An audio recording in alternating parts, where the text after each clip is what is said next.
Before we get started today, I wanted to talk about our sponsor, Dr. Taylor Bosley over at Precision Wellness Group. I've been on hormone optimization since 2018, but up until recently, I never felt like I had a personalized plan that actually catered to me. After getting my labs done, Dr. Bosley spent over an hour going over every aspect of my labs, not just my hormones. He then addressed some of my lifestyle factors like diet, sleep, exercise, and even what time I ate. He formulated a specific plan that was unique to my needs and even caught some pretty important vitamin deficiencies that I didn't even know I had. I've been struggling with an injury, and he was able to get me on a peptide that's been extremely beneficial as well. So if you're ready to make some serious changes to the way you look and feel like I did, contact Precision Wellness Group. I'll leave a link in the description below. Now let's get the show started. Hey everybody, welcome back to another episode of the Vanguard Wall podcast. We have one heck of a guest here today. It's a crazy story. Tom Jones is here, author of the Quit Proof program. He's got a best-selling book called Becoming Quit Proof. This is going to be a wild interview, and it's one that I'm extremely excited about. I met Tom. Tom was on the Urban Valor podcast, and somebody had sent me a short, and I ended up going and listening to the podcast. I was driving. I got 20 minutes into the podcast, pulled over to the side of the road, and was like, who is this dude, man? I remember I looked you up on Instagram, found out that Joe Rogan was following you, and sent you a message, and we got in contact. I ended up talking to Ray, awesome human being, Tom's friend Ray. And ultimately that's how you got here. So I wanted to thank you for being bold and willing to share your testimony again. Your Urban Valor podcast was awesome, but it was short. Yeah. It left me just wanting more. And so I know there's a lot of other people out there that, that really would love to hear, different aspects of your story too. So I just thank you I know you're super busy. You've got tons of stuff going on. We're going to dive into that in the podcast. So I know it was kind of a stretch for you to get out here, but I just want to publicly say thank you for making the time and being open and willing to share your story. Easy day. I'm glad to be here. I did research on you too. And when I did research on you, I was like, yeah, I'm going to definitely do this. This is worth it. And the mission statement for my company came to me through a friend of mine and a sparring partner, a guy, bodyguard, Chuck Norris, who told me the more people that you can figure out how to help in your life, the more blessed and successful you'll be. And that's the mission statement for my company, Quit Proof. And that's why I'm here. The only thing I want to do is help people, because I have every reason to be behind you and your loved ones at the Ready Teller to do horrible things to them and feel great about it. But I wasn't willing to accept that. And I just turned that on its ear and did great things with my life. I just took the worst thing that ever happened to me and turned it into my greatest superpower and gave the finger to the other stuff. Yeah. Awesome. Well, before we start, I always give everybody an intro. So let's get this thing rolling. Some stories begin in comfort. This one begins in chaos. Tom Jones grew up as a ward of the state, shuffled through foster care, scarred by abuse, haunted by addiction, and even locked in a padded cell during a full mental collapse. By every measure, his life should have ended there, but it didn't. Tom made a decision. He would not be a victim. He would become something new, something the world had never seen. He would become Quit Proof. That mindset carried him through the United States Marine Corps, where he graduated as honor grad. It pushed him into the fight world, where he became a 7-time Muay Thai champion, 2 world titles, and even pulled off the unthinkable, running a full marathon and stepping into a sanctioned fight on the same day. But Tom's greatest battles weren't in the ring. They were against the limits of the human spirit. He ran across America not once, but twice, logging marathon distances day after day for months. He circumnavigated the Hawaiian Islands by foot, bike, and paddleboard. He set distance records on the open ocean that no one else has ever touched, from Oregon to Mexico, from Key West to New York City. And here's the thing. None of it was for medals or glory. Every mile was a mission for children in foster care, for veterans carrying invisible wounds, for oceans drowning in plastic. Along the way, Tom found guidance from Chuck Norris, who gave him a simple but unshakable principle. The more people you help, the more successful you will be. Today, Tom is more than an athlete. He's a Marine, a coach, a protector, a record breaker, and a living embodiment of post-traumatic growth. Through his best-selling book, Becoming Quit Proof, and his program, he teaches people everywhere, from CEOs to students to parents, that resilience is not just a trait, it's a choice. So buckle up, because this isn't just a story about the world titles or broken records. It's a story about breaking free from pain after refusing to quit, and about becoming the hero of your own life. I love that, man. That really embodies who you are after, our podcast prep and diving into your book and your background. And it's, I'm really, this story I believe is really going to help people. So before we, dive super deep, I want to really, I want to start with the moment that created everything kind of you became. You were 7 years old. Your father took you and your dog to a field. Can you walk me through exactly what happened that day? Yeah. So we had a dog, Ace, and he was a farm dog. I was living on a farm in Missouri at the time. It was a dairy farm predominantly, also grew crops and stuff. But we had the dog, Ace, and Ace had a problem. He ate chickens. And my dad told him a bunch of times basically not to do it, beat the crap out of him, blah, blah, blah. Finally, he grabs Ace and told me get in the truck. And so we drive out to a field, and he gets the dog out, and he pulls out this big, long pistol. It's like a 45, like a big cannon thing, and has him by the scruff of the neck and freaking head off right in front of me. And then he looked at me and he said, "This is what happens when you don't listen to me." And it, obviously, I love dogs, and I wasn't a dog lover like I am now, but I'm still obviously scarred from it. But yeah, that was a day. How did your brain kind of process, watching your father do that for like a punishment? It's like, I think it's a lot like combat stuff where you just go numb and you hear it ringing in your ears, and it wasn't just for the pistol. It's just like from trauma. I love that dog, and just trauma. You're just frozen and overwhelmed and in shock. I think that's probably the right word for it. Just in shock, and I'm still in shock over it. That wasn't even the worst thing that happened to you as a child, was it? No, not even close. Can you kind of paint us the picture of your like childhood hell, bro? So childhood was a complete dumpster fire. When I was 7, we found out my father had cancer, kidney disease, and tuberculosis. He was terminally ill. My mother was never available. She was a schizophrenic and manic depressant. And my memories of my mom were of her either being completely unavailable because she was catatonic on psychiatric meds like lithium, or she was going into mental hospitals or going out of mental hospitals. She heard auditory responses like she thought God was talking to her, and she thought God told her to kill her 3 kids and then herself. And she was caught in the act by my father trying to do that. So my mother was just she was a very loving, nice human being, but she was just mentally ill, and he abused her on top of that. So wasn't good at all. We moved all the time. The longest we really stayed in one place was a farm in Missouri, and that was like about 3 years. And then by the time I was removed from my home for child abuse, we moved about 30 times. So I never went to school for more than like 2 weeks. So I only ended up with the equivalent of like a 6th grade literal education. I could read, write, and sort of spell, and that was about it. I was out of high school in the 10th grade because it was just overwhelming, and my life situation on top of that was overwhelming, but my childhood was completely insane and chaotic. And my father beat my mother. But, I've been asked in interviews, like, do you blame him? And I'm like, no, I forgave him for it to set myself free. But I don't know what I would do faced with cancer, kidney disease, tuberculosis, being terminally ill, have a wife that's completely insane, and have 3 little kids. The pressure on him had to be overwhelming. I don't know that I would do better. I just like to think that I would do better in that situation, but I don't judge him. After I was removed, it was about 2 years.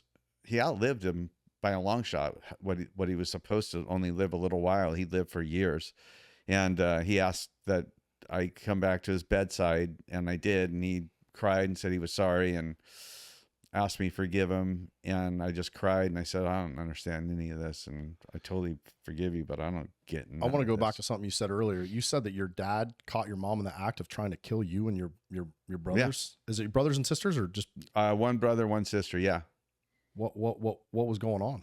She had the gun out, and she did it twice, and she started with me both times. And I asked her, like, later on in life, I ended up taking care of my mother before she actually died. And so, you know, she was somewhat stable. And I said, did God really tell you to kill me first twice? She goes, yep. Just very matter of fact. I'll kind of take that up with her later. yeah. I'd really like to chat with her. Yeah, exactly. But yeah, for some reason, my dad had like a intuition moment, and was driving off, came back like a half hour later ish. I don't know, as a little kid. And I remember her pointing the gun at me, and she was getting ready to do it because she was clearly thought that that's what God wanted her to do. When your dad was abusing your mom, were you guys around, or yes and no? So we moved around a lot, and we ended up moving to Orlando, Florida. And I was probably like about 9 years old, and my father told us to go outside. And so we went outside, and you could tell he was beating her bad. And that went on for like 30 minutes. And then she came outside with sunglasses on, and you could tell she was really beat up. And she told my sister, get in the car, we're going to go to the store.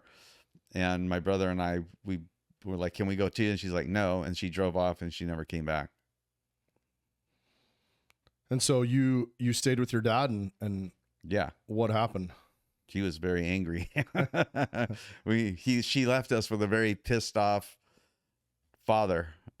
He had just gotten what they call a fistula, which is they intertwine a cow vein with your vein so you can go on hemodialysis. So he had got that, and he said, we're going to find her and kill her. That's what we're going to do. So, and he sold everything in Orlando, Florida, sold everything. And we got in a car and started driving to California, because that's where he figured she went, because her parents lived in Northern California. So it's you, your dad, and your brother just driving across the country? Yeah, in a Volkswagen Beetle, orange one. Did he say anything to you guys as you guys were driving? Not much. It was just weird. The whole childhood was weird. It was just weird. It was surreal. It was crazy. It was chaotic.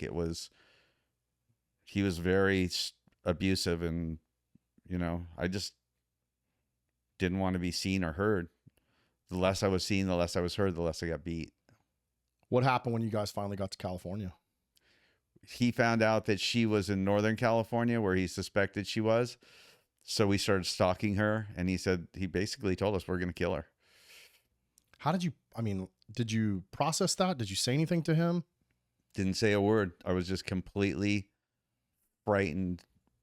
Our language doesn't give the words to describe it. It's hard to describe. Like, you're just in the middle of some serious, and you're just scared to freaking death. I was scared for my mom. I was scared for my little brother. I was scared for my father. He was terminally ill. It was just overwhelming. That's a really good word to describe my childhood. It was completely overwhelming. Was your brother older or younger? Younger. Good Lord, man. He really didn't know too. My younger brother, I don't think, was really processing it at the level that I was, because he's a little more than almost 2 years younger than me. You know, so he was along for the ride, but I don't think he was completely aware of everything. And what ended up stopping your dad from following through on that threat? He got sick. They had to go to kidney dialysis, and his cancer was really starting to creep up on him, where he started to need treatment for that. So we went to Southern California, to San Diego, and where he started getting on hemodialysis, which is they basically suck all the blood out of you, run it through a machine that's your artificial kidney, and put it back inside you. And then he was getting really ill, and told us that he was going to put us, my father was a 33rd degree Mason. And so he told us that we were going to go to the Masonic Home for children. and that he had made arrangements to do that. And he moved us up to Southern California to Glendora, Covina, where there was a hospital for him, and it was close to the Masonic Home for Children. And so that's what we ended up doing.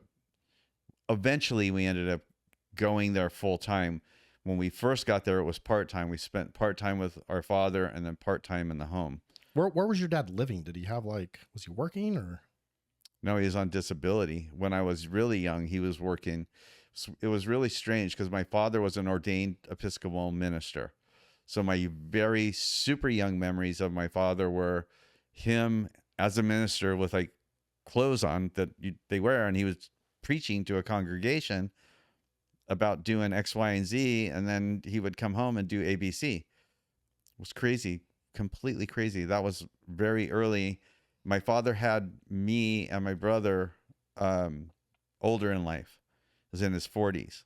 And when he was really young, he was a building superintendent for Bechtel Steel. Not a stupid guy at all. He was very smart, but I don't think he had he didn't have control of his emotions, and he was under a lot of pressure. Did he drink and do drugs or anything? The drugs he did were prescribed to him. And my father used to wake me up in the middle of the night, often, periodically, spaced out on pain medication, and he would have like a gun pointed at my head, and I would wake up that way, and he'd be sweating and crying and telling me that life is unfair, and he doesn't think that he wants me to grow up in a world that was unfair. And he would wake me up with sharp objects like knife to the throat and say the same kind of weird screwdriver in the chest. Just weird. Were you the only one that he was doing that to? Mm-hmm. Yeah. He didn't do that to my little brother. He beat my little brother, but he didn't do the psychological pointing the guns at, and stuff like that. Man. Did he grow up in a traumatic house? Yeah, or? That's a good question. He grew up in the Depression. His mother owned a brothel. So, and he was on his own since he was like 12 years old. And then he joined the Merchant Marines and blah, blah, blah. He was self-made, but yeah, he had a very difficult childhood. Which is ironic because it was about 12 that you ended up going into the home. For good, yeah. Talk to me about the Masonic Home and kind of, I mean, obviously I don't want to dive too deep into your trauma, but let's go. I'm fine with it. Because I made my peace with it, and that's the only way that I could help other people is to be solid. So I've done a lot of work. So I remember that when we were talking earlier, I was like, hey, what can we talk about and what can we not? And you're like, let's talk about all of it. So whatever. Yeah. As much as you're willing to dive into kind of what was going on. So my dad beat me with a cane real bad one day. And it wasn't my mom, but a neighbor that called the police because my mother ended up coming back. She ran away for like 2 years. And oddly enough, when he was really terminally ill and definitely going to die, she came back to be with him. And I was like, that's really weird. Yeah. I never ever understood that. And anyway, he beat me really bad with a cane. Somebody called the police. The police came. They came in. They took one look at me. They took one look at around the situation, and they said, "You're coming with us." And I ran to my dad and I cried and I clinged to his leg. I didn't want to leave the only home that I knew, even though that home was life-threatening for me to be there. And it was very dysfunctional, and that's like an understatement, but I didn't want to leave. I was scared. I didn't want to leave. So I'm sitting there crying, about 12 years old. I'm crying, don't want to leave. Please take me away. They make me a ward of the state, which means the state takes custody of you. And since we were going to the home part-time and we were going to integrate in there when he died anyway, that's where the state put us. So they gave the home custody. Was really crazy because back then you had to go testify against your parents. So there was like a real courtroom and stuff. And before I was at the home because they removed me. They gave the home temporary custody. I had to go to court and I had to say, yep, that's him. That's her. You know what I mean? They did that. Yes, they did. That is still a major scar inside of me. Like, going to testify against your own parents in court is crazy. And my father always told me when I was growing up, if you ever cross me, I will come back and I will you. And he also said, if I'm dead, I'll haunt you for the rest of my life. And so I was terrified to go testify, but I did. And so then we're in the Masonic Home for Children. And the Masonic Home for Children was a very 5-star place. I mean, the Masons are arguably one of the wealthy and most powerful organizations in the world. I claim that they make the Catholic Church look broke. You know what I mean? And I've had some pushback from people when I've said that on different podcasts, but that's my feeling. And I've been there, you know what I mean? And so Masonic Home was amazing to go to. If you looked at it, it's breathtaking. It's like a 30-acre place. It's probably less now. And so they had cottages. So they split the kids up into different cottages. When I first went there, it was a big dormitory, and then they got these little cottages. And so they had horses, all kinds of stuff. You ate in the cafeteria. Everybody ate in the cafeteria. When you got sick, you went to they had an infirmary. That's why I did so good in the Marine Corps, because I was already institutionalized. But that's how the Masonic Home was to those that came and visited it. You know what I mean? If you came and visited the Masonic Home, you're like, wow, this is great. These kids, it's amazing. How many kids were there? It varied, but there was probably anywhere from 100 to like 80. Oh, so it was a big place. Yeah. Oh, yeah. And they also had an old folks retirement. So if you're a Mason, their tagline is, we take care of our own. That's why the children's home took care of children that were relatives of Masons. Like if your grandparents were a Mason or your parents were a Mason, you could go in the home if everything fell out. And if you were old and you needed care, then you could go there, and they had an old folks place there too. And they had a softball field, football field, swimming pool. By all accounts, is like, what's the problem? Problem was that there was pedophiles in there. Like a bunch? I don't know. I don't think a bunch, but unfortunately I got placed with a pedophile, and yeah, I had to deal with that for a little over like 3 or 4 years before I finally ran away from it. But it was horrible because I knew what an abusive predator was all about. I knew tons about that, but I didn't know what a sexual predator was. And so they do what they call, they groom you, and they're nice to you, and they buy you stuff and blah, blah, blah, blah, blah. And then each kid had a room. So there were 8 rooms in a cottage, and there was a primary house parent and a secondary house parent. So the primary house parent would come and sit in my bed with me at night and blah, blah, blah, and buy me stuff and be nice to me and blah, blah, blah, and then start just putting their hand on you. You know what I mean? It's this progressive, sick thing. And the next thing you know, they're molesting you. Did he like threaten you, or were you just so scared because of what had happened with your dad? No, I thought that was love. He told me, this is the way you thank people that are doing nice things to you. And that was the psychological, brutal part of being molested. I would have much rather, in retrospect, been put in a headlock and threatened and scared to death and then molested than the way that they did. Yeah. So sick and so devious and so hard to recover from because I didn't fight it. Was your brother also at the facility? Mm-hmm. Did he end up experiencing some of the same things? Said he didn't. I personally think he did, but he vehemently denied it, told me that I was a really bad person for doing it, still doesn't talk to me, but in the investigation that was done, they found like 25, 30 other kids that had been sexually abused over a 20 to 30 year period. It was crazy. And I know that's going to come out later in your story. So how did you end up getting out of there? I ran away. So you were there for what, 3 or 4 years? Mm-hmm. I was like 17-ish when I ran away, close to 18. What kept your mind from like completely shattering during that time? It was completely shattered. I got an incomplete in high school. That means that you don't go to school enough to get a failing grade. So when I finally got kicked out of high school, that's after that, right after that, about 6 months after that's when I ran away from it, the home. Yeah. So you were going to like a regular local high school? Uh-huh. And what was going on in school?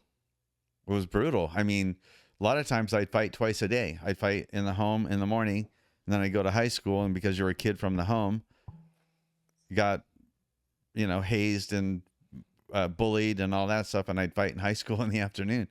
That's why when I got into the ring and the people were throwing stuff and screaming and all this distraction stuff was going on, it was nothing to me. Even when I was checking into fighting. So one thing my dad did was put me in martial arts early, like when I was 5 years old, stayed in martial arts through the children's home. It was a necessity because I never fought one person at a time in the home, right? So martial arts was a necessity for me, I felt. And the martial arts school, the dojo, so to speak, was a safe place for me to be. So I stayed in it. So when I finally started professionally, I'm like, tell me about this fighting thing. And they're like, well, there's only one person that you fight. And I was like, wow, that's way better than the home. I go, tell me more. And they're like, there's somebody called a referee. And I go, what does that person do? They go, they break the fight up if it gets bad. And they go, they do? And then they go, yeah, and here's a clincher. They pay you. I'm in. Yeah, sold. So were you getting jumped in the home as well? Or was it all a bunch of like wayward kids? So it was wayward kids, but the home took kids all the way from infant to high school. So when I went into the home at like 12 years old, I was instantly fighting 16-year-olds and 17-year-olds. And they were all effed up because they had all been, the Masonic Home for Children was a home for kids that had been traumatized or their parents had died, or like the stories were brutal. Like one kid, the cops shot him right in front of the kids. I mean, on and on and on. Just tragedy after tragedy after tragedy after tragedy. You didn't come to the Masonic Home for Children unless something horrible happened to you and you didn't have a family. Yeah, bro. So you ended up getting kicked out of high school. I'm assuming probably for fighting. Right before my junior year, right in the 11th grade, I got kicked out. What happened when you got kicked out and still living in the Masonic Lodge? Well, that was a problem. It was also a problem that I had a motorcycle. You couldn't have cars or anything, and I had a motorcycle and stashed it off the grounds, and they knew it. And I went over to the church across the street, and I told them they're molesting me over here. And so basically what they did was they went over, the pastor, whoever the head guy there, went over to the administrator of the home and goes, hey man, you got a problem here. You need to fix it.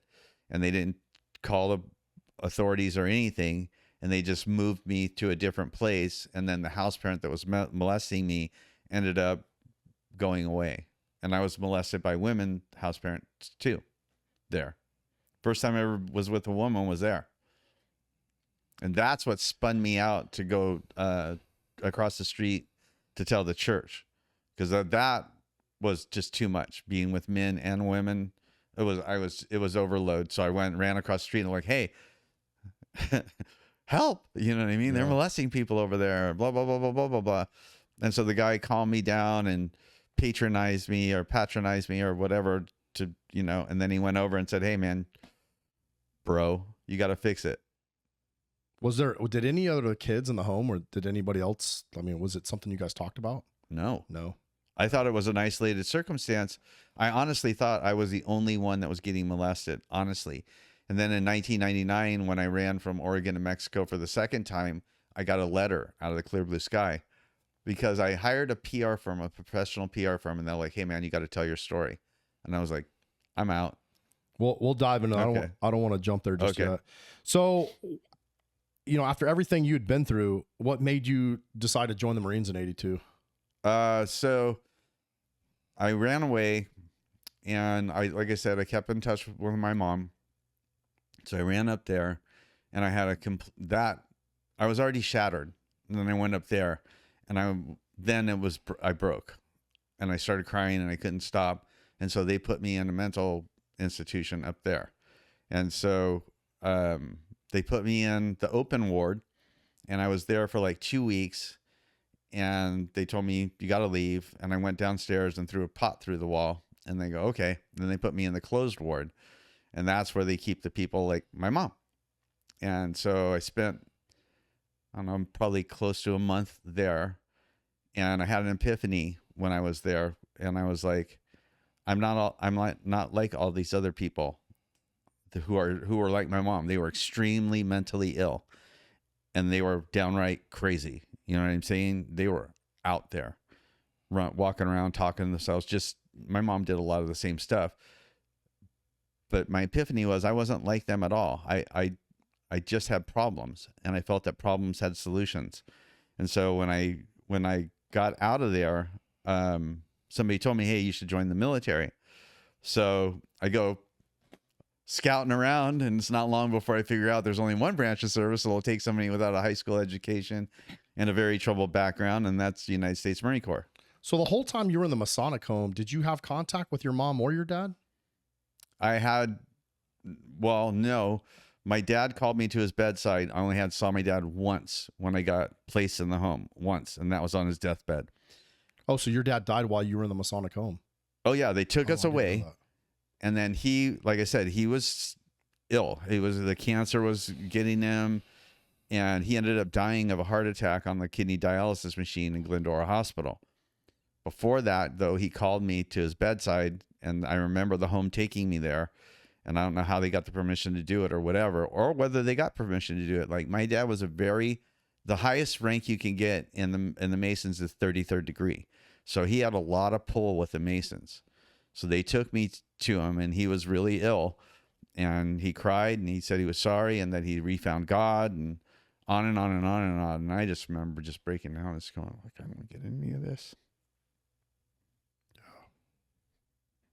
Sorry. No, man. Don't be sorry, bro. You've been through a lot, and I didn't there's a part of me that feels bad asking these questions, but yeah, I mean, it's all right. I know there's a lot of people out there that, you know, going through pain, man. And it's, I mean, how did you process that conversation, or have you still processed it? I didn't. I just, it was the same as when he killed the dog. Just, you go numb, and I'm just like, I don't know what's going on. I forgive you. Everything's okay. I felt sorry for him. Yeah. He was obviously dying. And so I forgave him and went back to the home. I got molested some more, you know? Yeah. And then what about your mom? Did you ever have contact with her or see her? I would call her, but I wouldn't never see her. Only time I saw her is when I ran away and I started living with her because I was desperate. So I called her and I was like, hey, I can't stay at the home anymore. I didn't tell her why. I just said I can't stay here anymore. And so she said, come stay with us.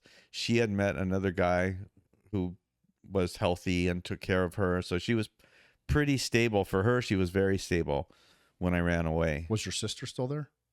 No, my sister was still at the home. Yes. Uh-huh. And my sister had a good experience at the home. With your mom? Oh, So, your sister went to the Masonic Home with you guys? Mm-hmm.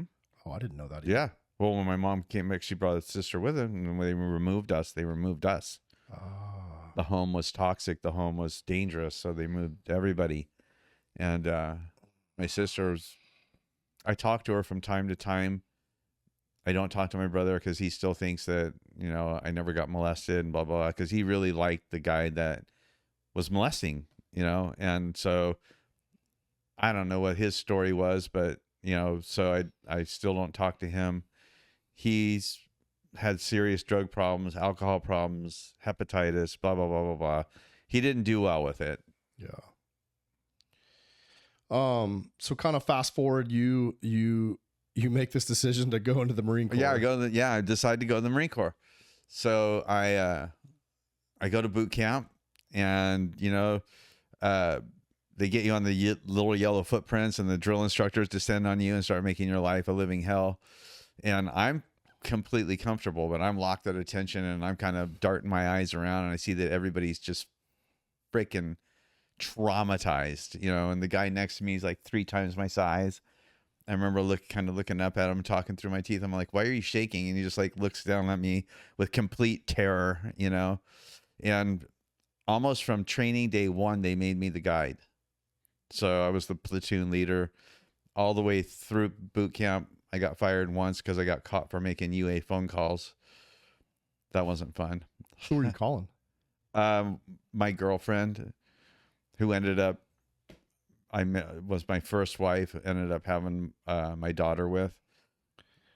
How did boot camp like feel compared to like your childhood experiences? Boot camp to me was like the best summer camp ever. I was already institutionalized. I had already ate my meals in a chow hall or a cafeteria, already slept with other people and showered with other people. And when we were sick, we went to the infirmary in the home. So I was already institutionalized. So I had a huge leg up.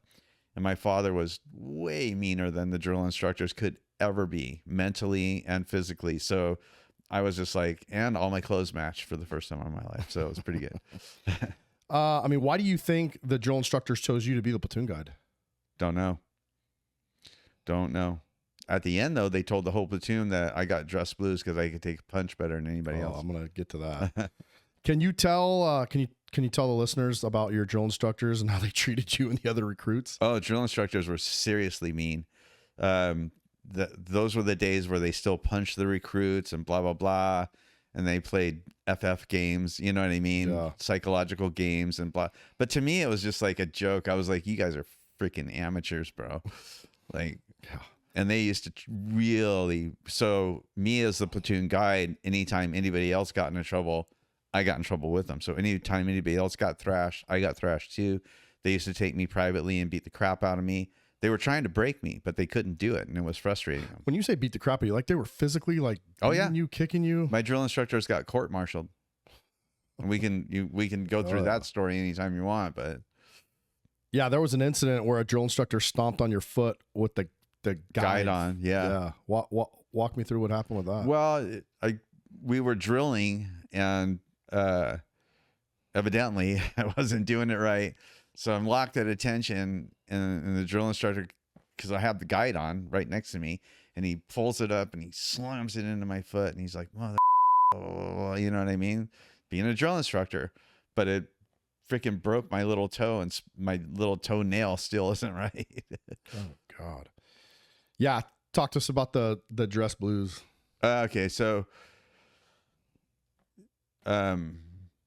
we're going to graduate, but before we graduate, like, I don't know, a week and a half, 2 weeks before we graduate, one of the kids in my platoon, his relative was a chaplain, and very high ranking chaplain. So he writes grandpa or uncle or whoever that we're getting freaking throttled, you know? And the next thing you know, there's a big investigation going on, but they had already decided that they were going to give me dress blue. So they announced to the platoon, they brought me out in front of the platoon, and they're like, Jones is going to get dress blues. And the reason he's going to get dress blues is because he can take a punch better than any of you. He can take punishment better than any of you motherfuckers. Blah, blah, blah, blah, blah. And so they called me in the duty hut before the investigation happened, and right after they said you were going to get dress blues. So they called me in the duty hut and like, bam, bam, bam, permission to come in, blah, blah, blah. I go locked and cocked in front of the drill instructors, and they go, so what the happened to you, boy? You know, so the private doesn't understand. He goes, what the happened to you that we cannot break you? Like, we've done everything we can do to break your ass, but you're just completely unbreakable. So what the happened to you, boy? I'm like, sir, permission to speak freely. Like, I remember the drill instructor goes, spit it out. I go, my father had cancer, kidney disease, and tuberculosis. I go, he was 10 times meaner than all three of you put together. What did they say? What was their reaction? They told me to get the out. They go, get the out of here. How did you feel being rewarded for your ability to absorb abuse? You know, I felt good about it. I felt like I earned it, you know? Yeah, for everyone out there, dress blues it's the Marine dress uniform. It's highly coveted, looks really sharp. So I didn't know that not everybody gets those. No way. I wasn't aware of that. And then all the honor men compete against each other. So each platoon has an honor man.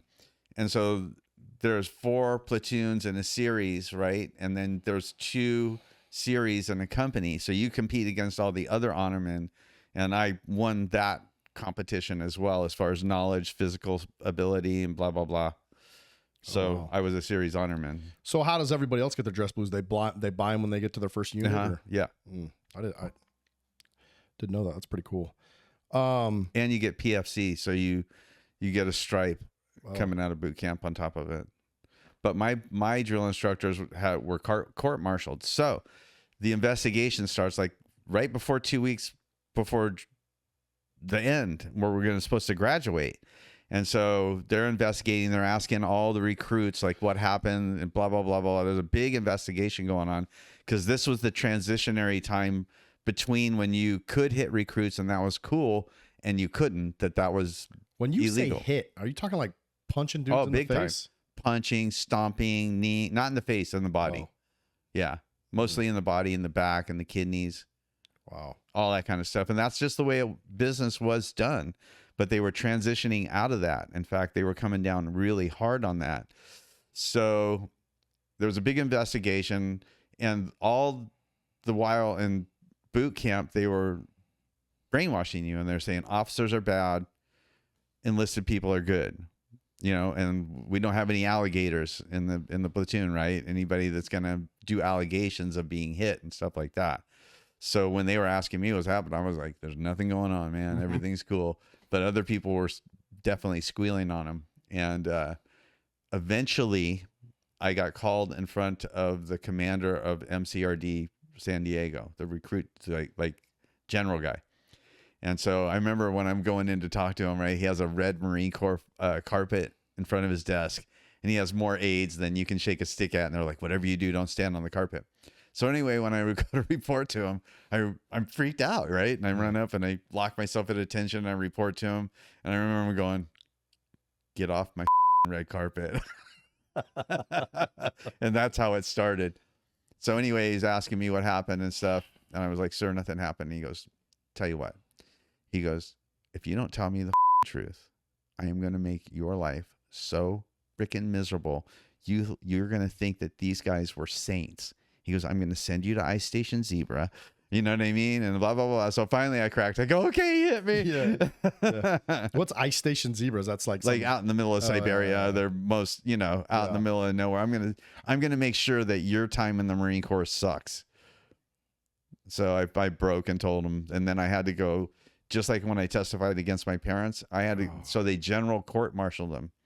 So my drill instructors got general court-martialed. All of them or just one of them? No, two of them. Two of the three got general court-martialed.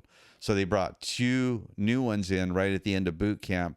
And then when everybody else got released to go home for boot camp, I had to stay. So I stayed for about a month while the general court-martial was going on. Were you the only one? Mm-hmm. How come why was it only you? Don't know. Oh, man. So I'm never going to Las Vegas with you. Yeah, no, I have really bad luck. But I still play the lottery. Because you never know. You never know. Yeah. But anyway, so I had to stay and testify against them and blah, blah, blah.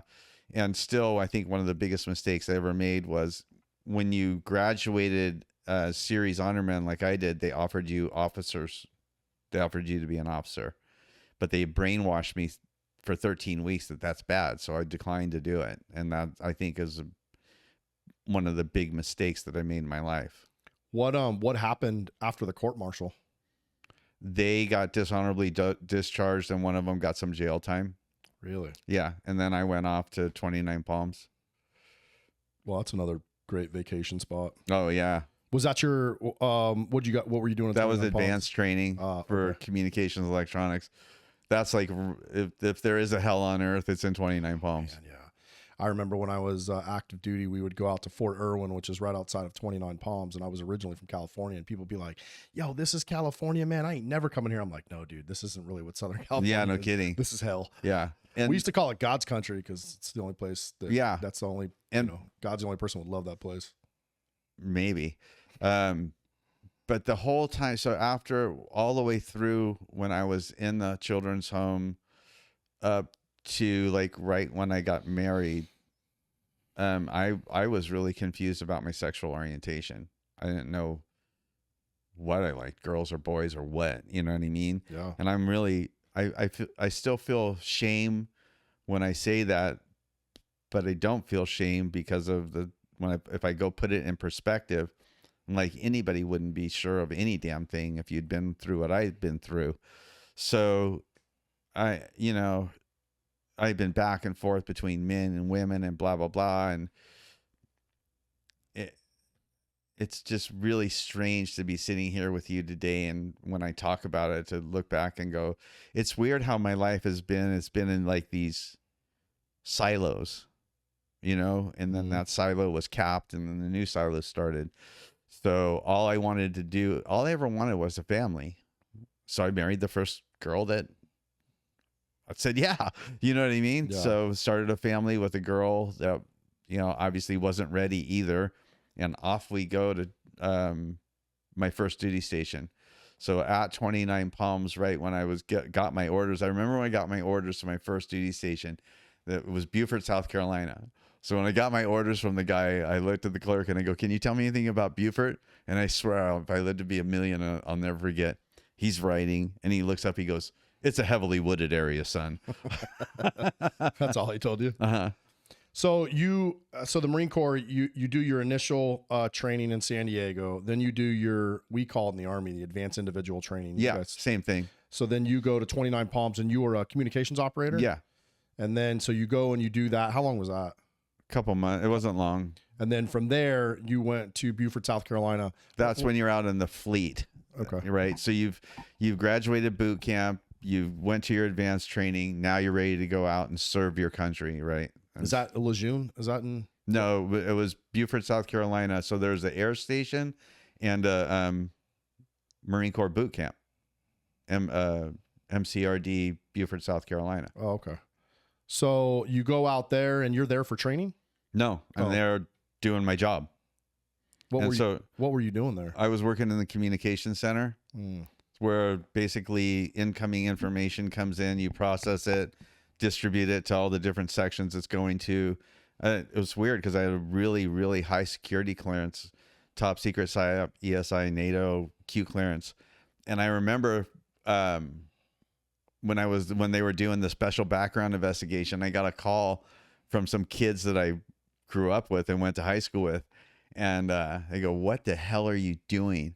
And I'm like, I'm in the Marine Corps. Why? And they're like, because these guys showed up on my front door. We were in the rec room playing hall, smoking dope, drinking beer, and these three guys come up with black suits on and flash their ID in this apartment from Department of Defense, and they start asking questions about you.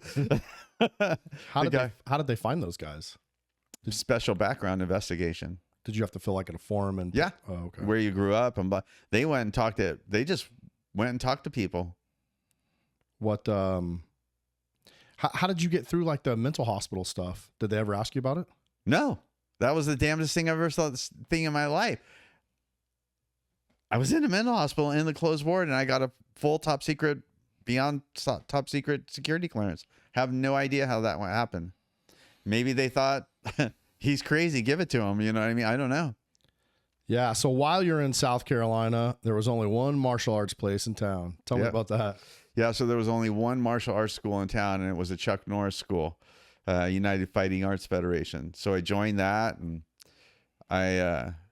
was it karate? What were they teaching? Karate. Yeah. Yeah. It was Tong Sudo. It was Korean karate. And so I was competing in local martial arts tournaments. And then there was this big tournament called the Battle of Atlanta. And that was in Atlanta, Georgia. So I entered that and I won the whole schmeal. I won the entire thing. And Chuck Norris was there. Describe that experience, dude. It was cool meeting Chuck Norris. He was great. I have a picture of him when I'm like 21 years old or whatever, me and him. And he was just like my idol, and on and on and on. And he said some really nice things about me and my martial arts ability and so on and so forth. And had he visited your school in South Carolina, or that was just like an affiliate? It was, so he had visited my school, but not while I was there. So so there was Chuck Norris's schools all around the country, and he would bop between them, and he had been at my school before, but I never met him before. Was that, so you're obviously doing your day jobs in the Marine. Are you just training there at night a couple days a week, or? Yeah. Well, I trained there as much as I could. and my shift switched. So it was a rotating. So the communication center opened 24 hours a day. So you work day shift for a few weeks, then mid, then graveyard. So I just worked around that and trained.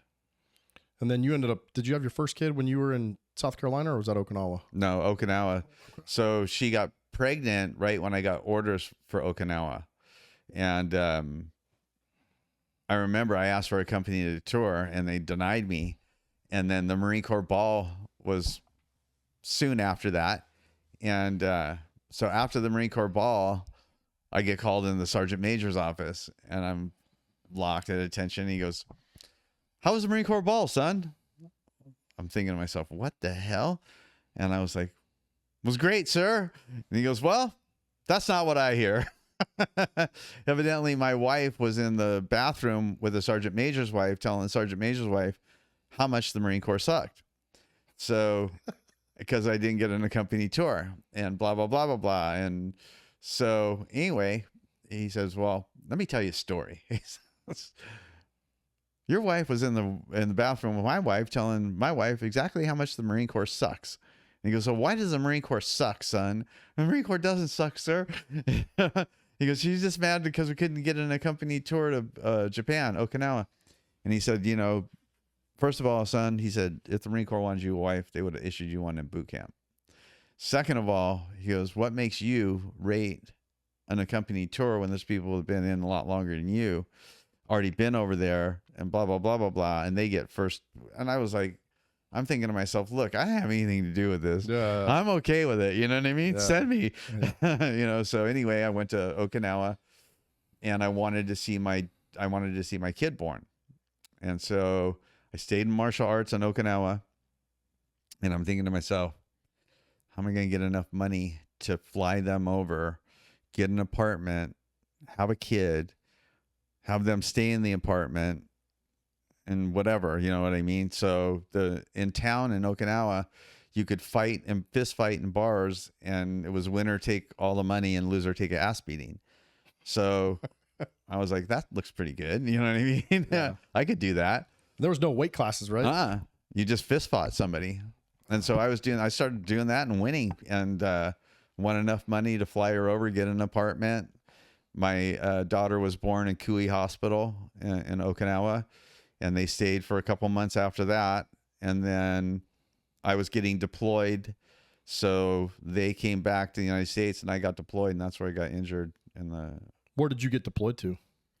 Different places, but where I got blown up was in the Philippines. Kind of before we get to that, how much money were you making bar fighting? It varied. Anywhere from, if I remember right, like between 800 and a couple thousand. And who were you fighting? Like locals? Were they Japanese or just? No, mostly they were other service people. Oh, really? There were some locals though. Yeah. Did your command ever say anything about you getting, did you ever get bloodied up or anything? Yeah. They asked me if I won. I said yes. And they said, okay. I no love problem. Marines. And yeah. This is what? And this is in the 80s. In the 80s. Yeah. They were good with it. As long as I was winning, that was the main thing. God, you're making the Corps look good, son. That's exactly right. Go beat the shit out of those freaking Navy son of a. Did you ever fight like any of your Marines? Guaranteed. Marines, Army, anybody that was there, Air Force. Did you ever lose? No, I didn't lose over there. Wow. But they were drinking and stuff. You know what I mean? I had a mission. I had a purpose. I wanted to see my kid. You weren't drinking and. Mm-mm. No, so this was like a serious thing for you. Oh, I was serious. Yeah. And I carried that on to the ring afterwards, man. You're standing in the way of me and what I wanted. You had a serious freaking problem, or I did. One of us did. That was for sure. But I always took fighting on from a way different, and the promoters would tell me too, like, you're completely different than the rest of the fighters. What do you think it was, man? Like mentally, what do you think lured you to this fighting? Was it an escape for you? Was it?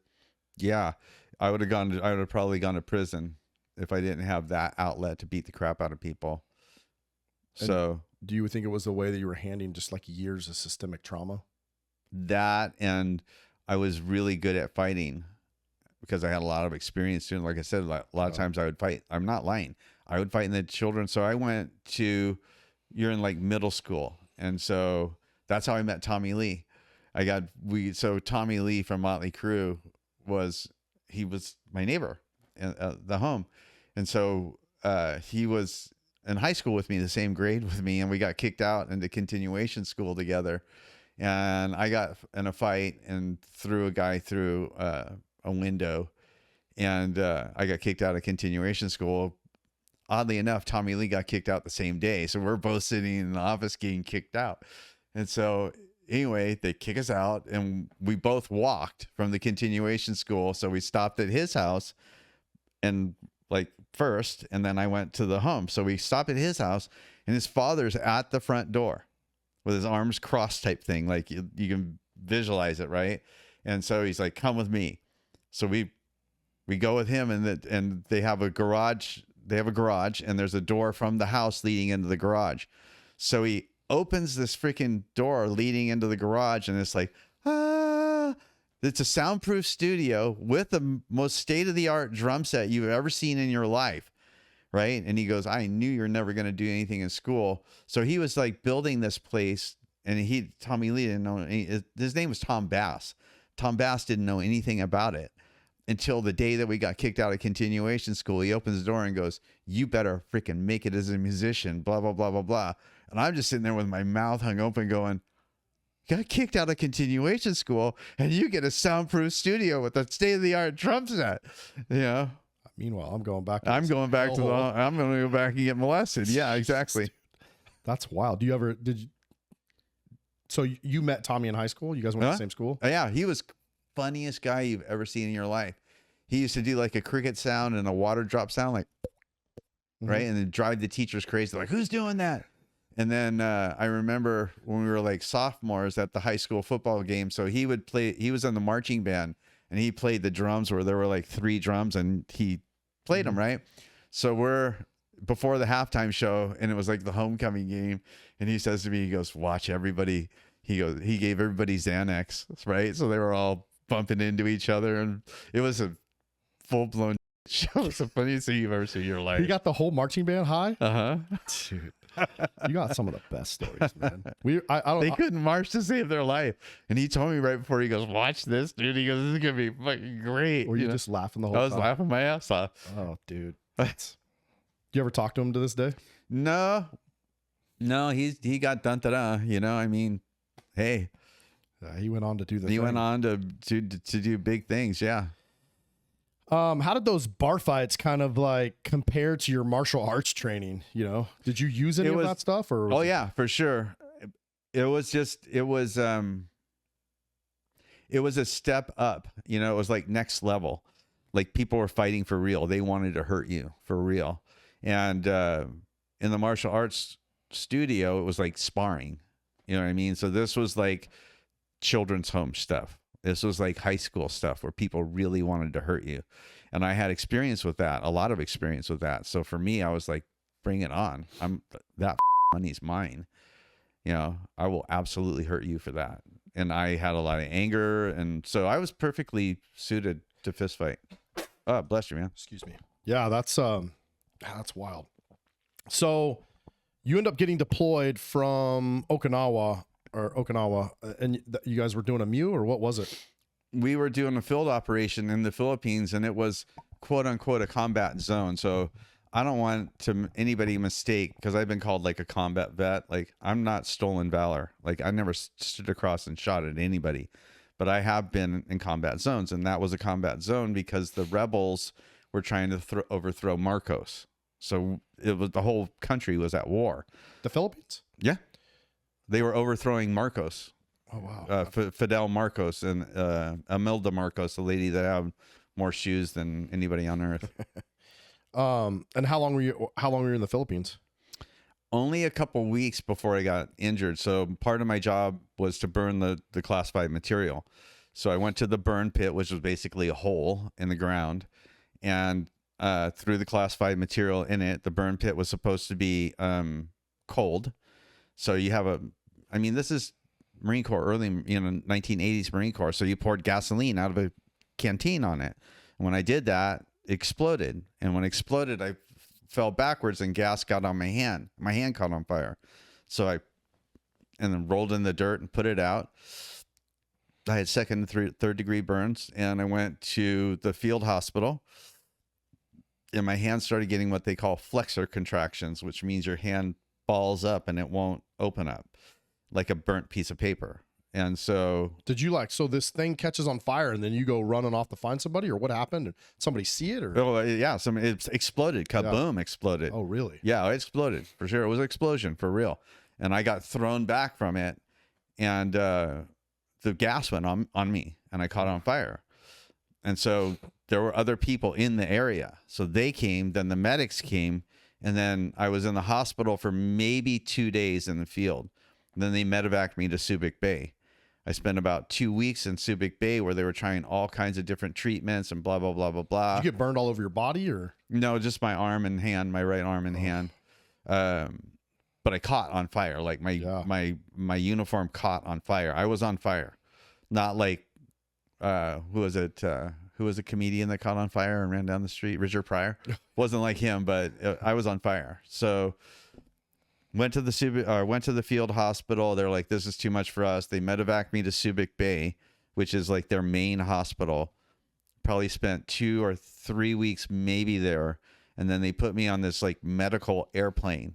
Like it was a flying hospital, and flew me to San Diego, Naval Hospital, San Diego.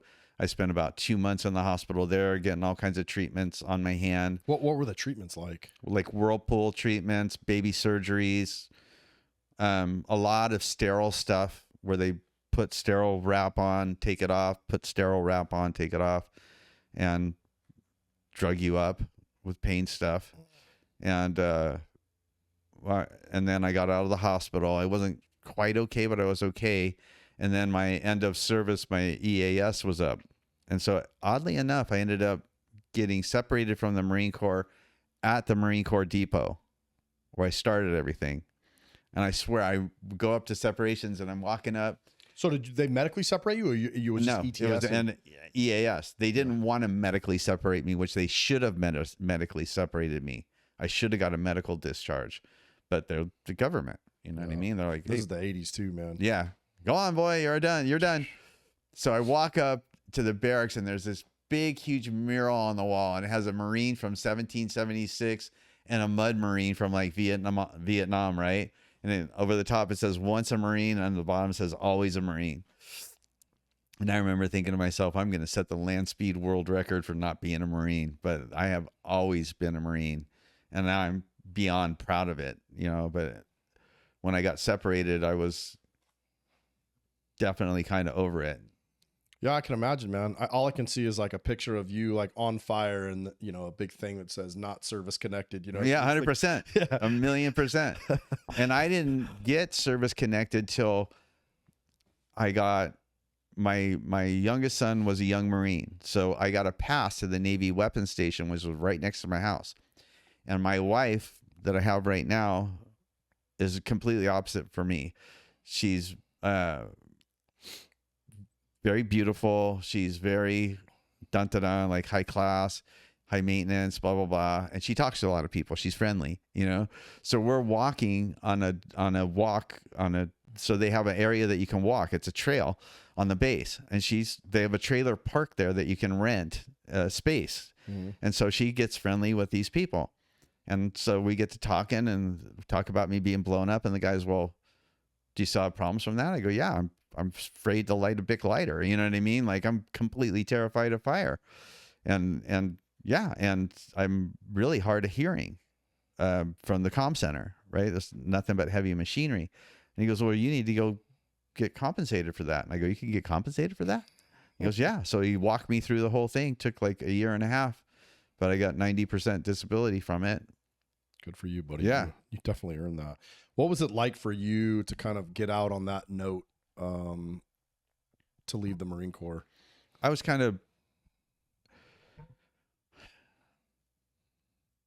was still very broken mentally. So I was over it. And, you know, I didn't appreciate service to my country then. And I didn't appreciate all the things that the Marine Corps had actually done for me and all that kind of stuff. So I was still mentally shattered and mentally broken.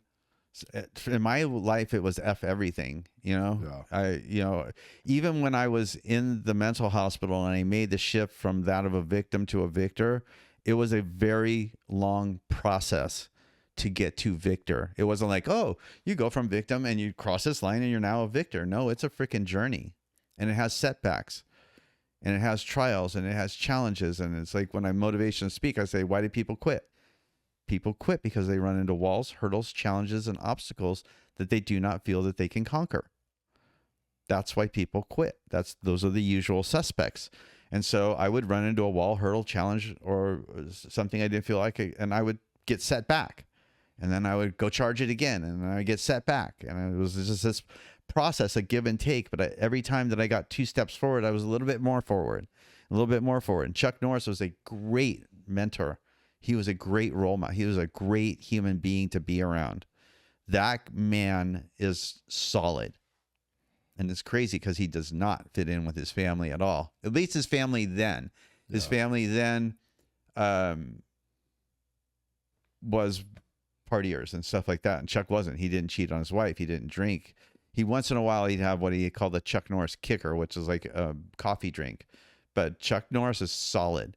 And he did a lot of philanthropy. He did a lot of stuff for Make-A-Wish Foundation, where little kids that were dying of cancer and were going to die had a last wish called Make-A-Wish. And a lot of them would want to meet Chuck Norris. So I would go with him when he was meeting these kids and stuff. And he was an amazing, solid man who would give me good advice and mentored me. But I, of course...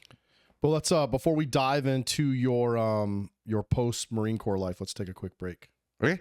All right, everybody, listen up. If you're dragging through life, low energy, no sleep, can't build muscle, or just don't feel like yourself anymore, you need to hear this. Dr. Taylor Bosley at Precision Wellness Group in Southern Pines, North Carolina, isn't your average doctor.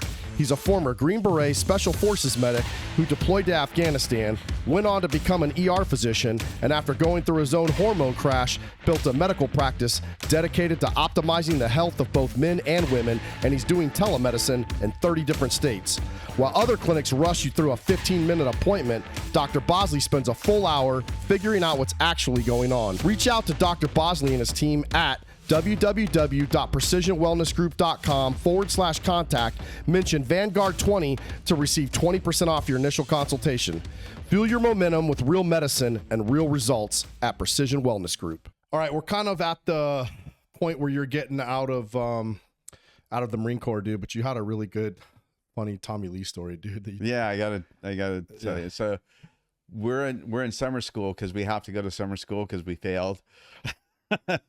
So he and I are in summer school, and there was this girl that was in summer school, and she had these bandages around her wrists, right? So Tommy Lee starts calling her the slasher, and he did that for about a week, and then we go out after school, and there's this bunch of mini trucks pulling in the parking lot, like a bunch of them, like 20 of them. Come to find out, the slasher's the boyfriend is the head of the mini truck club. And then I remember I'm sitting with Tommy Lee, and I remember her pointing at them, and we ran. So we ran for the home, and we got into the home with them chasing us in their mini trucks. And we told the older kids at the home that these guys wanted to fight them and all this. So next thing you know, all the older kids from the home come out to fight the mini truck guys, and he and I split. Were they brawling in the front? Right. Oh, they got like a full-on fist fight? Yeah. that he started. Well, we started. I was just an accomplice, but yeah. He's like, yeah, they came here to fight you guys, and they said, you guys are pussies and blah, blah, blah, blah, blah. You guys are running out the back door. We were running out the back door when the fight is going on. Dude, that's funny. But he's funny, man. I mean, he's a funny human being. That's awesome.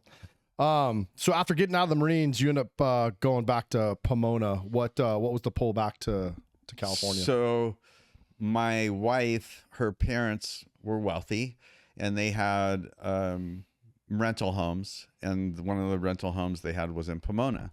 So that's where we went and set up shop and had a brand new baby, like maybe 2 years old at the time, roughly, something like that. And I tried to be a dad and a husband, and I tried to get a job, and none of that worked out very well at all. And I ended up getting separated from her and ended up getting a divorce from her. And the only Chuck Norris school that was in the area at all was in Huntington Beach. So when I ended up separating from her, I went to Huntington Beach because I wanted to have a tribe. And that was my tribe. So I joined the Chuck Norris school in Huntington Beach and started kind of having odd jobs in Huntington Beach. So you moved to Huntington Beach, start going to was that Chuck Norris's like flags? It wasn't his flagship school. I didn't know it at the time, but the guy that actually owned that school was Chuck Norris's cousin. And Chuck Norris lived in Lemon Heights, which was very close to Huntington Beach. It was like Tustin. It's one city away.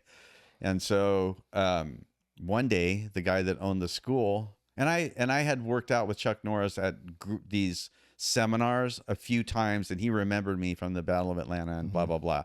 So anyway, he ended up buying a restaurant and nightclub in Newport Beach for his wife called Woody's Wharf. And the guy that owned the school, I still didn't know was Chuck's cousin at the time, told me that, hey man, Chuck Norris is looking for doorman at the restaurant, and he wants to know if you want to come to work as a doorman. Because I guess what was happening was the doormen were beating the crap out of humans and they were getting sued. So they wanted black belts to do it. So I tested for my black belt at that Chuck Norris school in front of Chuck Norris. And I'll never forget Chuck Norris getting up and saying, this is exactly what a black belt test should look like. Gave me his black belt. It was amazing, right? So soon after, I started working at Woody's Wharf as a doorman, and it was like it was like bedrock, right? It was like the place was completely out of control all the time. Chuck Norris's friends would come to the restaurant, like Kelly McGillis and Priscilla Presley and blah blah blah, and there was a line of like 300 people waiting to get in, and there was a double bar. There was live music every night, and it was a straight up show, you know. And cocaine was a big thing in the 80s, and on and on and on and on. But about 3 months into it, Chuck comes up to me and he says, hey, he goes, you want to come and work out with me and my buddies at my house? And I remember I was like, oh my God, this is like Batman asking you if you want to be Robin. I'm like, yes, I want to. Oh my God, are you kidding me? Blah, blah, blah. So I started going up. And how old are you at this point? 25, roughly, right in that area. And I started going up and working out with Chuck as much as he was in town. And I became very close with Chuck and his family.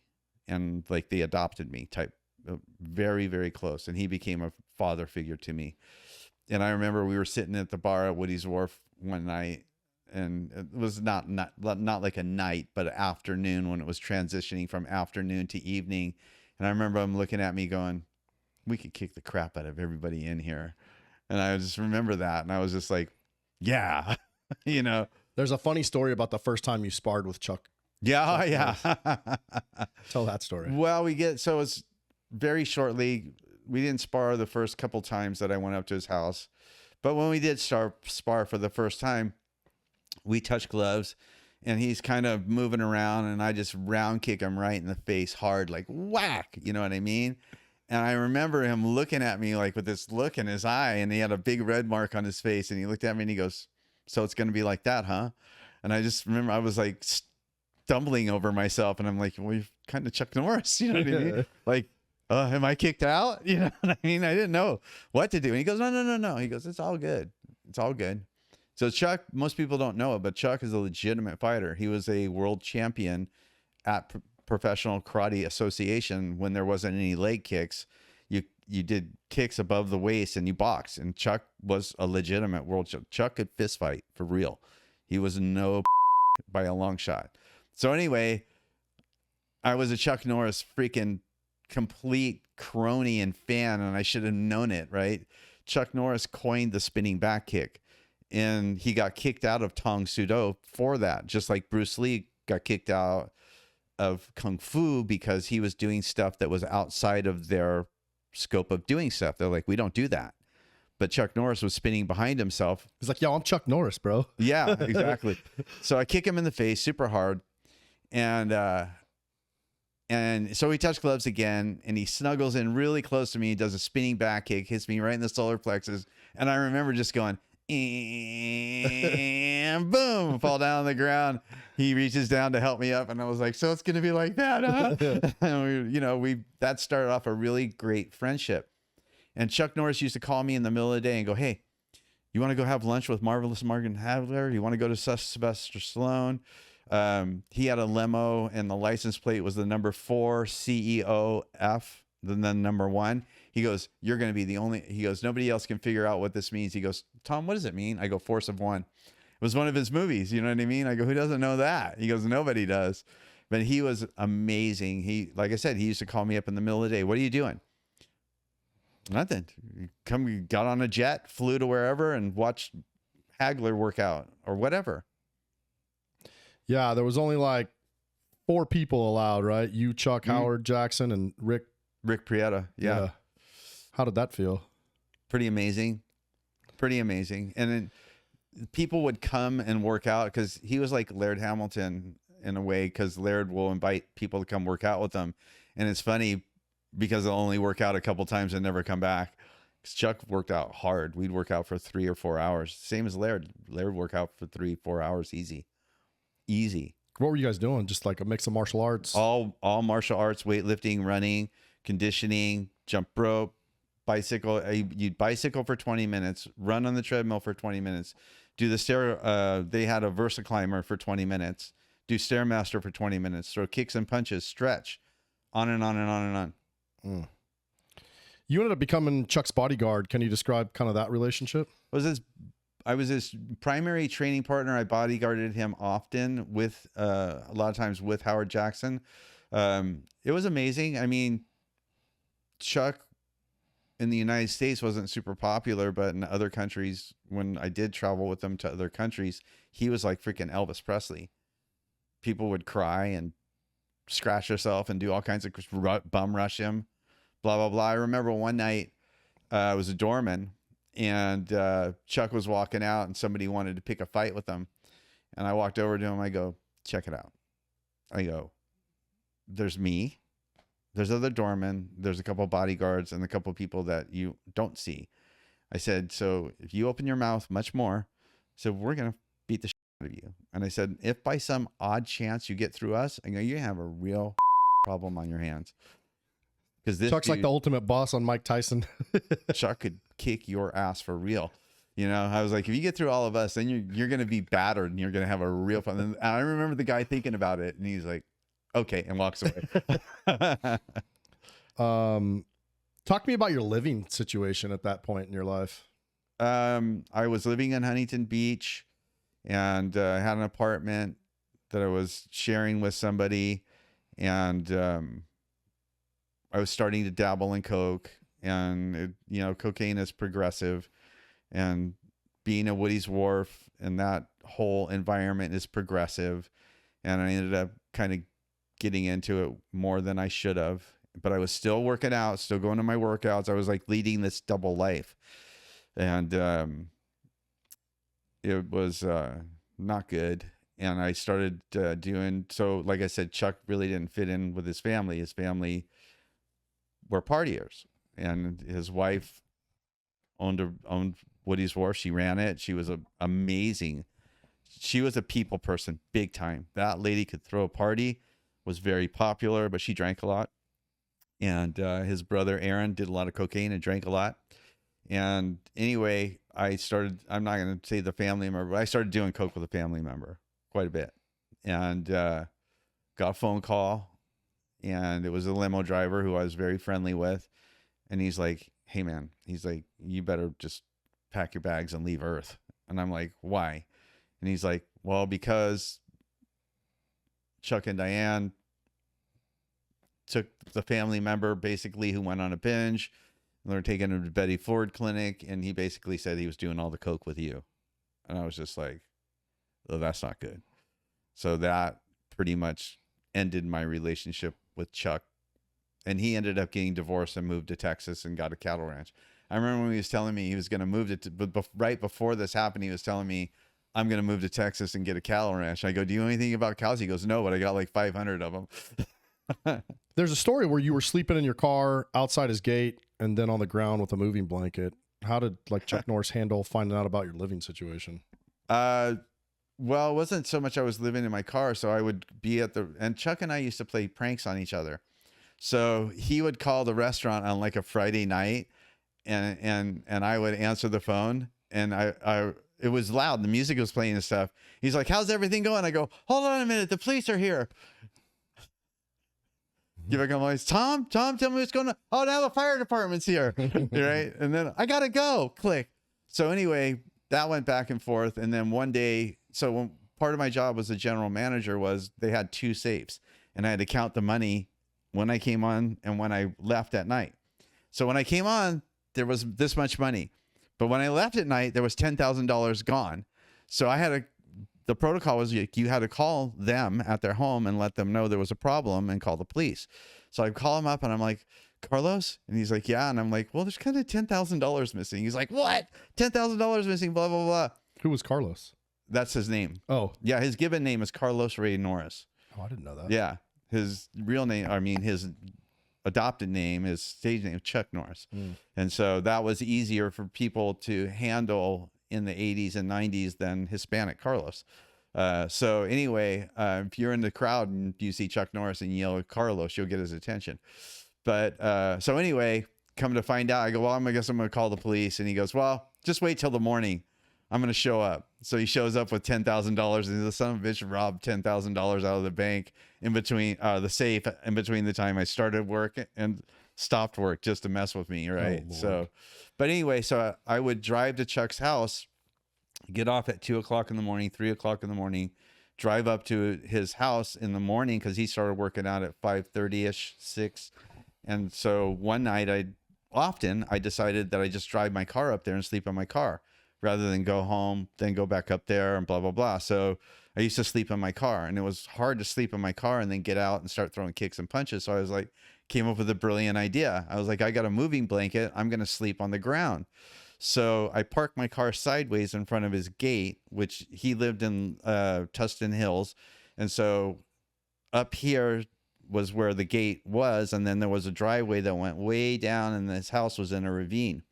So I got out of the car and I parked the car sideways in front of the gate and I laid down in between the tires with my moving blanket and I went to sleep. And I remember waking up to the sound of like idling cars and I wake up and I look underneath my car and I see all these feet walking towards me and cop cars. Right. So I jump up and I'm like, what's going on? And they're like, I surprised them. They thought it was an abandoned car at Chuck Norris's front gate. And so they're like, what's your name? And blah, blah, blah.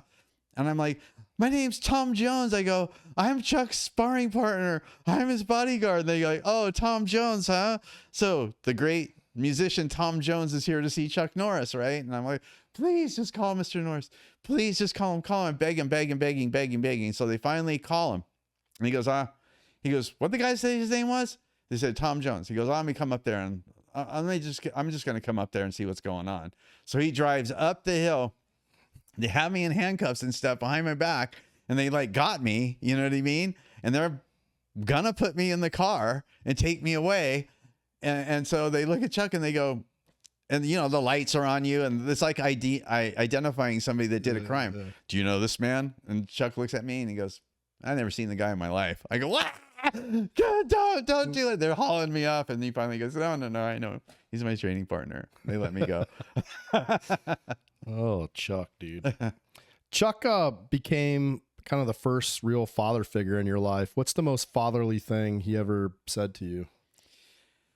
Well, when he was mentoring a young kid, picking him up from the airport and some young kid comes running up, it was later at night and, Chuck got down on his knee like Chuck did. And he was, I think, coming back from, missing in action 1 or 2.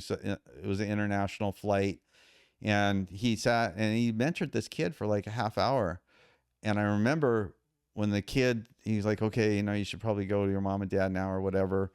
And before he stood up, he looked up at me and he goes, Tom, the more people you can figure out how to help in your life, the more more successful you'll be, the more blessed and successful you'll be. And I just remember that, like, it was like a angelic moment, you know, and Chuck often we'd be stretching out or we'd be doing something. He'd always say these profound things. But that always stuck with me. And I was like, wow, that's really angelic. And that was really profound. And it ended up being now the mission statement for my company. The more people you can figure out how to help in your lifetime, the more blessed and successful you'll be. So when I'm meeting with my team and stuff like that, and they start talking about, well, we could make more money if we did this, and we could make more money if we could do that, and if we did this, it would be great for profit. I go, we're in the business of helping people, man. Pump the brakes. That's what we do. We help people. And if we help people, a lot more than money will rain from the sky. And I can tell you this, there's a difference between being rich and enriched. Doesn't mean you can't be both, but a lot of rich people I've found, because I've bodyguarded a lot of them and I've been around a lot of them, are not enriched. They're not blessed souls. They're rich. They're stingy. They're mean. They're blah, blah, blah, blah, blah. They're not enriched.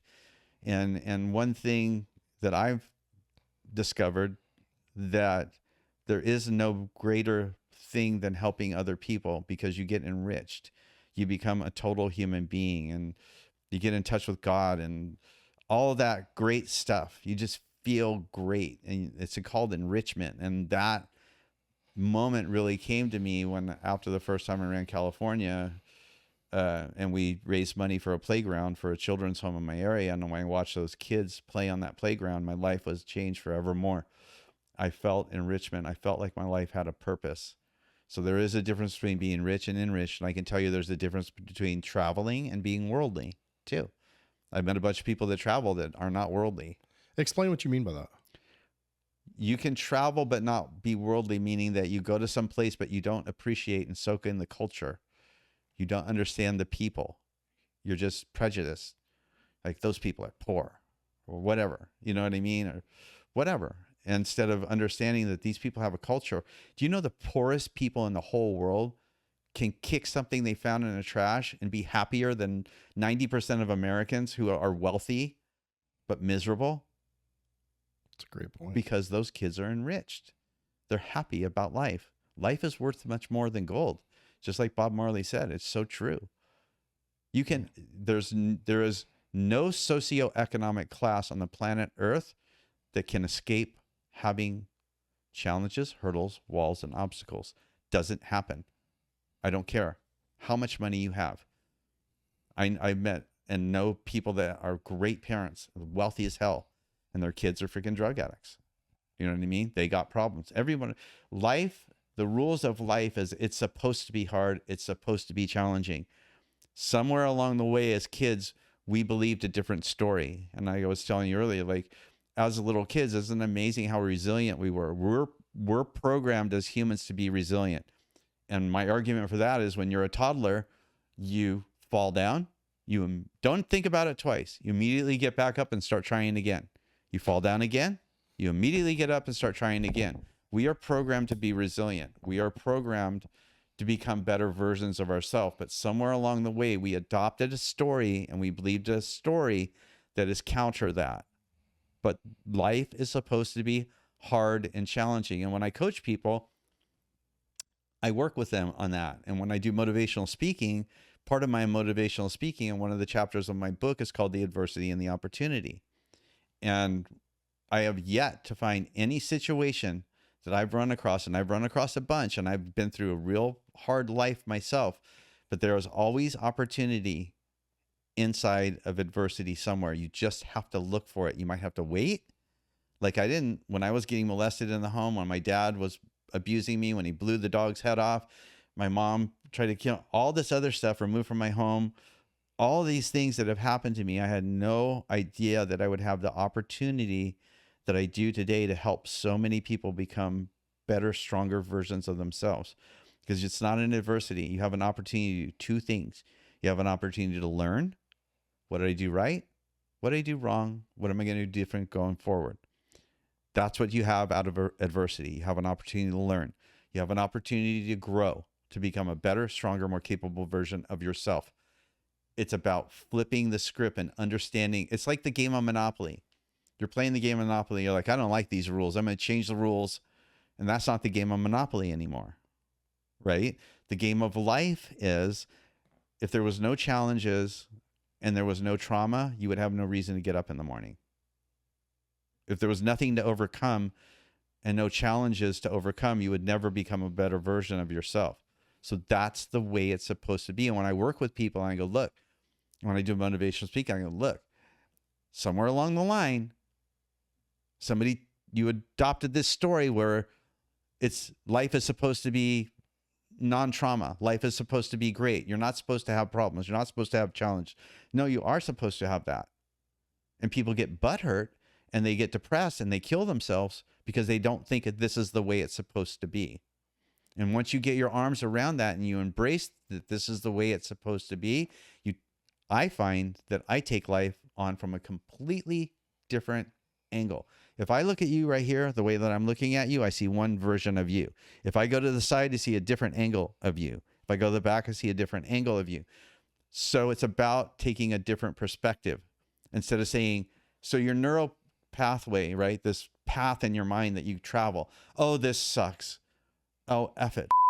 You know what I mean? Or get depressed or whatever because you think it sucks. That's a neural pathway. And I work with people when I coach them to create a new neural pathway.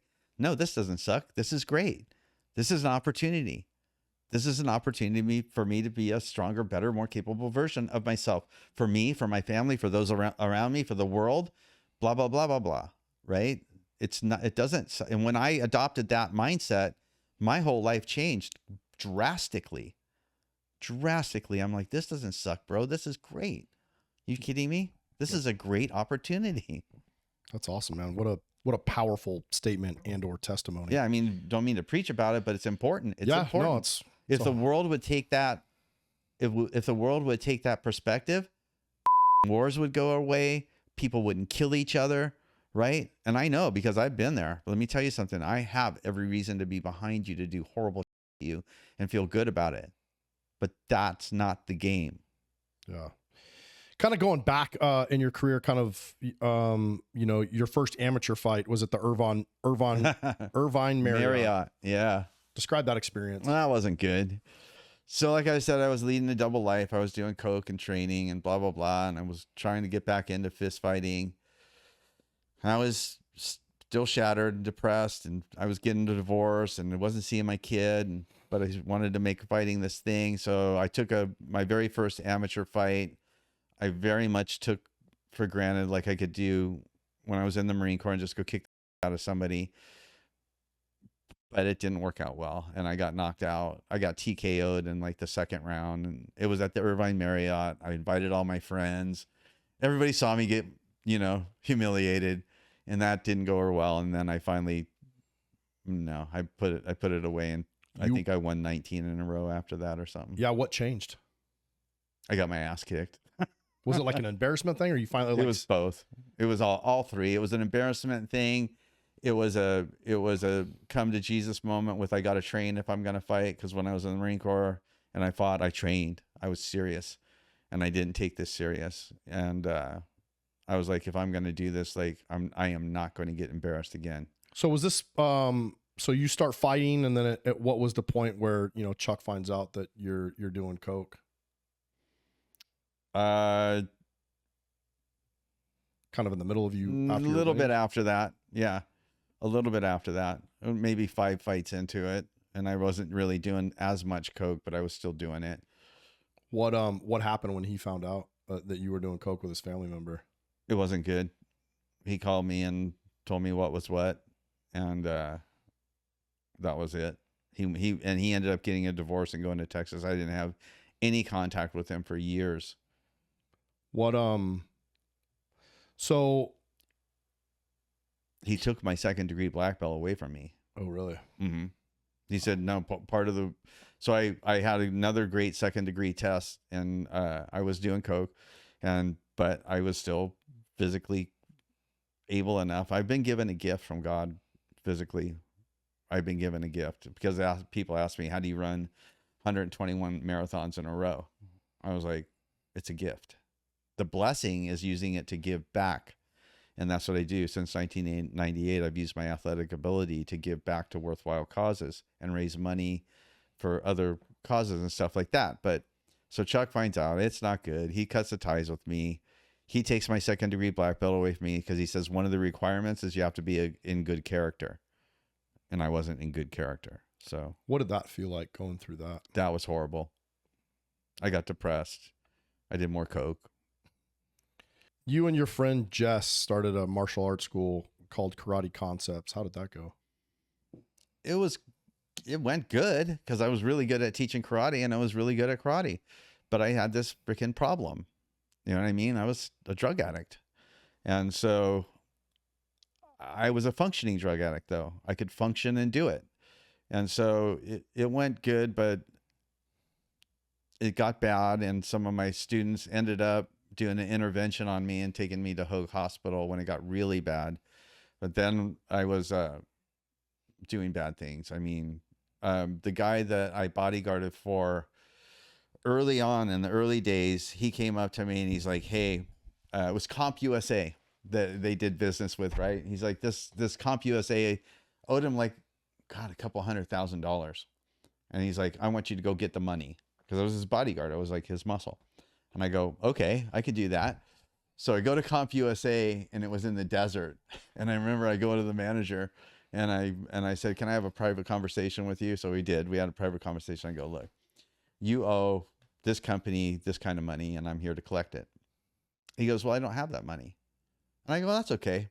I go, looks like, I go, I don't know much about computers. I go, but I think aisle 2 to maybe aisle 21 will work. We'll have back trucks up and we'll take all this crap, right? We'll take all your stuff. He's like, no.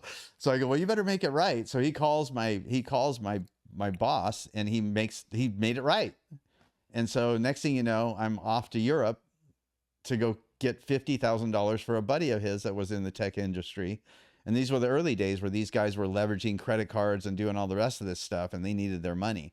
So I think they paid me $5,000 to go to Europe to collect the money. And they go, just do what you do. You know what I mean? And I go, okay.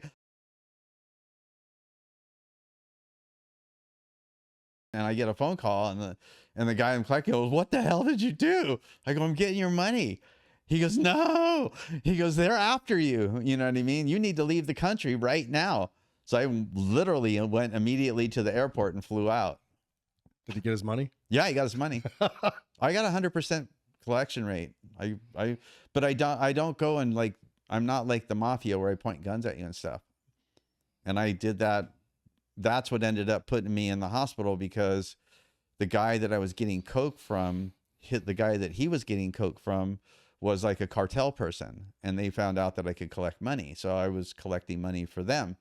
And I would go to somebody. And my only rule was the entire time I collected money, I only had one rule. The person has to have the money to pay you back or I'm not doing it. I am not going to go terrorize somebody that doesn't have the money. If they got the money, they'll pay you. Trust me, they'll see it your way. Right? So I would go there and I would like, hi, I'm here. You owe a debt. It's this much money. And you can kind of call me the ambassador. I'm the friendly guy. I'm coming here to tell you like, hey, you owe this money. If you don't pay this money, you're not going to see the next people that come. It's going to be horrible. People are going to get killed and people are going to get hurt. You need to pay. I'm here to tell you very nicely and only one time. If you don't pay, hell is coming to your front door. And you're not going to know when it hits you. I was pretty much bluffing all of it, but they believed it because I believed it. I believed it for sure. You know, they would definitely go and cut their tongue out and do the necktie and all that kind of crap on them. It was those kinds of people that I was collecting. This is a Mexican cartel? Mm-hmm. And then they were like, what do you want? I go, coke. So they would just pay you in cocaine? They would just, anytime I called, cocaine would come to my house. And then I started smoking cocaine. And then it got really bad. And I had a karate school at the same time. And so I would not show up and do all the things that a coke person would do. And it was bad. And then they finally convinced me to go to the hospital, Hoag Hospital in Newport Beach. Tell us that story. So we go to Hoag Hospital they take a bunch of tests on me and all this kind of stuff. And, you know, I'm starting to want Coke. And so anyway, the doctor comes back and he's like, this is bad. Like, you only have like a couple weeks to live at this rate. Like, you're going to die. And I go, okay, then I'm going to need to get out of here and get on with it then. You know, I wanted to die. And I was still bodyguarding my boss at the time, but he knew there was a problem too. And so they take me to Hoag Hospital. I tell the guy, fine, I'm done. I'm getting out of here. I'm going to go get Coke. As I'm walking out, the doctor comes and taps me on the shoulder and goes, hey, there's one thing I didn't tell you. He said that we will give you Coke and wean you off of it. And I go, you give people cocaine here? He goes, yes. And I go, check me in. So I get checked into the chemical dependency unit at Hoag Hospital, and they give you Valium and all these other things to keep you sedated. And about day number 3, I'm like, where's the cocaine? I was promised Coke. And then they go, well, we don't really do that. You know what I mean? They just basically lied to get you in here. And I was like, okay, if I don't get cocaine, people are going to start getting hurt. Like, you know, like, this is, you lied to me, on and on and on. Right. So anyway, I go to the phone, I put money in, they still had pay phones. I put the money in and I called the guy and I said, bring a bunch of cocaine and pick me up in the parking lot of Hoag Hospital. It's here. You know what I mean? He goes, okay, no problem. Right. So anyway, I had threatened a bunch of people, staff and other patients, and it was bad. I was out of control. So I decided I'm going to jump the wall and get out of there. So they had like an outside little area where you eat or whatever. And I jumped the wall, and there's a bunch of Newport Beach police on the other side of the wall that were coming in to get me. They found me as I jumped over the wall, and they drew down on me, and they're like, hey, lay down, blah, blah. They told me. So anyway, they told me to get on a gurney, and they're all pointing guns at me. So I get on a gurney, and then they take me to the mental hospital. So that was a second trip to the mental hospital. They take me to Good Samaritan Hospital, and they put me in a straitjacket where I stayed for like a day or more. And then they take you out of straitjacket and they tie you down in a rubber room, like in like a padded room, and you're tied down to a bed. Your hands and feet are tied down, and you have to talk your way out of each point. Like, what you explained that to me last night. Can you kind of explain what that's like? Like, what do you mean talking your way out of each restraint? You basically tell them I won't hurt anybody or myself. And once they believe you, and once you kind of, you know, it's a sales job. Like, I promise I won't hurt anybody, including myself, and blah, blah, blah, blah, blah. And they're like psychology people. So they're trying to ask you questions different ways. So when they believe you a little bit, they let one point go. And then when they believe, they're like, these are hours and days. Like, they'll let a day go by, and then they'll kind of believe you and let 1 foot go. So you're still 1 foot and one hand's tied. And then they'll finally let the other foot go, and you still got one hand, and then they'll finally release the other hand. So I'm in the closed ward again, and talking my way out of that place. And I'm like, no, I just want to go do rehab again. I want to do it in earnest. I've had enough, and blah, blah, blah, blah, blah. And I'm lying through my teeth, you know? And so I'm going to go back to Hoag Hospital. They say, okay, they accepted you back in. We're going to try this again. Great. So they're supposed to have a van to take me to Hoag Hospital. Well, the van broke. And for some reason, they looked at me and they said, can you get a ride to Hoag Hospital? I go, sure, I can get a ride to Hoag Hospital. They go, good. Let's go ahead and arrange that. So I walk over to the phone. I pick up the phone. I call the same guy that I called to pick me up. Your cocaine dealer. The Coke dealer, who was told by the cartel, you give him Coke anytime he wants it, wherever he wants it. That's the deal. And they don't around. They used bringing me Coke wherever I wanted. I'm at this other hospital now. I want you to pick me up in the parking lot and bring a bunch of Coke. He goes, I'm very nervous about that, senor. I go, why? He goes, the last time I showed up at Hoag Hospital, he said, there were a lot of Newport Beach policemen pointing guns at you. I did not like that. I had a lot of cocaine on me. And I said, I don't give a bring the Coke. There's going to be no cops, blah, blah, blah, blah, blah. So he brings the Coke, he picks me up, and I go on a bender. And I was probably 2 days into it or more. And I was just like, that was the moment I had really had enough. I was like, I've had enough. I don't want to do this anymore. And then I had to talk my way back into, I show up at the chemical dependency. You're supposed to be here 2 days ago. I go, well, I kind of got sidetracked. I got lost, bro. Yeah. The driver got lost. Yeah. So it's not hard to get there. It's right down the hill. Yeah. So you went back in and became sober? Uh-huh. Yeah. And the guy that I bodyguarded for, he paid for it. He paid $20,000 out of his pocket. Glenn McCusker. Oh, that's awesome. Yeah, he was an amazing mentor as well. He had me go collect money for him in the early days, but I bodyguarded for him for 12 years and traveled the world with him. Ate dinner at the La Meridian on the 25th floor of every continent. I would go to meetings with him, with Michael Dell, president and CEO of Samsung, and I would see how business people operated. It was funny because the only time I really had to bodyguard him was in Asia, because in Asia there's no business done at the meeting. It's really strange. There's no business done at the meeting. They talk a bunch of business, but they don't do business. They do business at the party later, and they bring girls in to be friendly with the guys, and he would bring 10 or 15 of his main people, because there was 500 people working for him. He had a place in Europe, in Ireland. So I've been to Ireland like 14 times.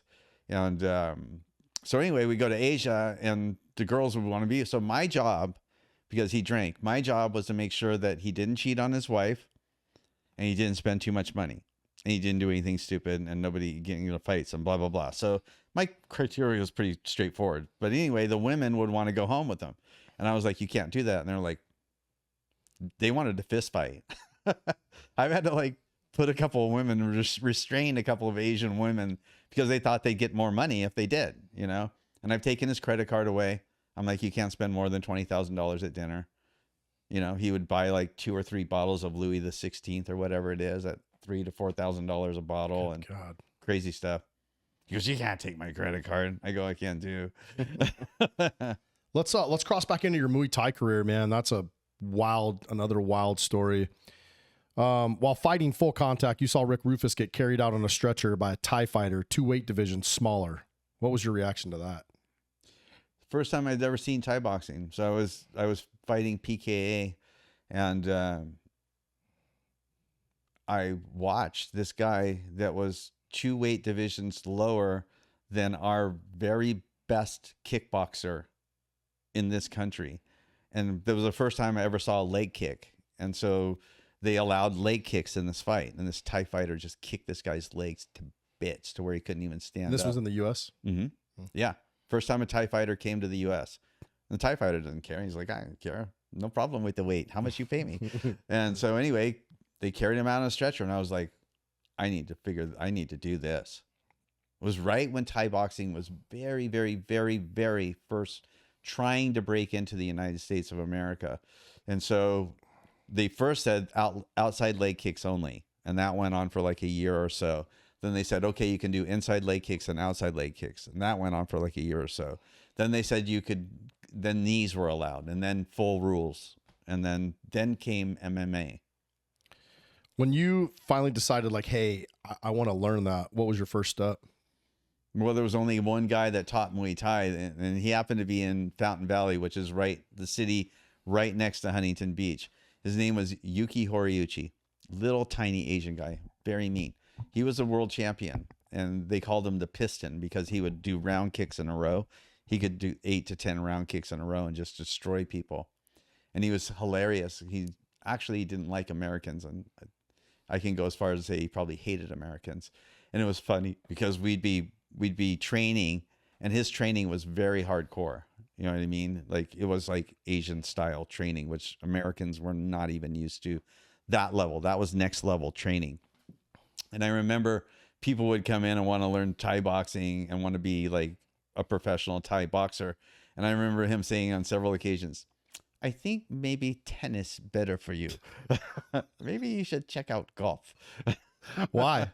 Because they were getting the shit out of them, and they were, when people tell me I want to fight for a living, I say I only have one question for you. And then what's that? And I go, do you like getting punched in the face?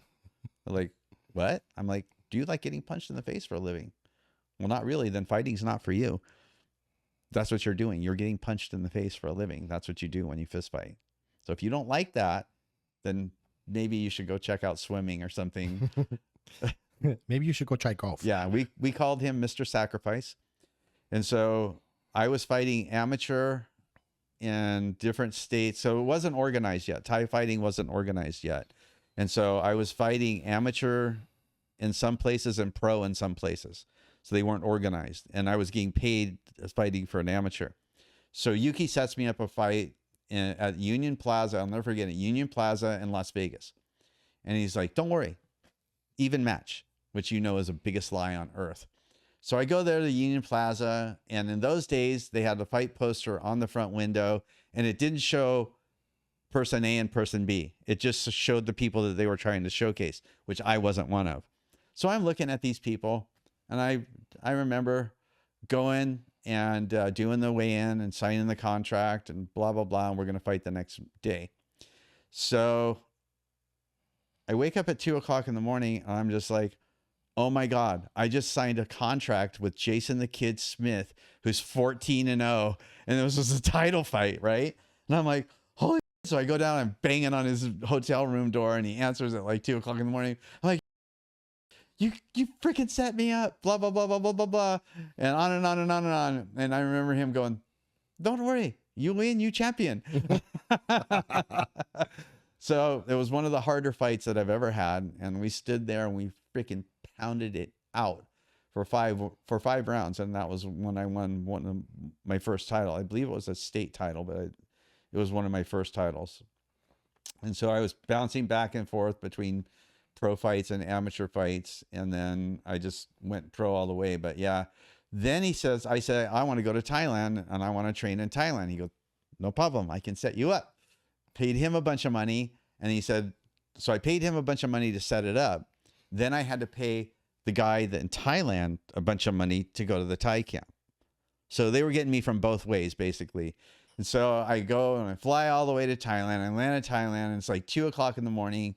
And this dude is there to pick me up. And he's a short little Thai guy, very disheveled. And he has one eye that's totally riveted on me and one eye that wandered, right? And I'm standing there like looking at his wandering eye and looking at him. This is just weird, right? And we're in Thailand, and I remember it said Land of Smiles and stuff. And so anyway, he tells me at 2 o'clock in the morning, hey, you need to give me all the money. It was either $500 or $1,000. And I'll pick you up at 5 o'clock in the morning, and we'll go to the Thai camp, and I'll drop you off, and you'll stay there. You'll learn Thai boxing. I think I was supposed to be there for a month or 2 months. And so anyway, I was like, why do I have to give you all the money right now? This is the guy picking you up from the airport? Yeah. I go, why do I have to give you all the money right now? And you're going to pick me up in a couple hours anyway. And we went back and forth and back and forth and back and forth. And he's like, you have to pay me all the money now. And I was like, okay. So I gave him all the money, and I was like, I'm screwed. I just gave all my money to a scam artist. You know what I mean? Sure enough, 5 o'clock in the morning, he's there. Picks me up, drives me for a long way out of Bangkok and to this place. And it was a small little town, and it had, in Thai camps in those days were in somebody's backyard. So they had a ring and heavy bags and a, place to do sit-ups and some really like very basic weights and stuff like that. And so there was a guy's house and a backyard that has a bunch of training equipment, a wall that's like 6 to 8 feet tall, and then a restaurant on the other side where they're like literally cooking, and there's smoke kind of bellowing into the ring. And it's just like completely absurd. You know what I mean? But these were serious freaking people that train. Like this was next level. So I start trying to throw kicks and stuff, and they grabbed me by the hand and they took me to the restaurant and told me nobody spoke English. So they were like, showed me how to pick up dishes and clean the tables. And I was like, I'm trying to figure it out. And I was like, oh, this must be like wax on, wax off. This is where you start, right? At the very bottom. So I'm working in the restaurant, and I'm like, hey, I want to. And they're like, so they let me kick the bag a little bit and maybe do the mitts just a little bit, take me back to the restaurant. And I'm like, this is crazy, man. But I'm earning my way to the ring. You know what I'm saying? That's what I thought. So I was there for about a week doing that, mostly working in the restaurant and being a slave. And so their main fighter was fighting for a championship and won. And so they take us out to duck soup at like 1 o'clock in the morning, or to eat at like 1 o'clock in the morning. I get duck soup. So I eat the duck soup. Well, I completely stayed away from the water because they say you don't drink the water, right?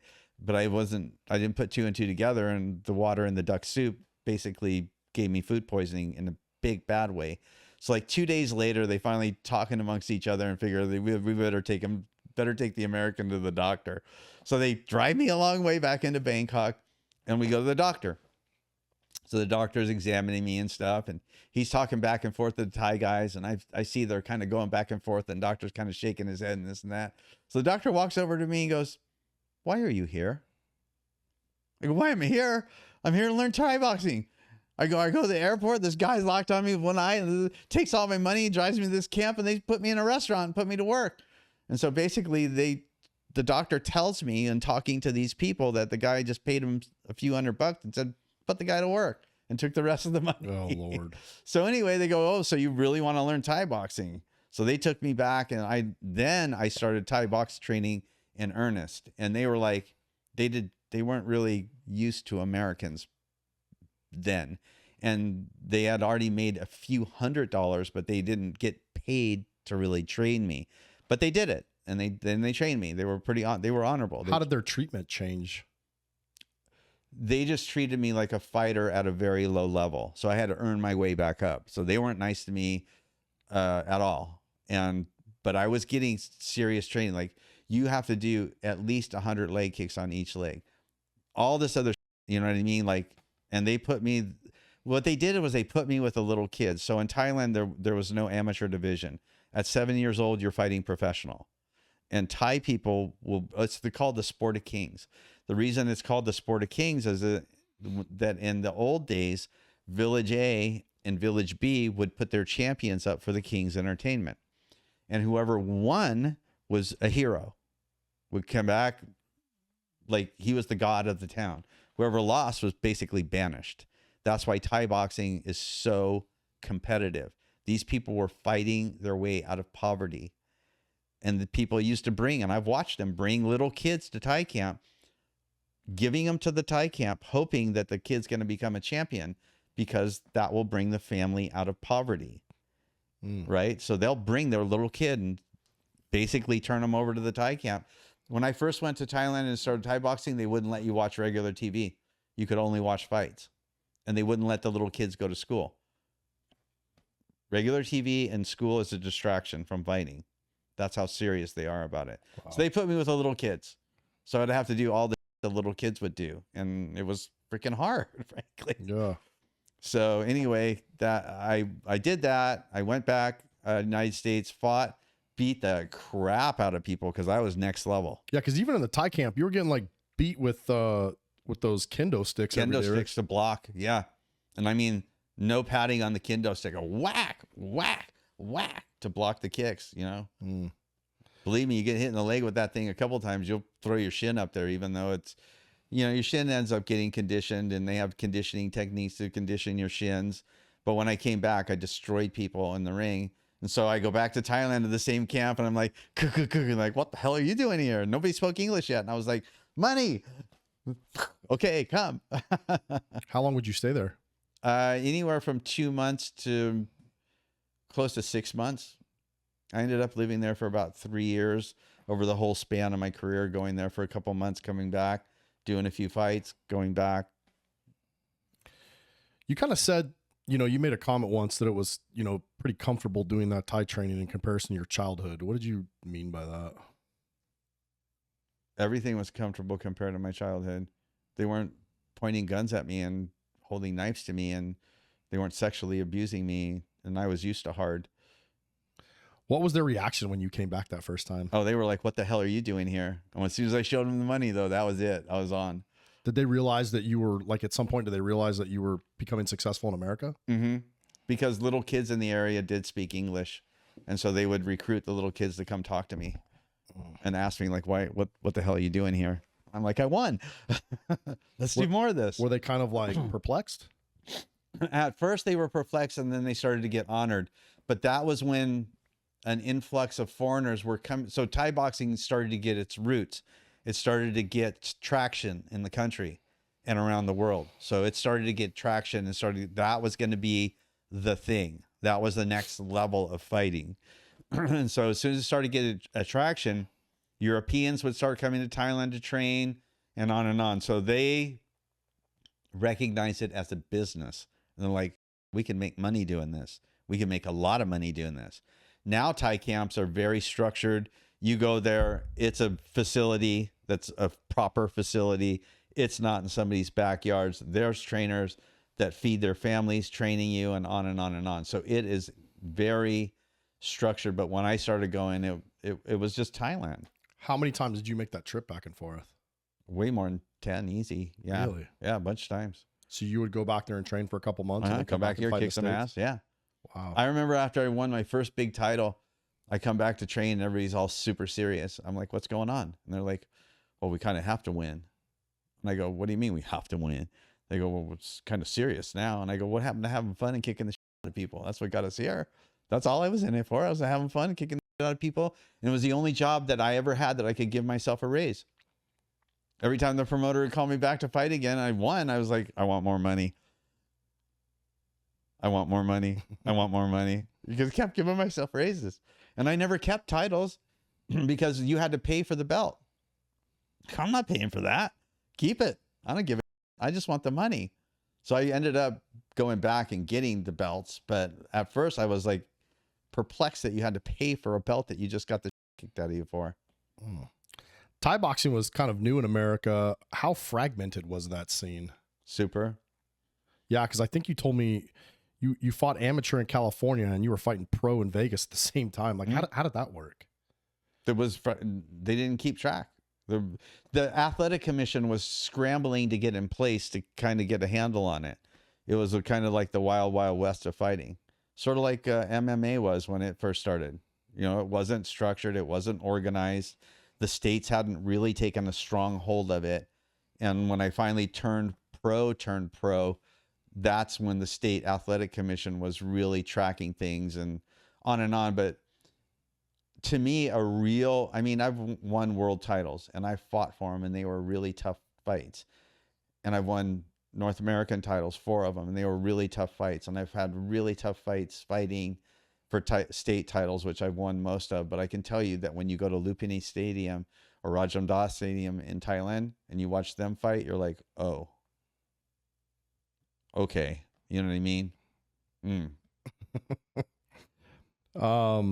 Over your 20-year fighting career, you won 7 Muay Thai championships. Which fight stands out the most, or is there one? Probably the Jason the Kid Smith fight, because I just remembered I literally completely passed out. I literally come up out of my bed. I'm like, I just signed a contract with the champion. I thought, oh my God, I was never so scared in my life. And so that's one of the, I had a lot of real tough fights. I fought on national TV a bunch of times. But I started really championing kids, and there's one YouTube thing on, it's like, I'm here to inspire young people to take their aggression and channel it into something positive like I'm doing.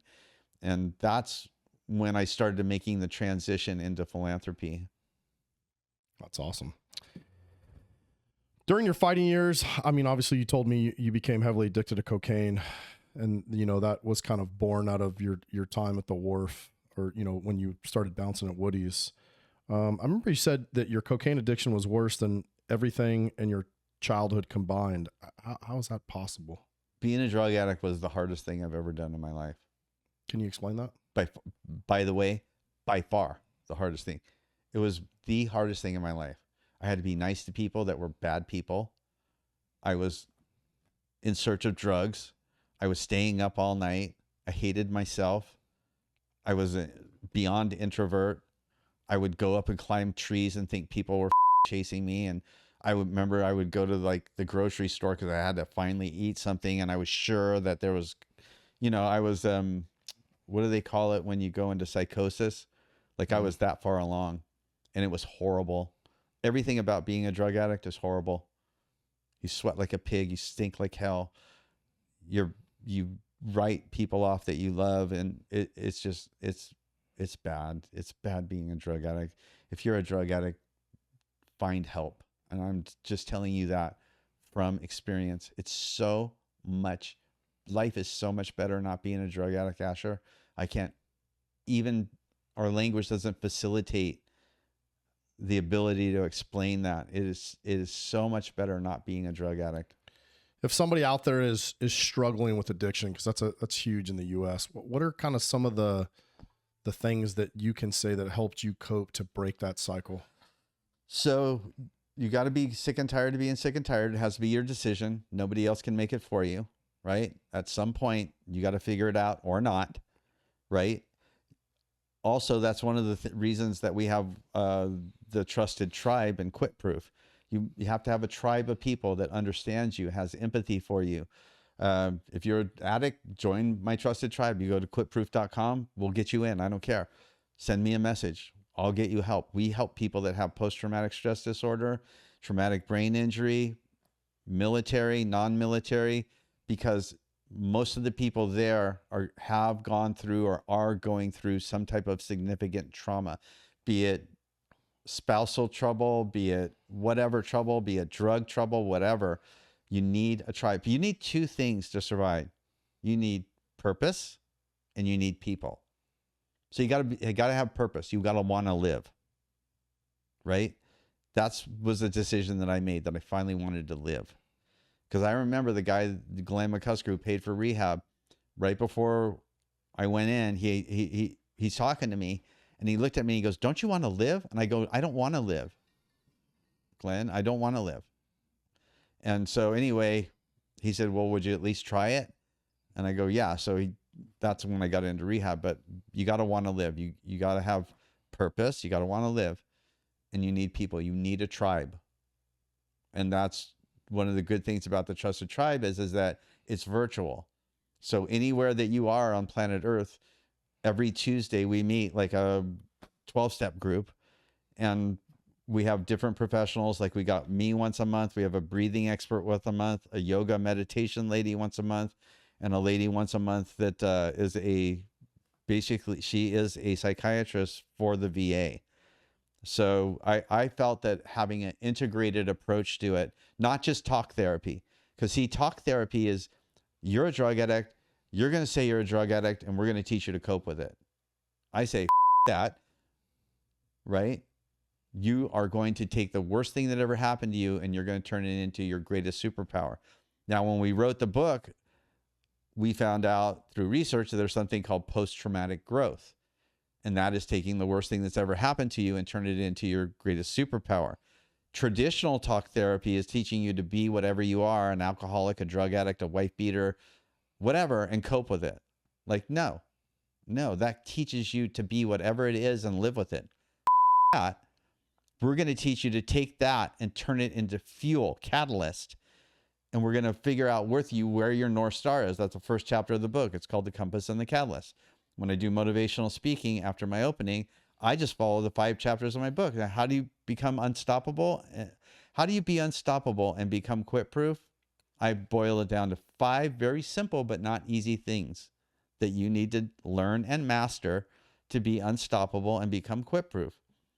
The first thing is you have to have a North Star, right? There's 2 ships in the harbor, exactly the same. There's 2 exact same ships in a harbor. One has a captain, one has a crew, one has a destination. That ship has a 99.9% chance of reaching its destination. Very same ship, very same harbor.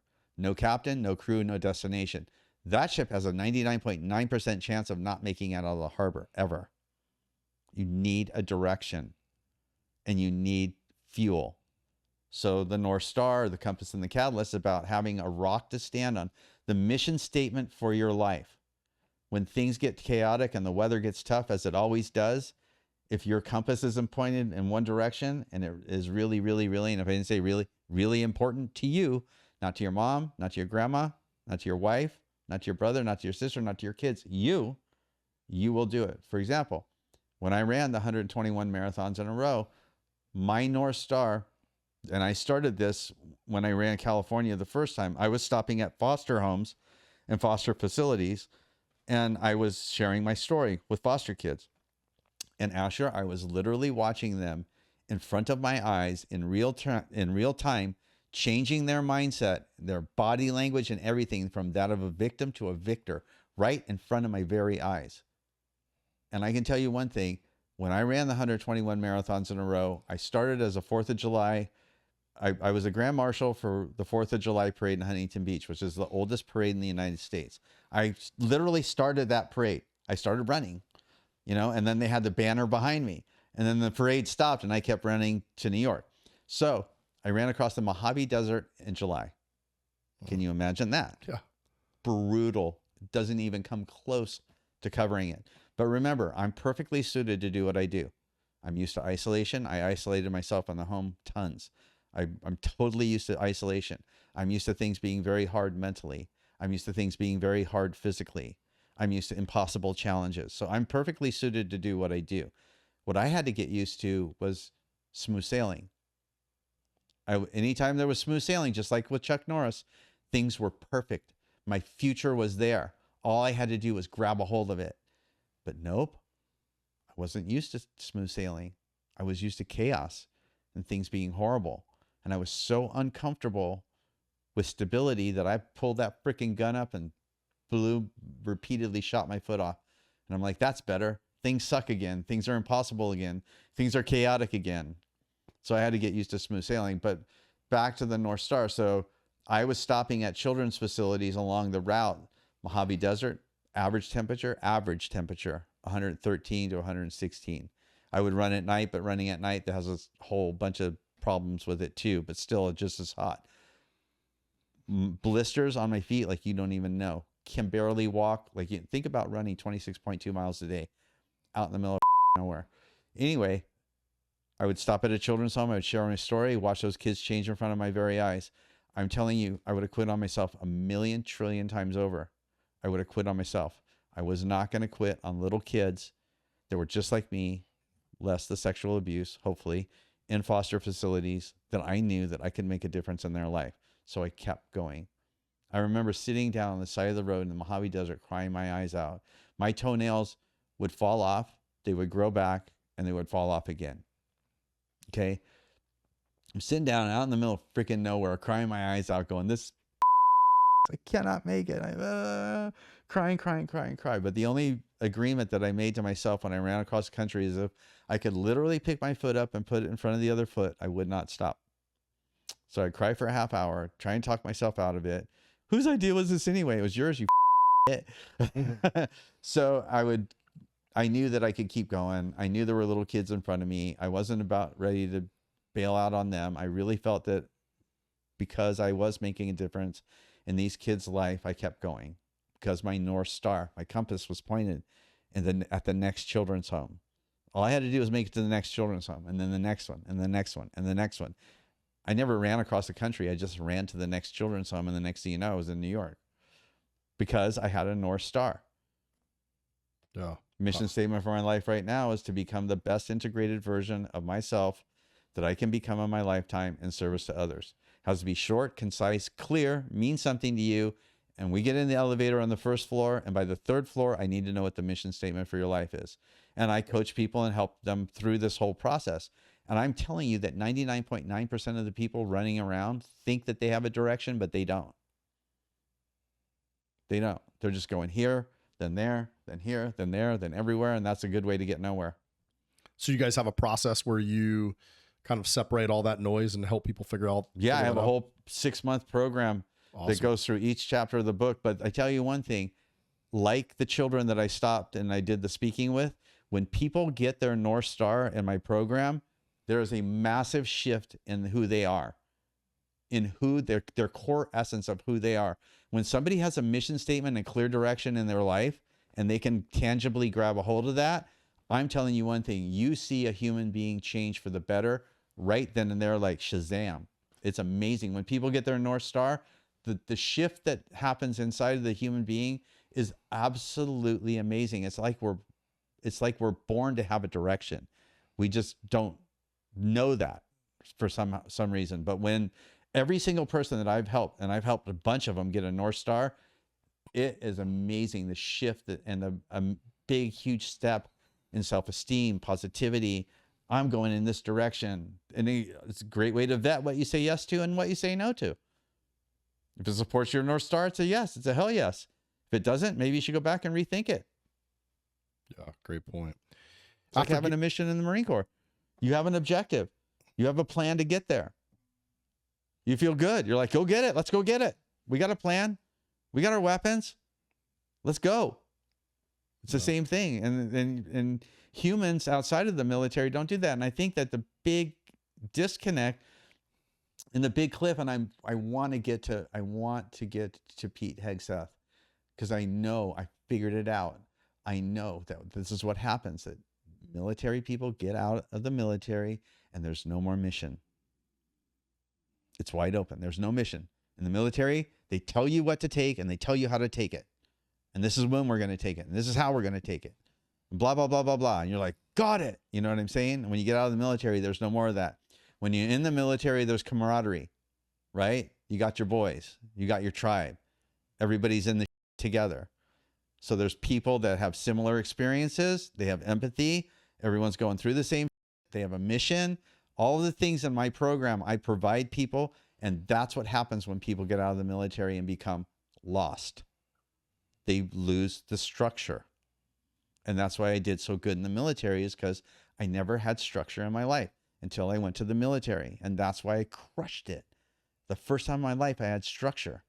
And I was, yes, I got this. Let's go crush it. What do we have to do? How many push-ups? I didn't give a shit. What do we have to do? We have structure. It felt so good to have structure. And in my program, we have structure. And when I watch people get structure, especially military people, they get better. They feel like they got a family again. It's a great point, man. Pretty rad to watch, I can tell you that. Yeah. And be a part of. It makes you feel enriched. You know what I'm saying? And there's that enrichment word again. Yeah. Towards the end, I want to talk to you about some of the success stories that you've seen as well. After getting clean, how did you transition from fighting to like your ultra endurance life? You talked a little bit about it, but yeah. So I'm clean and I'm fighting. About a quarter of the way through is when I went to rehab, and I got clean and I stopped fighting for like 8 months to maybe a year. And then I started fighting again, and I was really successful. And so I'm running for a title fight. And so the guy that I bodyguarded, he had Reggie Jackson, Joe Montana. Reggie Jackson, a baseball player. I don't know if everybody knows him, but he's Mr. October. Very famous baseball player. Joe Montana, very famous football quarterback. Dennis Rodman, oddly enough. And a race car driver named Jacques Villeneuve from Europe, because he had a headquarters in Europe. So somebody wanted to do business with his company. He'd send Reggie Jackson to play golf with him. It was a great deal maker. You know what I'm saying? So Reggie couldn't make it to a event that he was supposed to be touring a children's facility that was in Orange County called Orangewood Children's Home. And so he asked me to do it. And I was like, dude, I don't go to children's homes. I'm done with that. So anyway, back and forth, I finally do it. So we go to Orangewood Children's Home, and it was a place that was an immediate care facility for kids that had been removed from their home for violence, mostly, or terrible things, or parents got shot from the cops. A lot of the same things, the Masonic Home stuff, right? And they took kids from infant, like the Masonic Home did, all the way up to 18. But this was a temporary facility to find you a foster home. A lot of times they couldn't find foster homes, so the kids ended up staying there. So we get there, and I'm with my second wife, who I hadn't married yet. And we go to the infant place, and there's an infant with a body cast from right below the neck to right above the ankles. And I start crying. And the girl, my girlfriend with me at the time, said, "Oh, that poor little baby fell down." And I'm crying. I go, "That baby did not fall down." And she goes, "Well, what do you mean?" I go, "Somebody beat that baby." And she goes, "No way." Anyway, somebody beat the baby. So we go to the toddlers, and the toddlers are clingy, and they don't want to let you go, and they want a mommy, and they want a daddy. They want somebody to love them. And my heart's just starting to break. And then we go to like the middle schoolers, and I'm watching the change, right? To where they're not becoming little kids anymore. They're becoming hardened people. And then we go to the teenagers, and they're hardened. And I remember leaving there feeling very guilty that I turned my back on that whole world. And they wanted a playground. They were trying to raise money for a playground. And I decided, now my boss, the guy that, Glenn McCusker, he would bring motivational speakers in, like Lou Holtz, Pat Riley, guy named Ray Palatier, who was America's very top level motivational speakers. And this was a time where I was off drugs and I was trying to find a direction for my life. So I would listen to these motivational speakers and I was like, you got to do stuff for somebody else. Chuck Norris, blah, blah, blah. These kids need a playground. I got to figure out how to help them. So I'm running for a title fight and I'm training and I'm like, how am I going to help these kids get a playground? You can't kick the out of people and take their money anymore. Like, what are we going to do? I'm like, I know. I'll run a long distance and I'll run a long way every day. And when I do that, people want to know why. And they'll have their attention, which is very short, but I'll have their attention, right? You have control of a few things. You have control of your intentions, your attention, right? That's where you basically on your intention. So I would tell them about this wonderful playground that I was raising money for. So I ran the length of California. It was the only time I ever ran 15 miles a day. Every other time I've run 26.2 miles a day. Ran from Oregon to Mexico, raised a bunch of money, stopped at a bunch of foster homes along the way, shared my story. My life is changing, right? And then we dedicated that playground. We got enough money with the other people that were helping raise the money, and I was watching the kids play on that playground. And it was like another angelic moment where I felt like my life had purpose. I was like, this is what I'm going to do for the rest of my life. I am going to use my athletic ability to raise money for worthwhile causes, and I'm going to inspire people to be better versions of themselves. Young, old, I don't give a. So, I mean, one of the times you ran a full marathon and then did a sanctioned Muay Thai fight that evening. What was that like? So I was watching a Chinese movie, and I'm watching a movie, and these guys fight, and they lose, and they run all day for the rest of that day and all night long. And then they finally decide, like, we need to turn and fight. These guys are catching us, and if we run anymore, we're going to be too tired to fight. So they turn and they fight. And I was like, I wonder if I could do that. And so anyway, we decided to set up Muay Thai versus marathon, and it's a sanctioned fight. And I called the commissioner up. I was like, hey, I'm going to run the fight. I want to know if it's okay if I run a marathon and then I show up later on to fight. He goes, you crazy.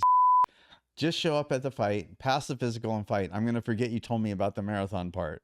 I don't care what you do in the day. So we ran a marathon in the morning. I had a friend that's a doctor, a trauma doctor in Vegas. And I remember I called him and I'm like, hey, Phil, I go, could you put me back on my feet after I run a marathon so I could get in the ring and fight? And he goes, I have my hands in someone's chest right now. I could put you on your feet in any situation. So I run this full marathon. Never forget, I ran it in Huntington Beach. The fight was here, or was locally in that area. And Phil, right underneath the Huntington Beach pier, has this makeshift cot. He sets up and he plugs an IV in me. And then he puts a blood pressure cuff around the IV and he starts pumping it in me. And then he looks at me and goes, we got to get out of here. We're probably going to get in trouble. So we go to my house. We put another IV bag in me. And then I show up at the fight and I'm like feeling good. I was like, I feel really good. I slept. He didn't pump anything illegal in me, but he just pumped vitamins and stuff in me. And I won that fight in 3 rounds. And yeah. And the important part is I gave the entire check to Orangewood Children's Foundation. Wow. And I mean, when I did that, so it was a thing where I gave it and people knew about it, and it was a little TV thing and people watched and stuff like that. And I had the biggest, most tough tattooed on the neck fighter guys going, bro, that was great, man. I would have never gave my money to anybody, dude. That was really, you're cool. You know what I mean? Yeah. It was like that kind of thing. But yeah, I knew I could do it. You're the only human to hold world records in both explosive combat sports and ultra endurance. How is that physiologically possible? It's a gift from God. That's how it's possible. That's the gift. The gift is I shouldn't be able to walk upright. Nobody should be able to run a marathon a day, every single day, across the Mojave Desert, then through the Rocky Mountains. The humidity and the altitude were beyond stifling, across the plain states. So I have this Thai guy that's been with me for 26, 27 years now, Nit. And I imported him from Thailand to train me. And it's the funniest kind of stories you've ever heard in your life. So he can barely speak any English. And I paid him a bunch of money to come and train me to fight. So he's living with me, right? And the first day we kicked the mitts together, we're kicking the mitts. And he's like Yoda. He looks like Yoda, He's the same size as Yoda, but he's brutal mean, very capable fighter. His family is the Mike Tyson family of Thailand. I found the best trainers in the world, and I would either go there and import them, and I would travel back and forth to Thailand because I wanted to win. And anyway, Nit's holding the mitts for me. The first time he's holding the mitts for me, we go through like 2 rounds of kicking and punching. He gets this really sour look on his face. He throws the mitts down. He comes stomping over to me, and he starts poking me in the middle of my forehead. He goes, "How I can teach you? You mind not right. Get you mind right. I can teach you." Walks off. I'm like, okay. So anyway, that night at dinner, he's like the most gourmet cook you've ever seen in your life. And so he's cooked this beautiful meal, and has a salad bowl with a wood spoon and a wood fork in it.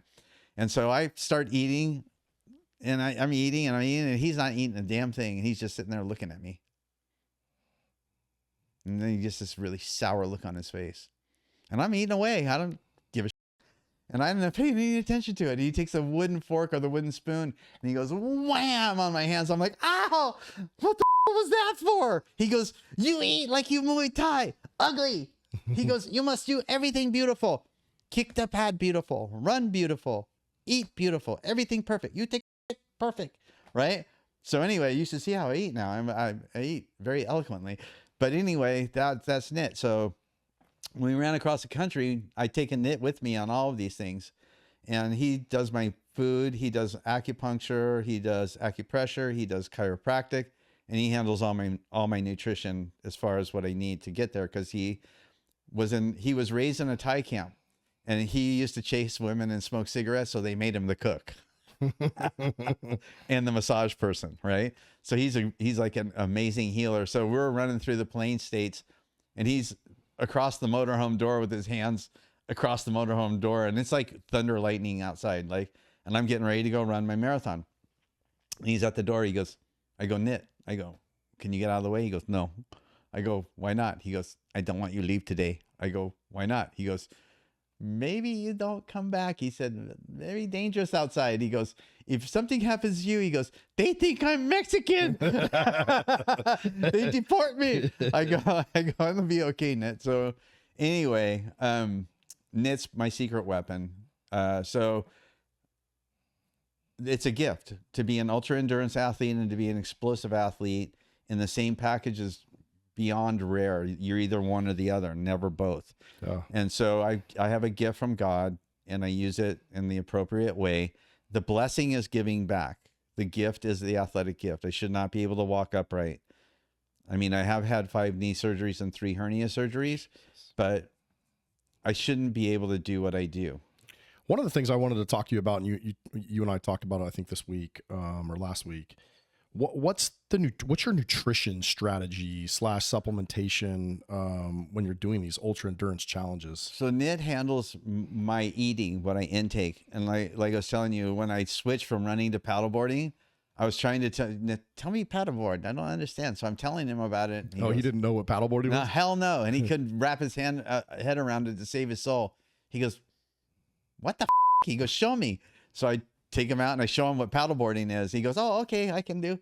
And so anyway, my nutrition, he handles the protein, the carbs, and the fats.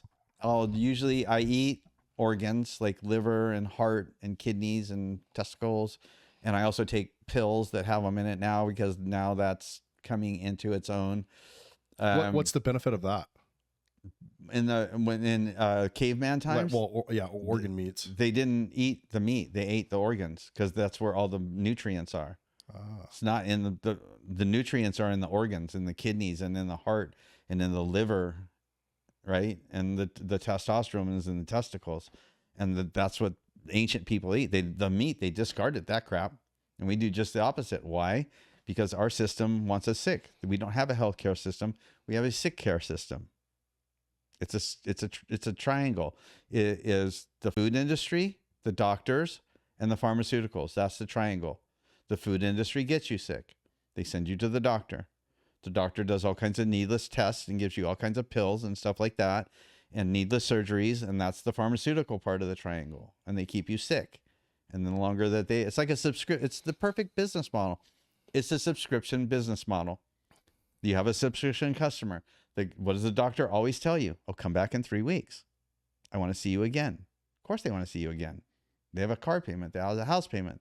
They have a payment for their office. They have a payment for their staff, you know, and they're in cahoots with the pharmaceuticals. If you don't believe that, then why did they send them on vacation if they prescribe you enough of X, Y, or Z? And why does the food industry make you sick? Because it's a multi-trillion-dollar freaking industry. Look, I mean, that's where RFK is coming in and doing all this stuff. And I'm not listen, right's wrong's wrong. Okay, period, the end. So get back to the organ. Ancient people used to eat the organs. They discarded the meat. That was trash. The organs is what they eat. So, and that's what keeps you healthy. That's what has all the vitamins. That's has all the minerals. That's what has all the good stuff in it. So I integrate that in with elk and bison, and I eat seafood, and unless I'm doing an event, Knit handles everything. That's awesome, man. Yeah, It's awesome to have a Knit. Oh, Knit's super secret weapon. We need Knit's book too, bro. Knit. His nutrition book. Knit's amazing. He says he is like Yoda. We're paddleboarding from Oregon to Mexico, and he says to me, he just looks at me like Chuck did and says profound stuff out of the clear blue sky. We're eating. He goes, mouth number 1 kill you. I go, what do you mean by that? He goes, mouth number 1 kill you. I go, how's that? He goes, you eat, you die. You talk, you die. I go, oh, fair enough. That's a great point. Well said. We should put that on a t-shirt. Yeah. So being an explosive athlete and an ultra endurance, very rare. I do eat some products that I have come from Shackley. They have really good protein and other products and vitamins, but they vet their stuff really well. It comes from where? Shackley. It's like a 50-year-old company. They make good, solid products. And the last time I ran across the country was for a company called Balance of Nature. They have a proprietary blend of fruits and vegetables, and they grow the fruits and the vegetables. They have growers. They harvest it when it's ripe, because usually when you go to the supermarket, you usually get it early or expired, right? So they harvest it right when it's completely ripe. They flash dry it. That's their proprietary process, and also the combination of fruits and vegetables. They flash dry it, they grind it up, they put it in the capsules, no fillers, no additives. So I usually break those things open and put it in my shake. I ferment. That Knit taught me that. You want to live to be a trillion? Ferment. Yeah, I just started eating sauerkraut, man. Fermenting is big. It's not my favorite thing to eat, but it's really helped me. Oh, you can ferment all kinds of stuff. My wife smells like dirty feet.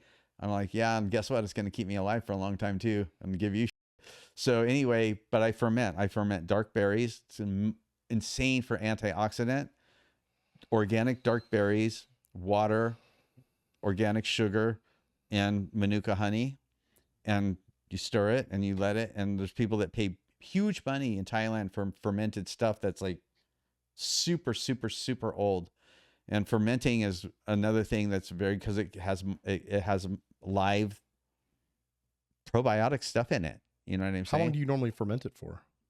Oh, I have stuff right now that I've fermented for way over a year.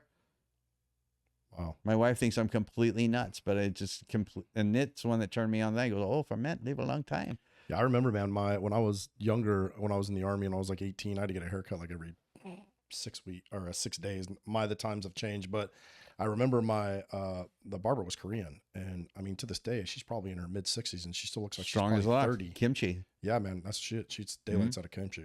Yeah. So, yeah, So that's it. And I try to stay away from like stuff that has fillers and additives. And so I have a friend that works for the FDA. So when I have companies try to approach me and go, hey, we want to do a deal with you or whatever, I'll give it to my friend from the FDA and he'll go, don't you dare take that. Yeah.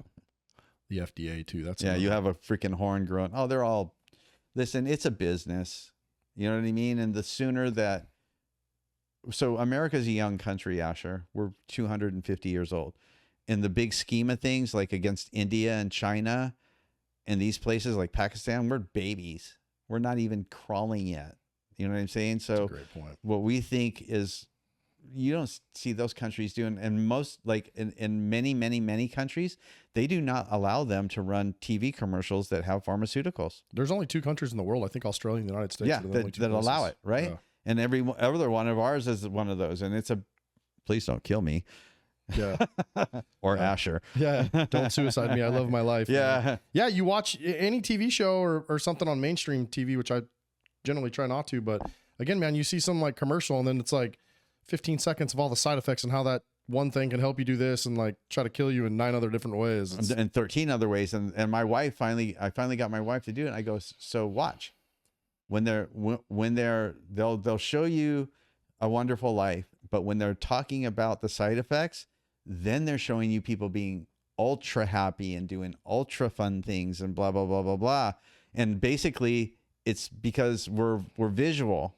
Yep. So we're watching everybody have a great time and live a wonderful life. And we're not hearing that it makes you piss blood in 8 different colors and all this other stuff. And, oh, by the way, these drugs that are supposed to cure you for antidepressant, they all of them say, if you feel like you want to kill yourself and everybody around you, seek a doctor right away. Yeah. You know, which is all the side effects for most of the SSRIs that veterans have been prescribed. Big time. I've said it a bunch. Especially it's like, veterans. I don't understand. You know, people are like, well, I don't know why we have such a high suicide rate. It's like, well, look at the medication that you're putting them on because they have trauma. So it's and live veterans that are alive and not in service are costing the government money. Yeah. Right. So there's an incentive for them not to maybe make it as long. And I don't want to get in trouble with the government or anything. I'm just talking. Yeah. You know. No, people are waking up, man. I think. Yeah. You know, and I don't want to take this down a rabbit hole, but you know, after what happened during COVID, I think people are wide awake. Oh now. yeah. People are now, you know, becoming more involved in you know their health and well-being and realize that you know maybe some of the things we've been told through the years are not exactly the way you know it's supposed to be. I'll tell you about COVID. I had a gym that was thriving and I was making 6 figures there. I had an environmental youth education program. That's the reason I did the paddling, was because of what I felt was the unacceptable amount of plastic in the water. So I created a nonprofit, because I used to be in the California Community Foundation when I ran, and I would have people donate, put it in the California Community Foundation. They would donate it out. So I finally started my own nonprofit, and I started doing the paddleboarding because I wanted to bring awareness to the unacceptable amount of plastic that was in the ocean. So we had a program that we run in the elementary schools called RESEP, Rethinking Single-Use Plastic. And the program went viral. So I go in, I give a lecture, sort of, if you can, to elementary school kids about good plastic, bad plastic, where plastic's made from, how it hurts the wildlife, how it hurts humans, blah, blah, blah, blah, blah. I issue them what we call the RESEP Challenge. It's a challenge for them to go home, take a simple inventory of the 4 biggest offenders: plastic bag, plastic bottle, styrofoam container, and the straw. And so they go home and they take a little inventory of their family's use of single-use plastic. And then when they turn that in, my foundation gives them a reusable bag, reusable bottle, reusable lunchbox, reusable straw, and a table tent to set up at a restaurant saying, don't bring us plastic stuff. Anyway, it went completely viral in elementary schools. It was massive success. My phone started ringing off the hook with administrators going, your program's great. All these little kids are coming to school using reusable things instead of not. So anyway, in 1 month, my gym got completely closed down, which I was making 6 figures on. Elementary schools got completely closed down. So my program was gone, poof, overnight. And I had to go work at a shipyard, scraping barnacles. What happened? Off the bottom of a boat. COVID. Oh. No gyms, no elementary schools. Yeah, that's wild. Kind of looping back around to, you know, what we were talking about before. The other thing I want to talk to you too is, like, what's your sleep schedule look like when you're running marathons? I mean, you ran a marathon every day for 121 consecutive days. Yeah, and I also ran 76 in a row, and I also ran California twice at a marathon a day. So I run or paddle, and then Knit, he did an interview, say, Tom, come back almost dead. I have to help. And so anyway, I come back almost dead, and Knit has this drink where he puts like 7-Up in a cup and like 2 raw eggs, and I drink that thing down, and I actually feel better kind of right away. And then he'll feed me and do whatever healing needs to be done. Then I'll go down, sleep when I'm on the events. Then I'll sleep, and then I'll get up and I'll eat dinner, and then bam, right back to bed. What how much sleep are you getting? Like what's the So about 12 hours, unless I'm paddleboarding, because paddleboarding ended up being very long days because we had to launch wave runners, and we found out very early on that it was when Google Earth very first started. So you could see where there was a place to launch the wave runners, but you couldn't see there was a little wire across it saying you can't launch your here. So we'd have to find 3 different spots to launch and 3 different spots to pull out because sometimes you couldn't do it. So those were longer days, but usually I do whatever I'm doing athletically.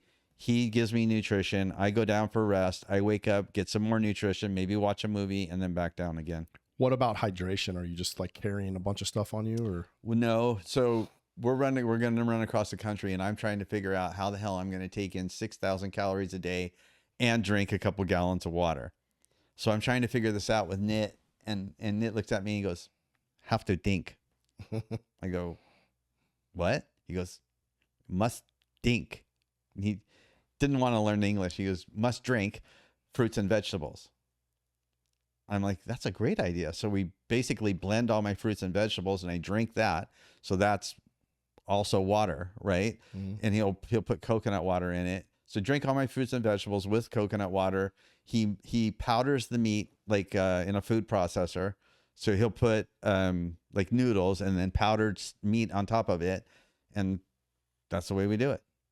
And is somebody like normally when you're running, like trailing you? Oh yeah. I have a pace car or a wave runner, and they carry all the water and they carry all the like power bars or whatever.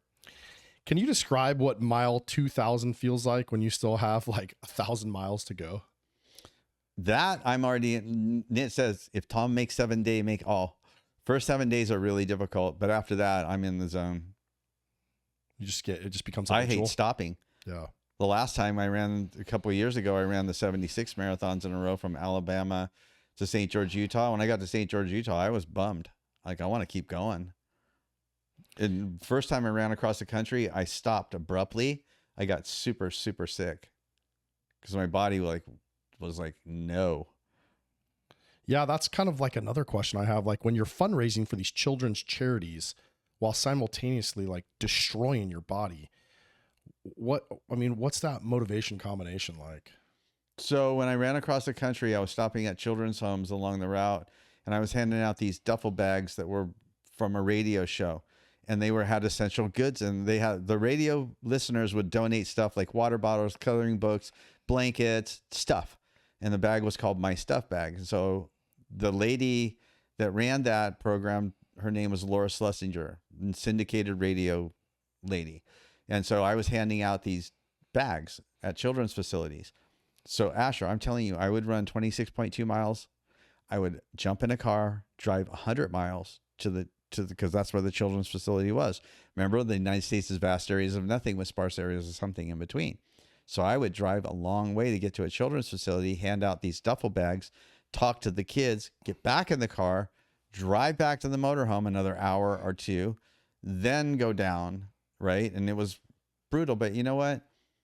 Watching those kids change in front of my life. So I was in Des Moines, Iowa, and I'm handing these bags out. And the only thing I wanted was a high five or a thank you. That's all I wanted in return for giving you something.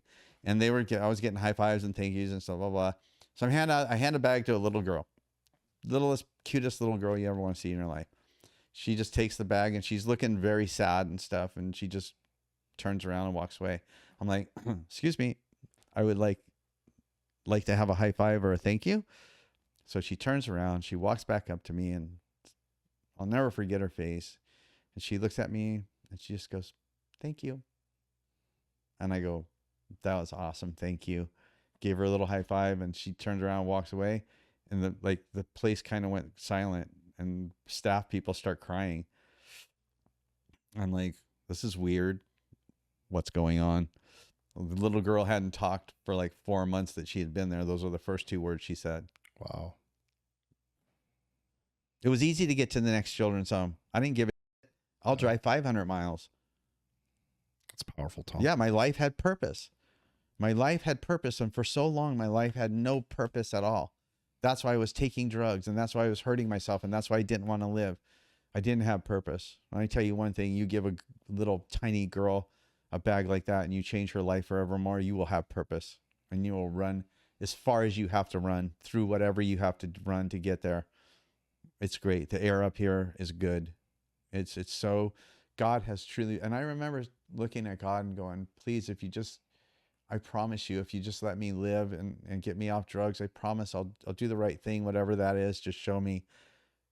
And he's delivered and I've delivered. Yeah, I want to talk about your faith here in a minute. I want to transition just slightly. We talked about marathons. You've mentioned the paddle boards. How did you transition from running to stand-up paddleboarding? That's a crazy story you were telling me last night. Yeah, it's really crazy. So I have this environmental youth education program. And I go, we're going to have to do something water related to marry it together because it's plastic in the ocean. And I'm like, okay. And so I live in Huntington Beach. I live 1.1 miles away from the ocean, and I tried surfing and got throttled. But I watched people paddleboard, and I was like, I know, I'll paddleboard from Oregon to Mexico. So I was going to do it on a prone paddleboard. So I start paddleboarding. That's how I ended up finding out about this huge. So I'm paddleboarding on a prone paddleboard, and we went to the very first woman's world champion surfing house, and she lived on canals. And that's how I found out about this, right? And I'm paddling in the canal and there's nothing but trash. And she tells me about this guy that's a friend of hers who's like a couple miles away who discovered this trash patch in the Pacific Ocean. Maybe I should go talk to him. And this is how I got interested in plastic in the ocean. Because what it was I ran to New York and I was going to do something instant gratification. I go, I know, I'll go surf. Because I had actually caught a couple waves and it was fun. So I hired someone to teach me to surf. And this is how I got interested in the plastic in the first place. And so he goes, well, we have to go on these paddle boards, these prone paddle boards, and because you have to be able to match the speed of the wave to catch the wave. I'm like, well, that sounds good. Let's go paddle. So he had a friend, the first woman's world champion. She lived in Belmont Shore on the canal, and we paddled in the canal. There was massive trash in the canal. I talked to her about, I goes, anybody see this? And it's trash everywhere. She goes, go talk to my friend. He discovered this trash patch when people didn't have any idea of what plastic. So I go talk to this guy, and he tells me about something called xenohormones.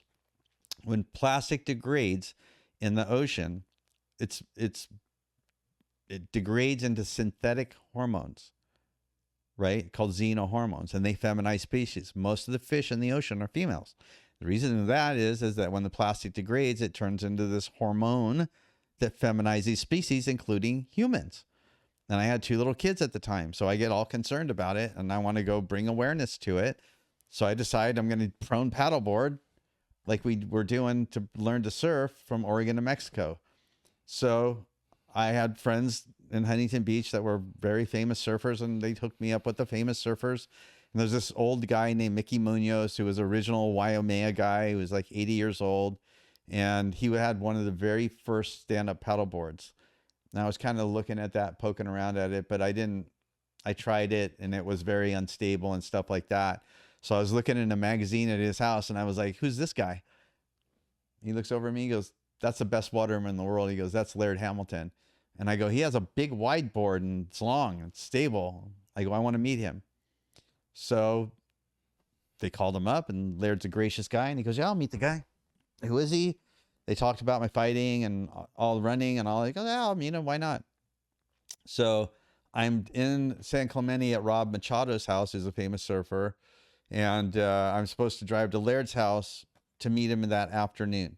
So we go with Rob Machado and we surf with him and blah, blah, blah. And I'm terrible at surfing, but whatever.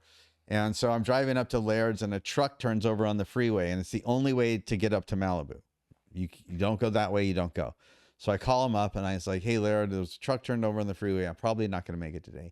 He goes, okay, well, I'll see you when I get back in 3 months. I go, back from where? He goes, my house in Hawaii. He goes, I surf the big waves in the winter.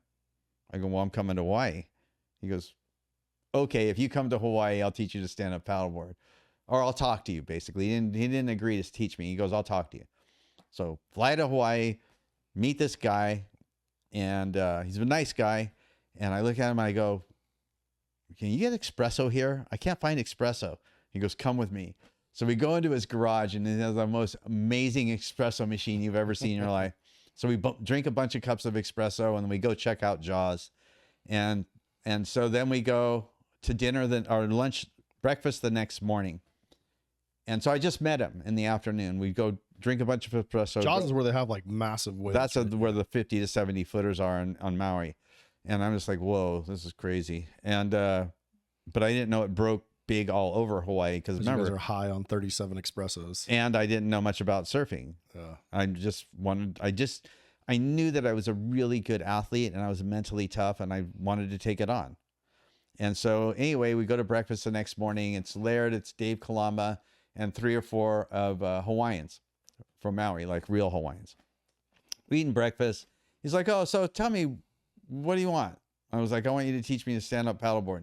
And I go, don't you hate people that have ulterior motives? And he goes, what? And I go, don't you hate people that want to be your friend for some other reason than wanting to be your friend? He goes, yeah, I don't like that. And I go, well, I got no interest in being your friend, but I want you to teach me to stand up paddleboard.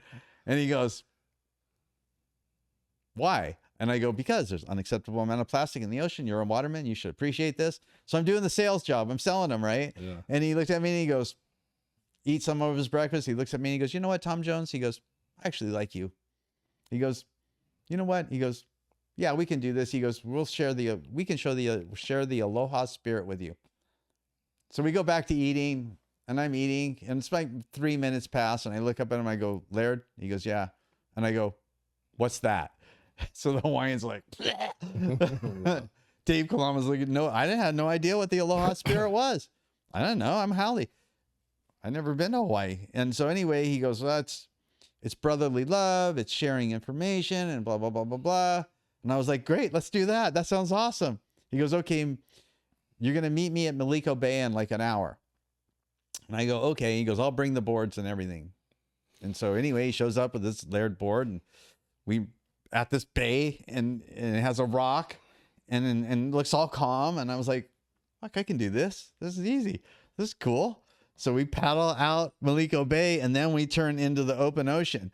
And that's the first time I've ever experienced like a 20 to 30 foot wave.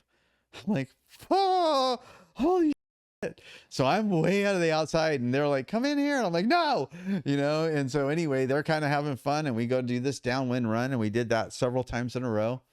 And he looks at me and he's like, okay. And I was like, I got to leave. And he's like, okay, I think you got this. And so later on, I found out that they kind of had a private conversation, and they were like, hey, should we tell him he's probably going to die and not make it? And Laird's like, fuck no, you never know. Let him go. Let him try. So lo and behold, 2007, I drive to Oregon. Mickey Munoz set me up with a guy named Greg Knoll, who's the very first guy that surfed Waimea. They were the first guys to surf huge waves, right? In the like 70s or whatever. So he sets me up with his son. These people are crab fishermen. They're very seasoned water people. And Ren is the one that set up how we did it, how we launched the Wave Runners, retrieved it. He took us to the store. We got all this nautical equipment, nautical maps, and figured out the courses and all the rest of this stuff. So in 2007, I think it was like June or something, I started paddling down the coast. And I'm thinking I'm the apex creature in the ocean as I'm going in, because I got little water experience. And Ren Knoll is a strapping human being. He's like maybe 5'11", but he looks exactly like a silverback gorilla. Like, this guy is freaking stout. And he's on, so I had 2 wave runners, right? Because if one breaks, who's going to tow you? So I had 2 wave runners for safety and me. So we're paddling, and it's getting hot. I paddled in shorts and a rash guard. I only paddled in a wetsuit one day because all the rashing. But anyway, Ren's taking down his wetsuit, and he's about 10 feet away from me to my right. And he's got the wetsuit down around his shoulders, and you see his silver back with all the hair on it, right? And he starts dancing on the wave runner foot to foot, and he starts pointing down, and he goes, Whitey. And I look down, and there's like way over 15 feet easy great white shark doing a belly roll underneath the wave runner, right? And I was just like, ah! We don't have the ability to tell you how scared I was, to the freaking beyond core. I never wanted to see a drop of water again, much less go in the ocean. He's like, what do you want to do? I go, keep going. Because if we stop now, I'll never get in the ocean again.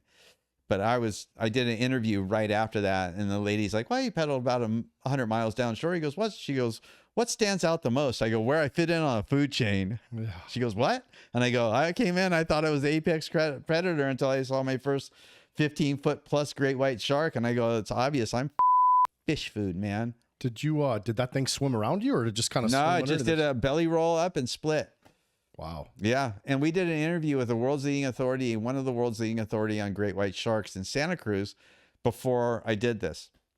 And he told us everything he didn't want to know about a shark. In the last 2 minutes of the interview, it was like a weird thing. He's doing blah, blah, blah, blah. And he looks at me and he goes, you know, come to think of it, he said, I really doubt if you'd survive the initial hit. And I was like, what? What was the significance of the belly roll? Was there? I don't know. Oh, That's what he just did. And it was a male. You can see his genitals. I don't know why he did it. I have no freaking clue. I was just glad he split. And we saw great white sharks every single solitary day to Point Conception. Where's that? And that's in Oregon? Or? So Point Conception is about 2/3 of the way. It's up by Santa Barbara. About 2/3 of the way down the state. That's where California turns from central coast to Southern California, where it's all pretty much sand bottom until you get to Laguna, and that's more rocks. But everything up north, like sometimes I had to paddle 15 miles out because we look at the nautical maps, nothing but rocks. So if you're paddling for 5 hours, the tide changes and the rocks become exposed. So you have to paddle way out. And I mean, I have so many stories of paddling, you don't even know. But in 2007, so when I started up in Oregon, surfers were telling me, I would get, you're a kook. You're going to make surfers look bad. You don't know what you're doing, blah, blah, blah, blah, blah. And then they were like, if you're doing it for environmental reasons, why are you out there on wave runners? I'm like, first of all, come on, you're supposed to be surfers. You're supposed to be cool. Stop calling me a kook. And then the other thing is that you should be looking at the crab fisherman's boat who's dumping diesel and all kinds of crap in the water. I have the most two environmentally sound crafts that you could possibly have in the ocean. So people were hating on me. And then when I got to Point Conception, I was a bro. Hey, bro, I knew you could do it. I remember you. You were the one calling me a kook. Yeah. What other kind of crazy things did you see out in the water? Kind of crazy stories from that? Oh, well, all kinds of crazy stories. So when I'm like, okay, so how are we going to deal with the shark? So did a bunch of research, found out there's something called a shark shield. And that's a female thing that you stick on your board, and then you stick this male thing in it, and it's a cord that puts out an electrical charge, because sharks go and they put out like electrical currents to navigate and all this stuff. And that shark shield screws up their navigation and it works. They go poof, away. So that was a shark shield. And so anyway, I'm paddling up in Northern California and I'm looking at this huge rock formation and I'm watching these sea lions fall into the ocean. And I was like, this is beautiful. Next thing you know, this pack of wild dogs is coming at me, the sea lions, because they're territorial up there. They'll bite you and stuff. Oh, wow. I was like, this is turning bad. And as soon as they got to the shark shield, they were like, woof, and gone. So that was one layer of protection. I had the wave runners, another level of protection. So we saw that. We had two people panic and quit, and one person just quit. One person froze and just quit. We were up in Northern California, and we launched out of a river mouth. It was super foggy. And so it was when GPS was brand spanking new. So we'd motor to wherever I left off, and we'd start from there. So we're going out, and so the way we did it was we strapped my paddleboard to the rescue sled that was on one wave runner. And so that day we were only taking one wave runner. We were going to meet the land crew. They were going to launch the other wave runner out and join us, and we were going to go. So we're starting to cruise down to my spot where we're going to meet the land crew. And we had walkie-talkies that were, if you didn't have line of sight, they didn't work, but whatever. So we're motoring down, and so I had a semi-dry suit on from Patagonia. He had a full wetsuit on, full suit with gloves and a helmet, right? We both had helmets. So we're motoring down, and he starts telling me, I don't like this. I don't like this at all, because the fog is like, you can't see, right? You cannot see 10 feet in front of you, and the wind's starting to pick up, and he's starting to panic.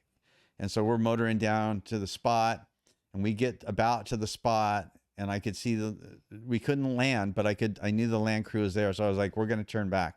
I told the guy, everything's going to be okay, bro. We're going to turn back. We're going to just find this river mouth, and we're going to get out of here, because we couldn't pull the wave runners out where we were. So he's like, okay. So he's panicking. And so we're driving back. We're beating back against the surf and the wind. The wind's probably 15-ish miles an hour. So it was pretty slamming. And the waves were probably 4 to 6 feet. So we're banging back against it. And he's panicking more. And then he goes, we're here, bro. We're here. He's looking at, my eyes aren't that great. So he's looking at the GPS going, we're here. And I'm going, we're not here, dude. I go, when we left, there was a bell. There was a floating bell right at the river mouth. I didn't hear no bell, and you couldn't see it. And he's like, no, dude, we're here. And he's trying to gun it towards the shore. I told, stop. Right. So I said, look, we're just going to motor in close to shore, and we're going to see if we're at the river mouth or not. Because Asher, there's 50-foot clouds and waves pound. I knew we couldn't go screaming for the shore. We were going to die. Everything in Northern California is the death sentence, right? The wind, the surf, you get lost at sea, whatever. It's the death sentence. So we go motoring in close to shore, and it's freaking 50, 100-foot cliff, and the waves are pounding off again. The guy's panicking. He's like, you drive. He's starting to cry. I go, and we had knives on us, right? And I go, I am not letting a panic the knife get behind me. I go, you're going to drive this. And I told him, this is the part in the story where we save our own goddamn life. I go, or don't, right? So we start motoring some more. He goes, this is a spot for sure. I go in the shore close. So let's take a look. I don't hear a bell. And so sure enough, more death. And so I tell the guy, I go, look, how much gas do we go? He goes, we have a half a tank of gas. I go, we are going to motor up and down this coast slowly, and we're going to listen for a bell. And you can't see. The fog is so thick, you can't see crap. Wind's blowing 15 miles an hour, 4 to 6 foot surf. I go, we are going to motor up and down the shore, and we are going to listen for a bell. If we run out of gas and we don't see a bell, we'll land the shit on the rocks and we'll get out of here. Okay? But that's what we're going to do. He's like, okay. So we motor back and forth for about a half hour, and I hear the bell, and we motor in. He's like, I'm done. So he left. Then we got a guy, Don Curry, who's a big wave rider, goes, I can get you another wave runner driver. So we get another driver. There's so many stories. It's just how much time do we have? So anyway, we get this, bro. We get this new wave runner driver, and he didn't tell us except for he really knew how to drive a wave runner. So anyway, that day there's a small little beach that we're going to land the wave runners on. We're going to pull them way up. We're going to tie them off and leave them there overnight. That's what we're going to do. Anyway, so we finish the paddle. We come up to this beach, and I'm looking at the beach, and I'm like, fuck, I don't know. So anyway, we land my wave runner on the beach, and I climb up this cliff, and I'm up on top with because we had a truck that had a trailer, right? And we were going to get in the truck with the trailer and drive off and leave the wave runner there and come back the next morning. This guy, and the ocean's starting to get pretty hammered about right then. I was nervous about hitting the shore anyway, because it was pretty victory at sea. So we hit mine. We pull the wave runner up. This guy, he lands on the shore, and the wave starts slamming him. And this guy literally lifted a 900-pound wave runner up, turned it around. And so I'm up on the cliff. The guy that was driving my wave runner still down here. This guy has an issue, lifts a wave runner, launches it back, and starts heading towards the ocean full throttle, straight out into open ocean. The guy down below goes, what do? I go get him. So he relaunches his wave runner and go gets him. And then anyway, we pulled him out down this thing. There was no more landing on the beach.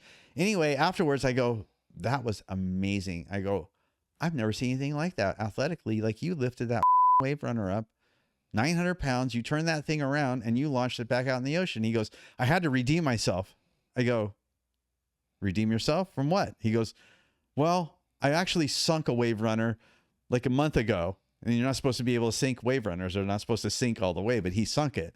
And he goes, I couldn't live with myself if I sunk it again. So now on the interview for wave runner, we say, have you now or ever sunk a wave runner?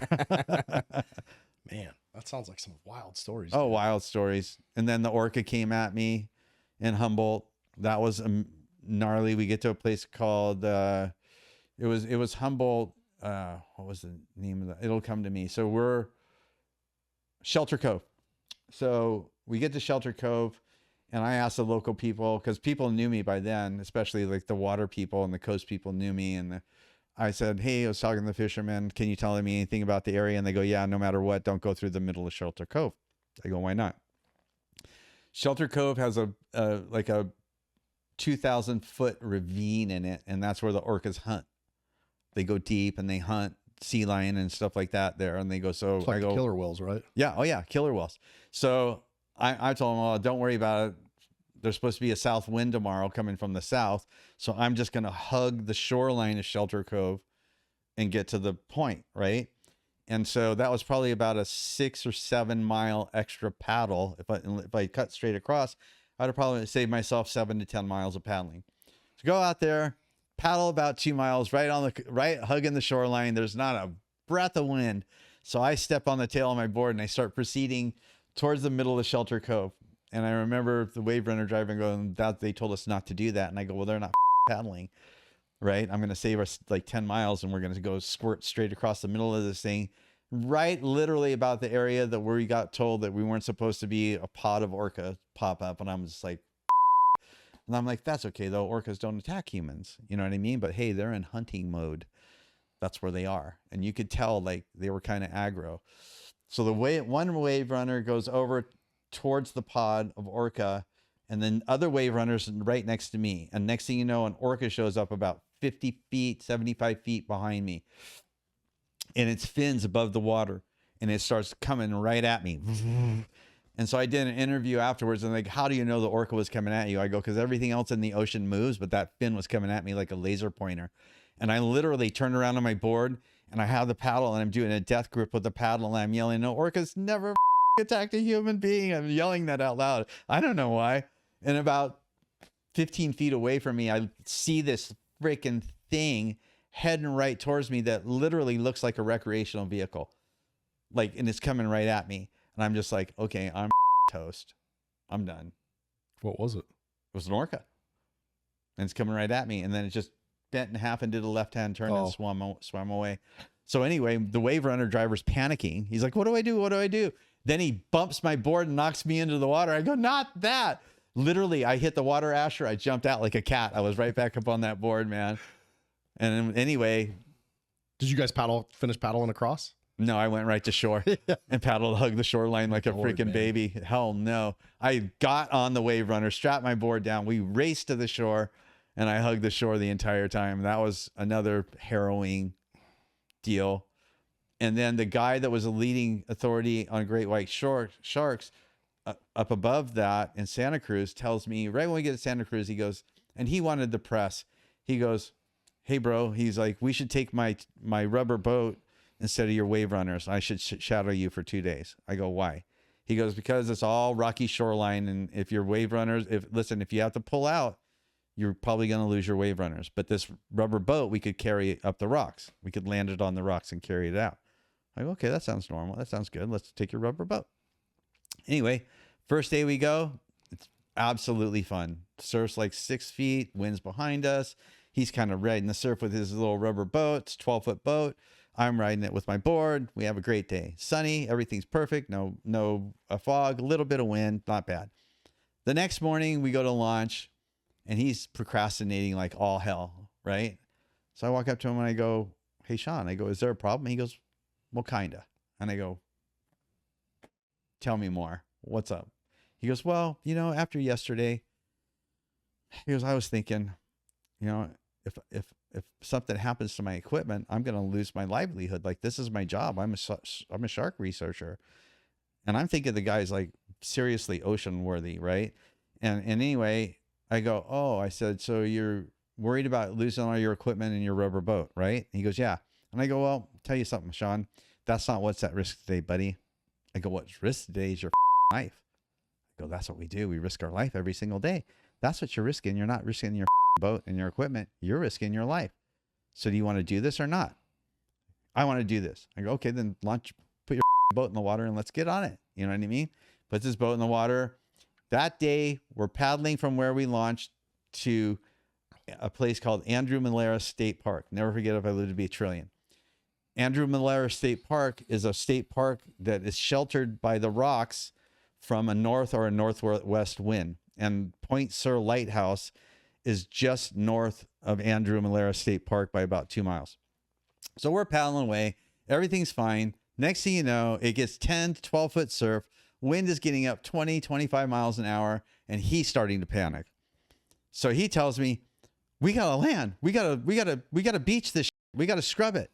And I go, where? He goes, there. I'm on the paddleboard looking into beach. I'm about a half mile away. And I'm looking at that. And by that time, I had already had a few hundred miles under my belt. And I knew what I was doing. You know what I mean? And I'm looking at that and I go, you want to land there? He goes, yes, I want to land there. I go, I tell you what, you land that 12-foot boat on that beach. I promise you, I'll take this board and land it there. He motors in there, motors around, comes back. He goes, we can't do it. And I go, I told you. I go, that looks like YMA shore pound, dude. I go, we need to go south and do our mission. You know what I'm saying? So anyway, we get about 2 or 3 more miles down and he's panicking even more. And he's like, we need to land here. We need to ditch here. We need to ditch here. I look into shore, Asher, and I'm just like, you want to ditch there? He goes, yes. I go, that looks worse than the first fucking place you picked. I go, tell you what, take your boat in there, land it on the beach. You land that boat on the beach. I swear to God, I'll take this 12-foot board and I'll be right behind you. Right? I go, but you land on that beach. I go, I am not going to paddle half a mile in to paddle half a mile out. There's no way you're landing on that beach. Motors in, motors around, comes back out. This time he's sort of crying. He goes, we can't land there either. I go, no shit, we can't land there. I go, you see that lighthouse up there?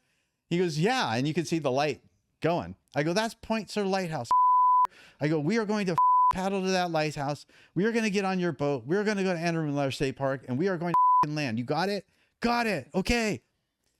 Paddle, paddle, paddle. We get to the lighthouse, get on his boat. And I'm toast. I'm laying on this board on his boat. And I remember telling him before I laid down, just exhausted, I go, whatever you do, because the wind's 25 miles an hour plus coming from behind us, right? The ocean's easy 8-foot swells. I go, whatever you do not miss that turn into that hook, right? Because there's no more way to get in for another 50 miles. Anyway, okay. But he's panicked. So I'm half passed out or 3/4 passed out. And I open my eyes and I see we're past this thing by like a half mile. And I'm like, you missed the turn. And anyway, he tries to turn into the wind. Can't do it because the boat's being blown backwards. Comes back, takes another spin. He's completely panicked. And he looked at me and he goes, you got to get out. You got to get out. You got to get out. I go, out of the boat? And about the time I say boat, he takes my board and hucks it into the ocean. I look at him, I look at my board, I look at him, I look at my board, I grab my paddle, I jump in. And I'm going south fast, right? And I'm probably about, I don't know, maybe 100 or more feet off of the shore. And there's a bunch of bull kelp. So I get hung up in the bull kelp. And I'm watching this guy do loops and trying to get in behind the hook. And I'm hucking my board literally from the leash, hucking my board, crawling through bull kelp, hucking my board, crawling. And I'm making my way to land on the beach that we're supposed to land on, right? And so he's doing circles and not being able to do it. And I'm like, serves you right. You know what I mean? I hope your boat flips. And so anyway, I huck all the way into shore and he finally, the wind lulled for a minute. So he made it in. And so anyway, I got to shore. I'm beyond exhausted. And what does he say to me? He goes, I quit, you crazy. And I looked at him. I go, no wonder we don't know about a great white sharks. Yeah, and that was the end of that. So anyway, but there's more stories, but those are a couple of the good ones. Dude, that's wild. Let's take a break. Okay. All right, everybody, listen up. If you're dragging through life, low energy, no sleep, can't build muscle, or just don't feel like yourself anymore, you need to hear this. Dr. Taylor Bosley at Precision Wellness Group in Southern Pines, North Carolina, isn't your average doctor. He's a former Green Beret Special Forces medic who deployed to Afghanistan, went on to become an ER physician, and after going through his own hormone crash, built a medical practice dedicated to optimizing the health of both men and women, and he's doing telemedicine in 30 different states.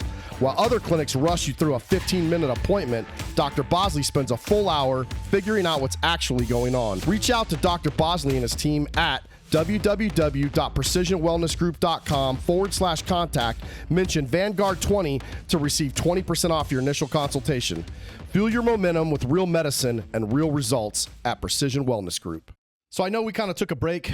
You told us some awesome stories about paddleboarding. That was just your first paddleboard trip. That wasn't even the other trip. So you paddleboarded from, it was from Oregon all the way to Mexico, right? Yeah, 1,250 miles. And that the strange thing is that when you run from Oregon to Mexico, it's exactly 1,250 miles. So I ran California from Oregon to Mexico 3 times. You ran down Highway 101 to a place called Leggett, which is about 1/3 down the state. You go from Leggett over to the coast, which is a crazy up and down switchback 50-mile roughly pass, and that's where Highway 1 starts at Fort Bragg. I went all the way down to the wall where they told me if you go take another step, you're violating the law thing. And oddly enough, in the ocean, it's exactly 1,250 miles too. Really? Yeah, it's crazy.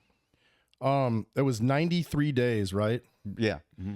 I would ask you what your most dangerous moment is, but I think you just gave me about 4 or 5 of them. So yeah, every day was the death sentence until I got to point conception. Yeah. I think I'm always like just curious about like your like the health and wellness part of it, just because that's kind of where I'm at in my life. But like, does your nutrition change when you're paddleboarding versus running? Yeah. Yeah. Knit will change it. And he also changed it when I was doing flat water. I set the flat water world record. I paddled 540 miles of shoreline in 17 days.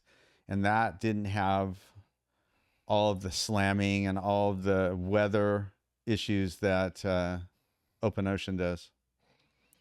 And then, I mean, again, what would change on your nutrition? Just like caloric intake or like supplements or? Mostly, I think it was the balance between the protein, the carbs, and the fats, and the water. So, and also what most people don't realize is when you're on the water, it's debilitating because the ocean sucks the life right out of you. The water reflects off of the ocean, and it's really challenging as far as what do you mean the water reflects off the ocean? The sunlight reflects off the ocean. I'm sorry, reflects off the water, which is debilitating. And so he changes the carbohydrate intake and the protein intake. I did more carbohydrate when I ran and more protein when I paddled. Yeah, that's awesome. Any like kind of go-to supplements that you use like regularly when you're doing that kind of stuff, or is he just figures all that out? No, he figures all that out. But on my protein shakes, I use the Shackley products, Shackley protein, Shackley meal replacement. I open the Balance of Nature tablets and dump the powder in.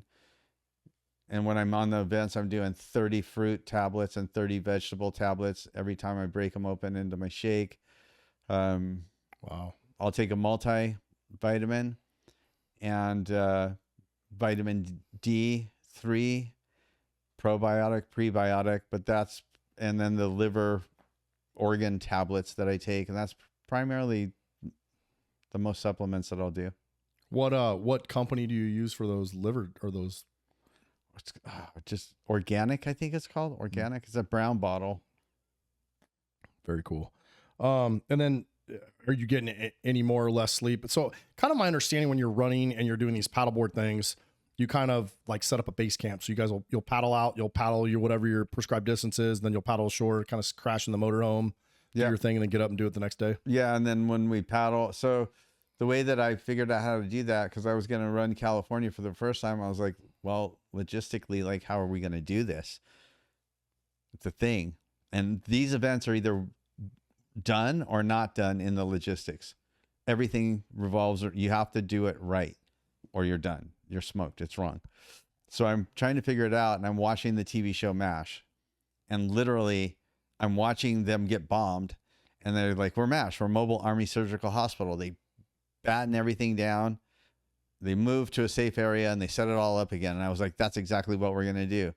So that's where I got the idea of having a motorhome, park it 100 miles south of wherever I start, have a pace car shuttle me or a wave runner shuttle me to wherever I left off.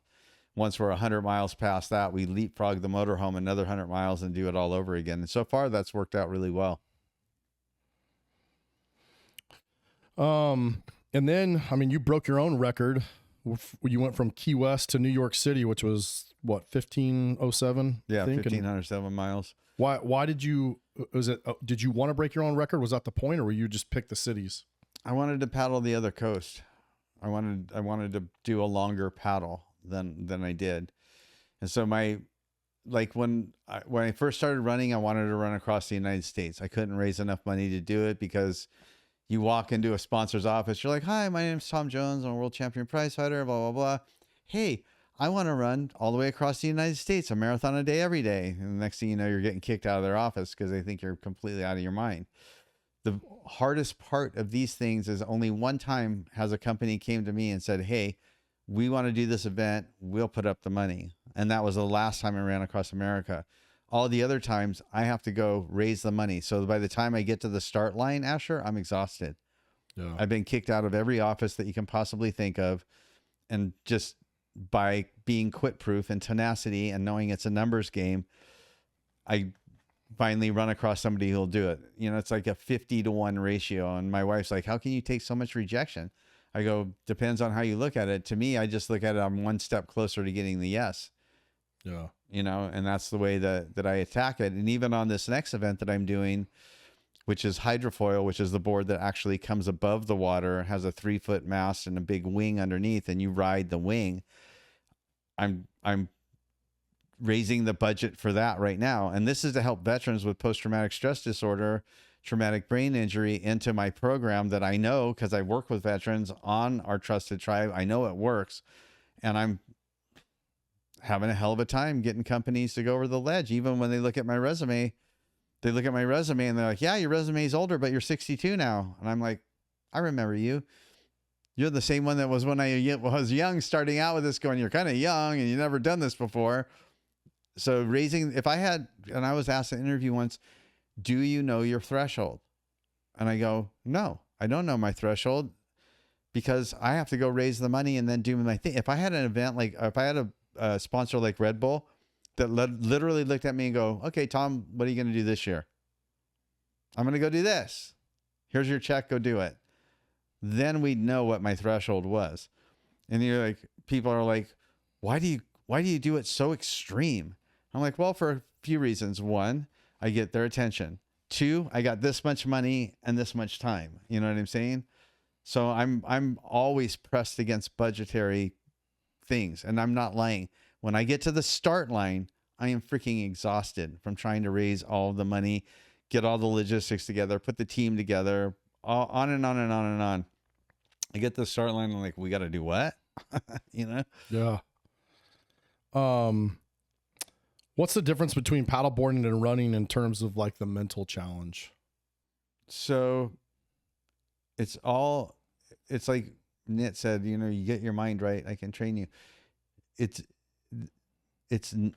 like they say, life is 9 parts mental and 1 part physical. You know what I mean? And it truly is. It's just refusing to give up, give in, tap out, and quit. It's about figuring it out. And the same when I coach people. It's about how do you get done? You figure it out. Where there's a will, there's a way. Is it any different mentally?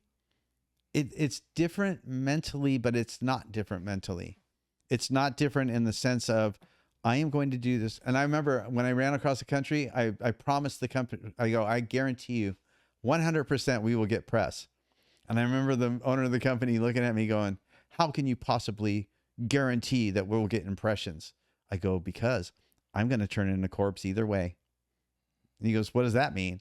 I go, "I'll either turn a corpse in alive and I'll have made it, or I'll die along the way and you'll get press because of that." And he's like, "You're crazy." I'm like, "You're slow." Not really long. It's not really wrong. No, it's about, it's the mental, it's the first law of like Hermes. It's the first law of like, there's hermetic laws, right? There's 10 of them, I think. And the first law is the law of mentality.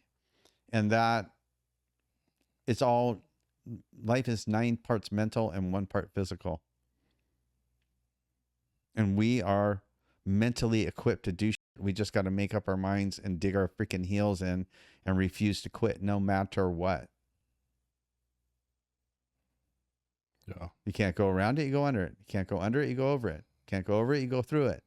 You figure it out.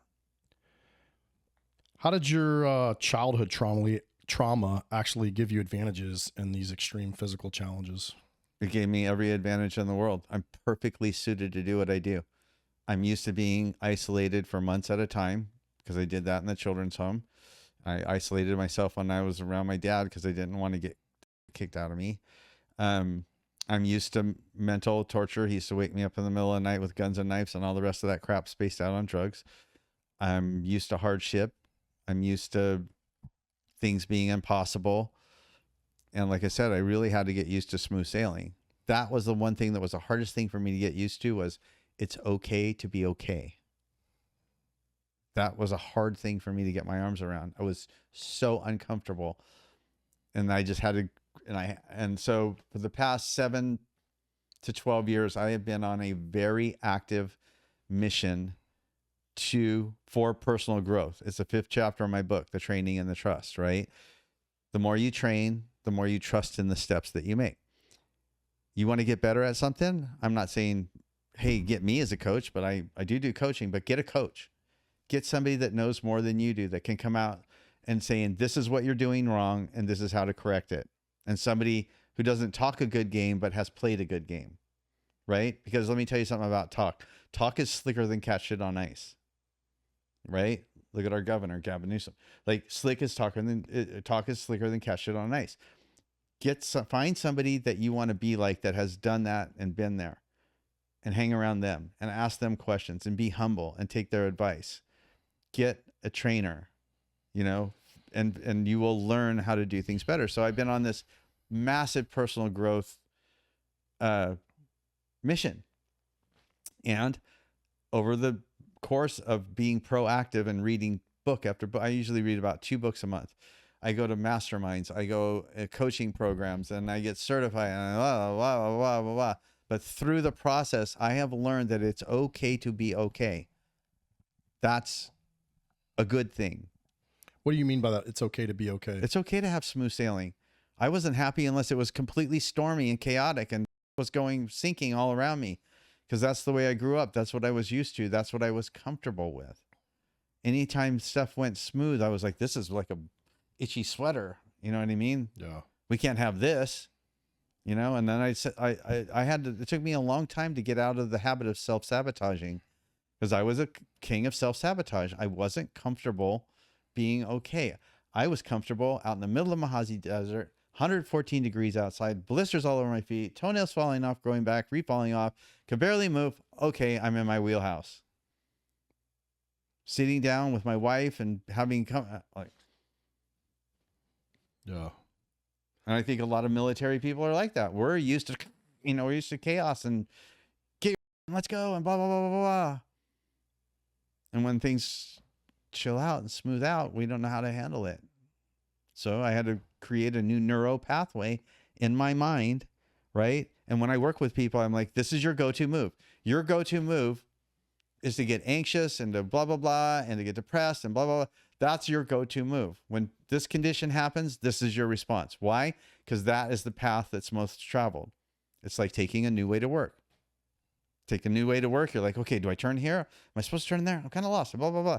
And then you take that new way again and again and again and again. And before you know it, the old way, you forget how to get to work the old way, because you have this new neural pathway. And in my personal growth, I learned there's neural pathways. I've learned all of this stuff. And like when I do motivational speaking and when I coach people, I go, it's not just enough to know it. You have to practice it. You know how many times I catch myself and go, dude, you need to do this. Same as you coach the person this morning. I have to, for the emotion and the truth, being the commander of your emotional control room, right? How do you do that? Well, you PBTA.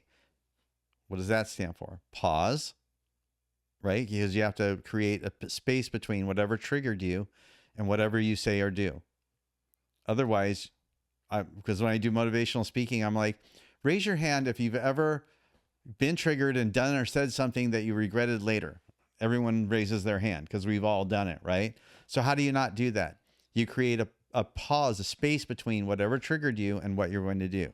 That's the P. The B is breathe. So I teach box breathing like the military and law enforcement Huge use, right? fan.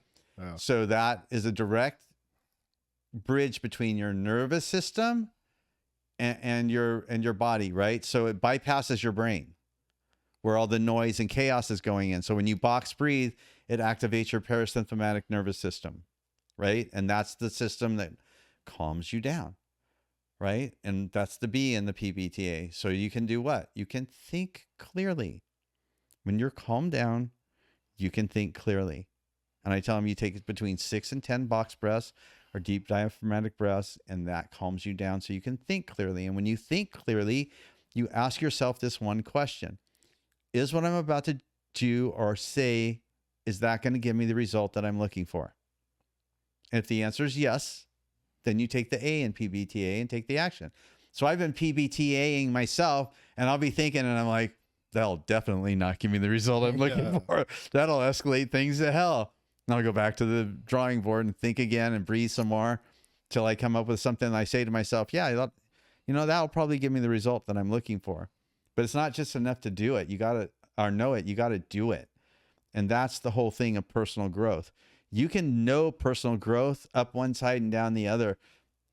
It's like punching until you've thrown that punch 10,000 times. You know what I mean? And you got a coach that's like, no, you didn't throw that punch straight and what kind of veered off to the side, or, hey man, after you punched, you pulled your hand down. You didn't keep it up, whatever, make the corrections. And like my motivational speaking coach goes, I've never coached somebody that self-corrects like you do. And I go, be in the fist fighting world, you will be a self-corrector. Yeah. It's the incentive program. Either Drop that, the block enough times, you get smacked. 100%. Once you lose enough teeth, once you're snaggletooth, you will self-correct. Kind of going back just to finish up your paddleboarding stuff. What was it like to kind of get trained to paddleboard by somebody who's like the king of the water? Laird was amazing. He is amazing. I've trained with him now for like 16 or 17 years. I've been very fortunate to be around some very great people in my life, and Chuck Norris was one of them. Glenn McCusker, the guy that owned the tech company, was another one of them. And Laird's been another one of them. Laird's always been very kind and respectful to me. And so is his wife, Gabby. They've always treated me with a lot of respect. We're workout fiends. And it's great. It's great to be around somebody that has achieved that. I remember, so after I paddled from Oregon to Mexico, I said, I want you to teach me to paddle surf. So I meet him in Maui, and we go to this place called Hokipa, and the press was there because I had finished the paddle and it was Laird. And so the press was there. And so we go to this beach, and he tells me, here's the deal. He goes, he's done some to me. So he goes, here's the deal. You're going to go on this side of Hokipa, and you're going to do this, and you're going to go to the outside. I'm going to go to the more dangerous side of Hokipa, and I'm going to meet you on the outside. I go, cool, because he's going to teach me to surf. And the waves are like 8 to 10 feet easy. You know what I mean? And I'm on this big Laird 30-foot board, or 30 inches wide, 12 feet long, and like 3 inches thick. Anyway, I get all the way to the outside to do exactly as he tells me, right? He gets to the outside, he looks at me, and he goes, no way. I go, no way what? He goes, no way, you made it. I go, what do you mean, no way I made it? And he's like, oh, there's a set coming. So anyway, and I'm talking now, the waves are coming into 15 to 20 foot on the set, right? So he and I are paddling up the face of this 20-foot wave, and I am not exaggerating 1 inch. He's right next to me. I'm freaking hucking for it, right? Because I paddled from Oregon to Mexico. I had the strength. I could stand on the board. I wasn't great at surfing. So we're paddling up the face of this 20-foot wave, and as we get to the top of it, he looks at me and he goes, hey, Tom Jones. I go, what? And he goes, you like take this one? I go, I want to live. I remember screaming that out. So he kicks his board right behind me, and I crest over the wave, and I'm thinking to myself, oh my God, thank God I lived. And I look back, and he's just ripping this freaking wave up. Unbelievable. So anyway, we get to the beach, and the press comes up, and they go, so how was it with Laird Hamilton? I go, it's horrifying. Guy's nuts, right? Blah, blah, blah, blah, blah. So the article they came out was Scared with Laird. It was on the front page of the Maui newspaper. And then we're going out to do big wave riding for the first time because I surfed and got good at it. He taught me to get up on toe in and all this stuff. And we're motoring out to surf like 30-foot waves. And as we're motoring out, he's like, well, I guess now's a good time to tell you. I go, tell me what? He goes, well, big wave surfers are born. They're not made. And I looked at him and I go, what the does that mean? He goes, well, we won't know until you get to the top of the wave whether you're going to actually let go of the rope or not.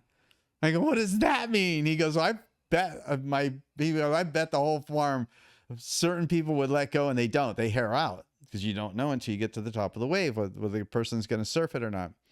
I was like, okay. So anyway, we get up, I let go of the rope, I surf a big wave. It's probably 20, 25 feet. And he comes motoring up to me, has a huge smile on his face. And he goes, Tom Jones. I go, yeah. He goes, you're a big wave surfer. I was like, yeah, I'm a big wave surfer. That's cool, man. And then I go to Maui and he goes, hey, we got a new way to get down to we're going to go do a downwind run. And it was at the end of winter, beginning of summer. So the waves are kind of calming down, but they're still big. And so he lived on the point of Jaws, and there's a cliff that's like 80 to 100 feet down. And so he goes, we climb down the cliff. And I go, with the boards? He goes, yeah, with the boards. So we're carrying these big boards all the way down the cliff. We get to the impact zone of Jaws, and there's this big, huge rock and another big, huge rock. And I'm like, you crazy blah, blah, blah, blah, blah. He goes, come on, man, we got to go hide. And the waves are crashing behind this rock, and then we launch out and stuff like that. But Laird's got a screw loose for sure. Ooh, that's probably why you guys hang out. Yeah, 100%. How did Laird end up writing the foreword for your book, Quit Proof? I was telling him and Gabby about the book, and I just said, you've known me for this many years, and blah, blah, blah, blah, blah. He knows my story. And I just said, hey, would you consider writing the foreword for my book? And he's like, you know what? I'd be honored to do that. He That's goes, awesome. yeah, he said no to everybody else. And then, yeah, he wrote it, and they have been very good and gracious to me. I mean, what does someone like Laird Hamilton, who's conquered like every ocean, what does he think about your mental toughness? he totally respects it. Oh, that's awesome. Yeah, he's asked me to coach a couple of family members of his. He's asked me to coach some friends of his. And it's funny because his wife, she's told me on a few different occasions, so Navy SEALs and these big football players and people will come and she told me when the kids were, her daughters were small, she'd say, see that little guy right there? And they're like, yeah. And she'd say, he could beat the shit out of everybody down there. And that kind of stuff. So they've just been they've been my friends. And, you know, Malibu is about an hour and 15 minutes. Their house is about an hour and 15 minutes, an hour and a half from mine. And I drive up there often to train with them. And my friends go, you drive all the way to Malibu to train with that guy? And I go, yeah, and you don't. Oh. Yeah, Laird Hamilton, I didn't really know who he was. I mean, obviously the surf industry wasn't my thing, but during COVID, my mentor, Pete McCarthy, we were all trying to find new ways to work out, man, right? The gyms are closed. Yeah. And I've always been a gym rat. And he was like, hey, man, I had a pool. And he was like, hey, you need to check out this guy, Laird Hamilton's pool workouts. And so sure enough, man, we grabbed, I think we were watching him on YouTube, and man, that's half the reason we, train. We weren't doing jujitsu. We would train doing these pool workouts. And good God, man, I remember, being underwater with my kids and moving dumbbells and holding our breath. And I got out of that pool on more than one occasion and sweat for like another 30 minutes. Yeah. Yeah. You need a nappy. We call it controlled drowning. Yeah, dude. You ever want a good pool workout? Yeah. If any of you knuckleheads out there are looking for a good workout, Google Laird Hamilton's pool workouts. Yeah. I guarantee you'll smoke yourself. And if you think you're tough, Yeah. I had a good friend of mine, man. He's a jiu-jitsu black belt from Brazil. And, he would smash me in the gym. And, the dude's like just a a freak of nature. We would get in those pool workouts. He didn't. Yeah, like you need a pool nappy. workouts. Yeah, exactly. And that's been my new thing for the past a little over a year. I've been doing jujitsu, and it's been freaking great. I took my son to Electric Jiu-Jitsu, which is just down the street from my house, and he stayed for about 8 months or so. And then the guy that runs Electric Jiu-Jitsu, Joao Assis, is this guy that's about 6'2" and a Brazilian beast. He walks up to me at Albertsons. He goes, "Mr. Jones." I'm like, "Yes." He goes, "Would you consider trading us stand-up training for jiu-jitsu training?" I go, "Sure, why not?" So I train them in stand-up fighting, and they smash me. Yeah. And that's been going on for a little over a year, which is I'm getting ready to test for my blue belt. Good for you, man. Yeah. Good for you. That's awesome. Especially even at your age. It just goes to show you, like, age is just a number. And It is totally a number. You're living proof of that. You ever want to get humbled? Yeah, try jujitsu. They never used to count age in ancient times. They didn't count how old you were. Age and the clock are things that humans have done so that they feel that they can control time. That's my opinion. That's why they put 24 hours on the clock. They used to not count the days, and they used to do it by the seasons. You know what I mean? But no, humans have to have more control. They know it's 2 o'clock. You know, they have control of that. They know that you're 62 years old. That's how old I am. I don't give a Yeah. You're old as you think you are. Laird, you and Laird Hamilton had a conversation, and he told you you needed a brand. Yeah. How did that conversation kind of change everything? That's a cool story you were telling Yeah, last night. that was a heck of a day. So I drive up to his house to work out, and we're going to work out with weights. And I always drive up early because I'm an hour and a half away. So I beat traffic, and I usually get there like 45 minutes to an hour for everybody else. So he and I and his wife have one-on-one time. And that's really cool time with Laird and Gabby. I totally enjoy that interaction, and they do too. So anyway, I go up one morning and we're going to work out with weights, and he's like all serious. And I'm like, "What's up?" He's like, "We need to talk." I'm like, "Okay, what's up? What's on your mind?" And we sit down, and so a guy named Darren Oline was there. Wrote a book called Shakeology, and he's now an Emmy Award winner for a TV series. Really smart guy. So he sits down. He's like, "Tom Jones." He's like, "You need a brand." And I'm like, "Okay." And he said to me something very amazing that stuck with me. He goes, "You know all the people that come up here?" And I go, "Yeah." And he goes, "You got more in your backyard than a lot of these people." And I was really humbled by that. And I'm not saying I have more in my backyard than any of these people, but the caliber of people that come up to train with him are rock stars, movie stars, Kid Rock, Rick Rubin, the record producer. I mean, like freaking John McGinley from Scrubs. These people have achieved serious stuff in their life, you know? And I'm like, well, how do you get a brand? You know what I mean? I don't even have a name or anything else. So Darren Oline tells me, he goes, "Well, I know this lady. She's a professional namer." And I look at him and I go, "Well, what?" And he goes, "Yeah, she's named all the chapters of my book, and she's named a bunch of brands and stuff. You should go talk to her. That's what she does. She's a namer. She could come up with a name for your brand." I was like, "Okay." So I call this lady up, and she tells me about what she does and all the rest of this stuff. And I'm like, "Okay, I'm interested enough. I'll come meet you." But it's expensive. It was like $4,000 or $5,000 she wanted to come up with a name. Right. So I drive up on my Honda Ridgeline, and I'm like, "So can you give me some of the stuff you've named?" She goes, "Yeah, that truck you're driving." And I go, "Yeah, the Honda Ridgeline." She goes, "Yeah, I named that." I go, "You did?" She goes, "Yeah, I named Snuggle, MTV2. Like, she started reciting all of the names of this stuff that, you know, I live under a rock and I know what those names are. And so anyway, I go, "Okay, let's do it. Screw it. I'm really willing to risk the money." So she interviews me for 2 days solid, asks me all kinds of personal questions, on and on and on and on. Then she just looks at me and goes, "Okay, I'll get back to you in about 2 weeks." I go, "Okay, sounds good." Paid her the money. I go off. 2 days later, my phone rings with her hyperventilating. She goes, "This is Cannon. This is Cannon." I go, "Aren't you on vacation?" She goes, "I was, but I'm not anymore." And I go, "Okay." She goes, "You're quit proof. You're quit proof. That's what you are." And I remember thinking to myself, holy, she nailed it. That's exactly what I am. I'm quit proof. She goes, the URL's available. If you like it, get it. So I got it and I kind of sat on it.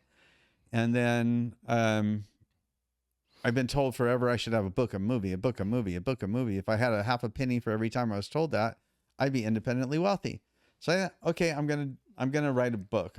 And so I called Darren on the phone. I go, hey, Darren, you're a best-selling author. You got 2 best-selling books. How do I get started? He goes, you just start writing your thoughts down and it'll all start flowing.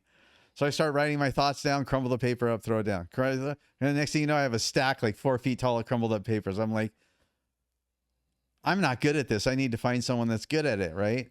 And so I called Cannon Wing and I'm like, hey, Cannon, I said, do you know anybody that, and I hadn't talked to her in like maybe 6-7 years. I go, do you know anybody that knows how to write books? And she goes, I sure do. And I'm like, can you introduce me to her, them? And she goes, sure, you're talking to her. I'm like, no way, you can write a book? So anyway, I collaborated with her. In the research that we did, we found out there's something called post-traumatic growth, which is exactly what I've done all my life, which is take all the horrible things that have happened to me and turn it into my greatest superpower. And there's a whole science behind that, and with statistics and all kinds of stuff. So I puked my life story out to a guy named Joe Hawkinson, who was a writer for the Angels. He organized it all in chronological order, turned it over to her. She took my life story and right in the middle of the chapter, it's like, do this for yourself, and has exercises on what you can do to overcome challenge, hurdle, obstacle, wall. And so it's been a really great collaboration. The book hit bestseller. I'm being, again, though, tasked to be quit proof. The guy that we had investing, he pulled out because I believe that he's rehabbing medical problems. He had cancer. And so the money stopped like right when the book was finished, and we hadn't been able to do paid ads. Still hit bestseller for Amazon, but I don't think it's legit bestseller until it hits New York Times. So I'm looking for another investor. So if you're investing and looking for a project, I'd love to talk to you. We have the Trusted Tribe, which is the monthly subscription community. Quit Proof is set up to be a chicken soup series. So it'd be like Quit Proof for teens, Quit Proof for moms, Quit Proof for veterans, Quit Proof for I want to execs. hit your whole brand here in just a minute. But before we go down that rabbit hole, I want to talk a little bit about your justice and your legal victory that you went through. Oh, In 1999, you were running across California when a letter arrived that kind of changed everything. What did it say? it said, hey, Tom, this is Walt. Well, I won't say his last name. I was in the home with you and I was reading the newspaper and I read that you were molested in the Masonic Home for Children, and so was I. I'd like to meet with you. And I was like, whoa. So I finished running the state, and it was the year that the Catholic debacle was kind of coming to a head, where all the priests were molesting the kids. So very, very quietly, the state of California opened the legal door for any child that had been harmed by an institution had 1 year to make a claim because the statute of limitations had expired. So I got together with him and I said, hey, we need to go make a claim. What was that like in that moment to realize 20 years later that you weren't the only victim in that home? Very surreal. I was convinced that I was the only one that got molested. I was convinced of it. And when his letter came, I was like, whoa, this is heavy. And the thing is the same guy that molested me molested him. Mm. But unlike the guy that molested me, who did it very textbook child molester, which groomed me inch by inch their way into it, this guy put him in a headlock and did it. So I don't know. We're different styles. Anyway, Whatever became of that dude just before? well, I don't know whatever became of him, but in the trial, when he came and had to face the jury and the lawyers, he looked like he was ill. He looked like he was broken. He looked like a sad human being. A sad human being. And I mean, and the trial was crazy gnarly. They found like 30 kids that had been molested over a 20 or 30 year period. So they broke us all into smaller groups. Was there multiple, like aggressors? Mm-hmm. Oh God. Yeah. Where else would a child molester go? To a children's home. There's tons of freaking ripe targets there. And so the Masons are not bad people overall. I gave them tours on Sunday and they're wonderful people, and then would be getting molested Sunday night by the house parent. The Masonic Home for Children was a 5-star place. You drive in there and you're like, these kids just hit Eureka. But the kids from the home were kids that went there for reasons of trauma. Either their parents were lost, died, and their grandparent was a Mason or whatever. One of the kids' father was a Mason and did a standoff with the cops, and they shot him right in front of the kid. And then most of the kids were there for traumatic reasons. But the home itself was extremely nice. They had horses. They took you to baseball games. They had Camp Masonic up in the hills, and on and on and on. But they had poor hiring practices, and when it was pointed out to them, the only thing they did was shuffle kids around. So you meet with this individual, and you guys decide you're gonna take this thing on. Walk us through what happened. So I found a lawyer that did these kind of cases, and we sat down with them and we talked with them. We told them what happened. We signed an agreement with them, and they said, okay, what we're going to do is first is we're going to go up and we're going to offer them a chance to settle out for money without this going to court. Okay. And I almost positive the number was like $5 million. So a guy flies up there, flies back down, calls us into his office, and he goes, I got great news, boys. Okay, what's the great news? He goes, they want to settle. And I'm like, great. Well, what are we looking at here? And he goes, $300,000. I go, $300,000? I go, is that $300,000 a piece, or is that $300,000 for both of us? I'll never forget. He goes, oh, that's for both of you. And I go, and you think that's a good deal? He goes, I think it's a great deal and we should take it. And I go, there's something freaking rotten in Denmark. That's, you know what I mean? And I'm like, okay, I go, I got a few questions for you now. So I start asking this guy questions, and like 3 or 4 questions into it, I'm like, have you now, or have you ever had any affiliation with the Masons or the Masonic homes of any type? And he goes, well, sort of. And I'm like, what does sort of mean? He goes, well, I'm an expert witness for them, the Masons, when they have certain cases. I've worked for the Masons before, not the home. And I go, oh, so basically I said, you have a conflict of interest is what you have. And I said, so you fly up to Northern California, you go have cognac and steak with your buddies. You tell them, don't worry, bro, I got this handled. These will settle for 300 grand. I got it. Easy day, fist bump, you know, and he's out of there. And he comes in and I said, so you come and try to sell this to us. And I go, I don't know about him. I go, but this is the part in the story where I give you the finger and tell you you're fired, right? And my friend goes, yeah, you're fired. What did the lawyer say? None. He didn't say anything. And I told him straight out, I go, you are lucky I do not stand up. I go, because right now, how far away from you are right now, God himself would be the only one to save you. I said, you're lucky I do not stand up and the living out of you. It's been bad enough that we've gone through all of this, and you have the freaking inhuman nerve enough to try to sell us out for not even pennies on the dollar. You're willing to throw us under the bus for your buddies. I go, you're lucky I don't get up and just stomp your ass right now. He goes, is that a threat? I go, no, it's not a threat. I said, I'm just telling you, you lucked out. You won the lottery today, and I'm not going to do that. I'm just going to fire your ass. And so I went back and I told the guy, Glenn, the guy bodyguarded for the story. He goes, you need to go see my friend who is a class action lawsuit god. And so I go up and I meet with this guy. We go up to Wilshire Boulevard. Yeah, up you in said LA. this dude's office was like the Taj Mahal. Oh, it was like unbelievable. You walk in this office and it's like, oh, like 5, 10-star everything. And I knew because I flew around the world with my boss, this 10-star everything.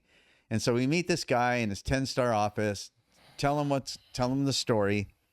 And he's got like the $10,000 suit on with the cufflinks and every hair in place and all this other stuff. And he goes, tell you what, he goes, I totally believe you. He goes, I'm going to spend like $30,000 to $50,000 on an investigation, and we're going to go down and we're going to figure this out. We're going to we're going to get you justice. And I remember he goes, but you're going to have to sign this document, retainer agreement, right? And I remember taking the retainer agreement, and I had the pen in my hand. And right before I signed it, I put the pen on the table. I said, Mr. Daugherty, I said, can I ask you a question? He goes, yeah. And I go, are you a 10,000 pound gorilla? He kind of sat back and he chuckled. He goes, why do you ask that question? I go, because you're taking on the biggest and most powerful organization in the world. I said, so if you're not a 10,000 pound gorilla, we don't need to get in this fight. I said, because I just fired a 50 pound gorilla. I said, so are you a 10,000 pound gorilla? I go, are we going to do this or what? You know what I mean? What's the deal? Look me dead in the eye.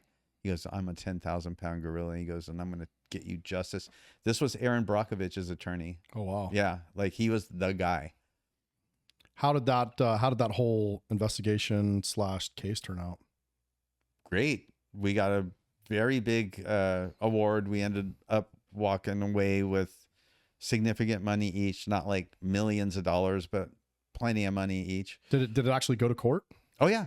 Went to court, went to trial. It was a crazy trial. Like, Tell us about that. oh, the trial was nuts. I mean, they would bring kids up that lived at the home that weren't molested, saying the home was wonderful. They had a wonderful experience and blah, blah, blah, blah, blah, blah, blah. And so anyway, I'm on the stand and I'm getting grilled and they say, you seem very angry. And I go, oh, I'm very angry. I go, I'd like to right. And the judge is like, and my attorney's like, Dah! You know, and I'm like, oh, I straight up, I would love nothing more than to I go, he took the most precious thing that I have as a human being from me. And the attorney goes, and what's that, Mr. Jones? I go, my innocence. He stole my innocence. I would love to freaking kill him dead as dead could possibly be. I go, but you know what? I go, and the only thing that I can do so the reason they could barely pick a jury is that they could only go after the children's home. They didn't open the statute of limitations to put him in jail for the rest of his life. Is exactly where he should be. His name is Wayne Rose. I get to say that because I won the lawsuit. And I said, Wayne Blythe Rose gets no more of my life. Do I want to kill him? I want to kill him and re-kill him. But I won't, because he's already stolen as much of my life as he doesn't get any more of my life. And so anyway, they put him up on the stand, and all he does is deny everything and take the, I can't barely remember working at the home. I don't remember any of the kids. They're showing him photos going, is this you? He goes, well, it's kind of blurry. Well, that's kind of far away, you know, and he just impeached the holy out of himself. Anyway, they said, okay, no further questions. Right. And then our attorneys were so good. And the guy walks away and it was just like this movie. He turns around and he goes, oh, one last question, Mr. Rose. And the jury's just riveted on him. And she goes, one last question, Mr. Rose. He goes, what's your middle name? It's the only time he told the truth. And the whole time he goes, Blythe. And you could see the jury just, because I remembered his middle name. Of course he me. Why would I remember his middle name? I remember everything about that slimy son of a. And I'm sure he did it to other kids too. He deserves it. God has there's a special place in hell for people like that. You know what he did to my life? Yeah. Against your lawyer's advice, you marched across the courtroom and spoke directly to the jury. What exactly did you tell them? I told them that this guy has stole my innocence, that he was guilty, that the home needed to be held accountable, because I went across the street and I told the church what was going on. They came and they told the home what was going on, and they basically proved all of that stuff that I went across the street. I told the church, hey, they're molesting me. I mean, sleeping with the guy was the first time I slept with anybody. And then this lady house parent, she sleeps with me, and that cracked me. And I ran across the street and I told the church. I thought the church would help me. And they just went across the street and go, hey, bro, your kids are running out telling stuff they shouldn't be telling. So they just moved us around. And then the guy went around. So I just kind of made a personal plea to the jury to do the right thing. What was the moment like when that jury awarded you in your favor? It was like justice. it felt like a huge rock was completely lifted off. And it wasn't so much the money. So I said I wasn't willing to settle unless they didn't raise kids anymore. So the Masonic Home for Children in Covina, California does not raise children anymore. That was part of the settlement. And the case is Jones et al. Versus Masonic Homes of California. You can go look it up. It's a public case. I said, you do not raise kids anymore. You are not responsible to raise children. I will not settle, and I won't settle. No, unless part of the settlement is you don't raise kids anymore. So it ended up being that they would raise the kids that were there until they were 18, and they would take no more kids on. So now the home only is an old folks home. When the Masons immediately appealed, how did that feel? Bad. I was like, they're supposed to be doing the right thing, but they're all lawyers. You know what I mean? It was drug on for another year and a half. And I remember them saying, they called me up, like, it was like right when the time was up, and they called me up at the 11th hour, and they said, they want to settle for this. And I go, put your suit on. We're going to war. I'm not settling for that. Here's the number right here. And if we don't do that, I'm willing to take my chance. Let's go back and do it again. I don't give. Let's go. And so they took that number at the 11th and a half hour. How many future kids is forcing them to shut down that children's home potentially safe, dude? Tons. Yeah, good for you. Tons. And I feel that's the best part about the whole thing. Money's the money, but you know what? To me, it was two-pronged. One, I gave a lot of kids that were severely molested and harmed. And I mean, one kid was in prison for life. In fact, they reversed his sentence. He was in because some gay people tried to pick. He was a very good-looking guy.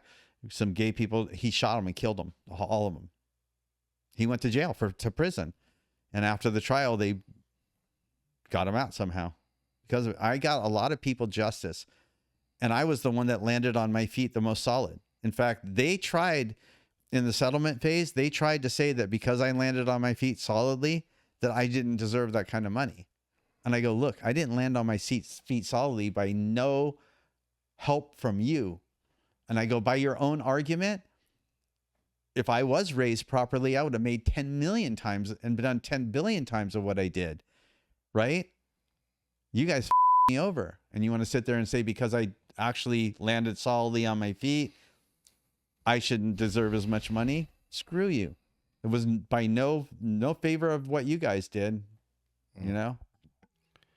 Yeah, that's a good point to kind of transition into like your whole, your digital vigilante protecting children. I mean, Sheriff Mike Brown, who was running the Internet Crimes Against Children Task Force, he recruited you. Can you talk a little bit about how that happened? Yeah.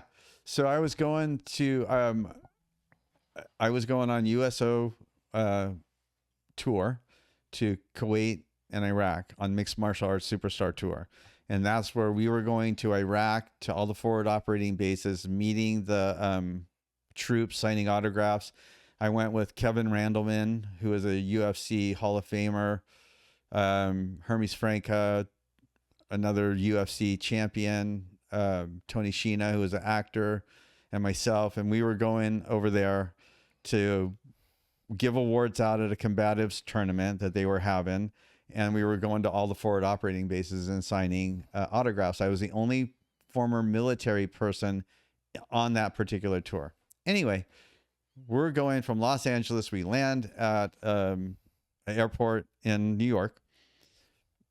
And the guy that put it together, Reed Wallace, says, hey, man, there's some people I want you to meet and talk with. And 3 officers in their dress uniforms are there. NYPD guys or? No, they're sheriffs. Bedford County, Okay. Virginia sheriffs. Oh, okay. Right. And they're like in their dress uniforms with the ribbons and everything. Right. And they're just like, we'd like to talk to you. I'm like, for what? I go, where do you guys want to talk? Like here? And they're like, no. So they take me to a private room in the airport. They tell me that they're in this organization called Internet Crimes Against Children's Task Force, ICAC. And they catch, it was when the internet was pretty new. And so a perfect place for a sexual predator to hide and have anonymity is the internet. It's the perfect hiding place and the perfect hunting grounds for a child molester to hunt kids, right? And to lure them in and molest them.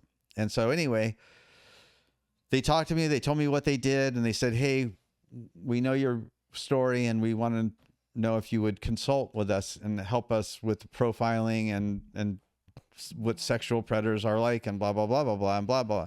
And I go, are we going to put him in jail? And he goes, yeah. And I go, I'm in. Let's go.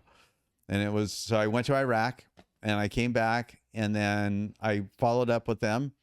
And then I went to Virginia and I did the same course that police officers go to be Internet Crimes Against Children's Task Force people.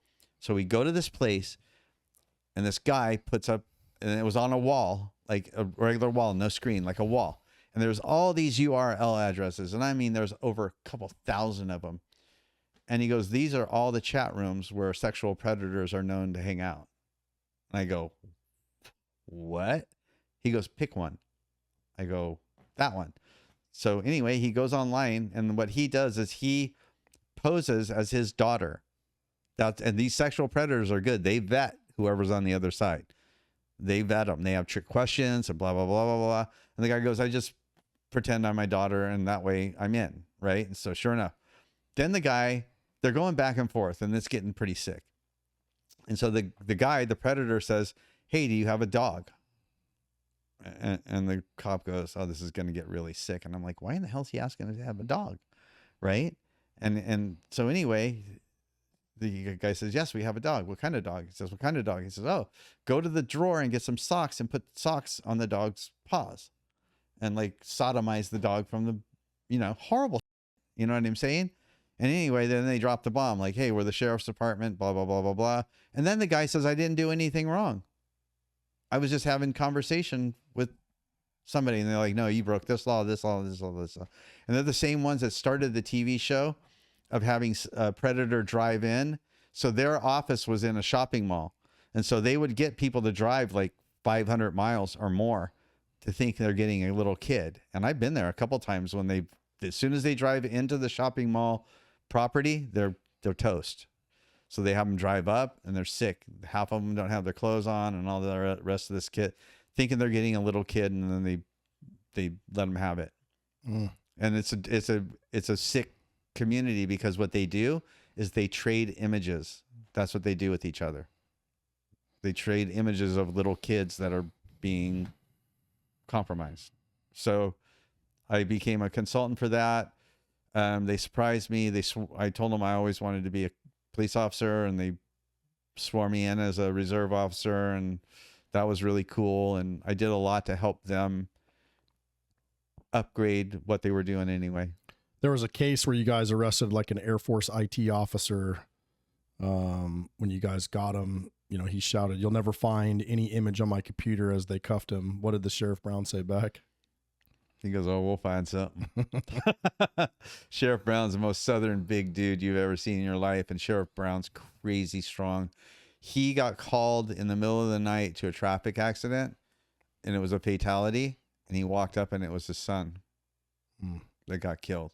Sheriff Brown's freaking, and he used to be in special forces and CIA. So he's crazy. But he goes, oh, we'll find something. All right. That's what he said. When Sheriff Brown called you a month later saying they found the evidence, how did that feel? Felt great. Every time we put one of those little son of a away, it feels great. At the National Sheriff's Association convention, Sheriff Brown pulled you on stage and swore you in as reserve sheriff. Can you describe that moment? Yeah. When he said, Tom Jones, come on up here, I was like, what the hell? What's going on? I had literally no idea.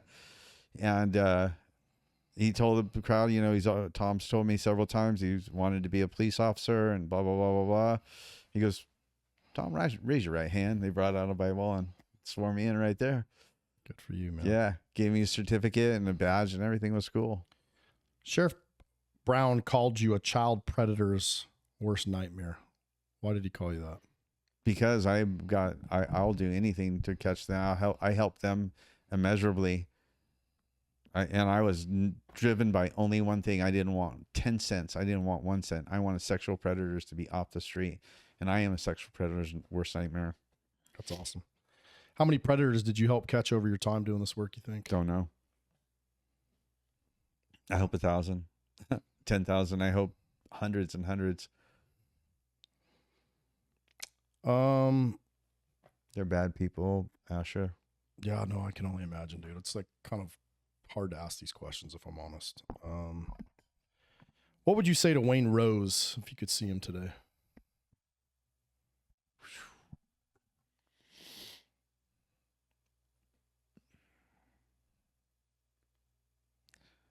I tell him I forgive him because I want to be released.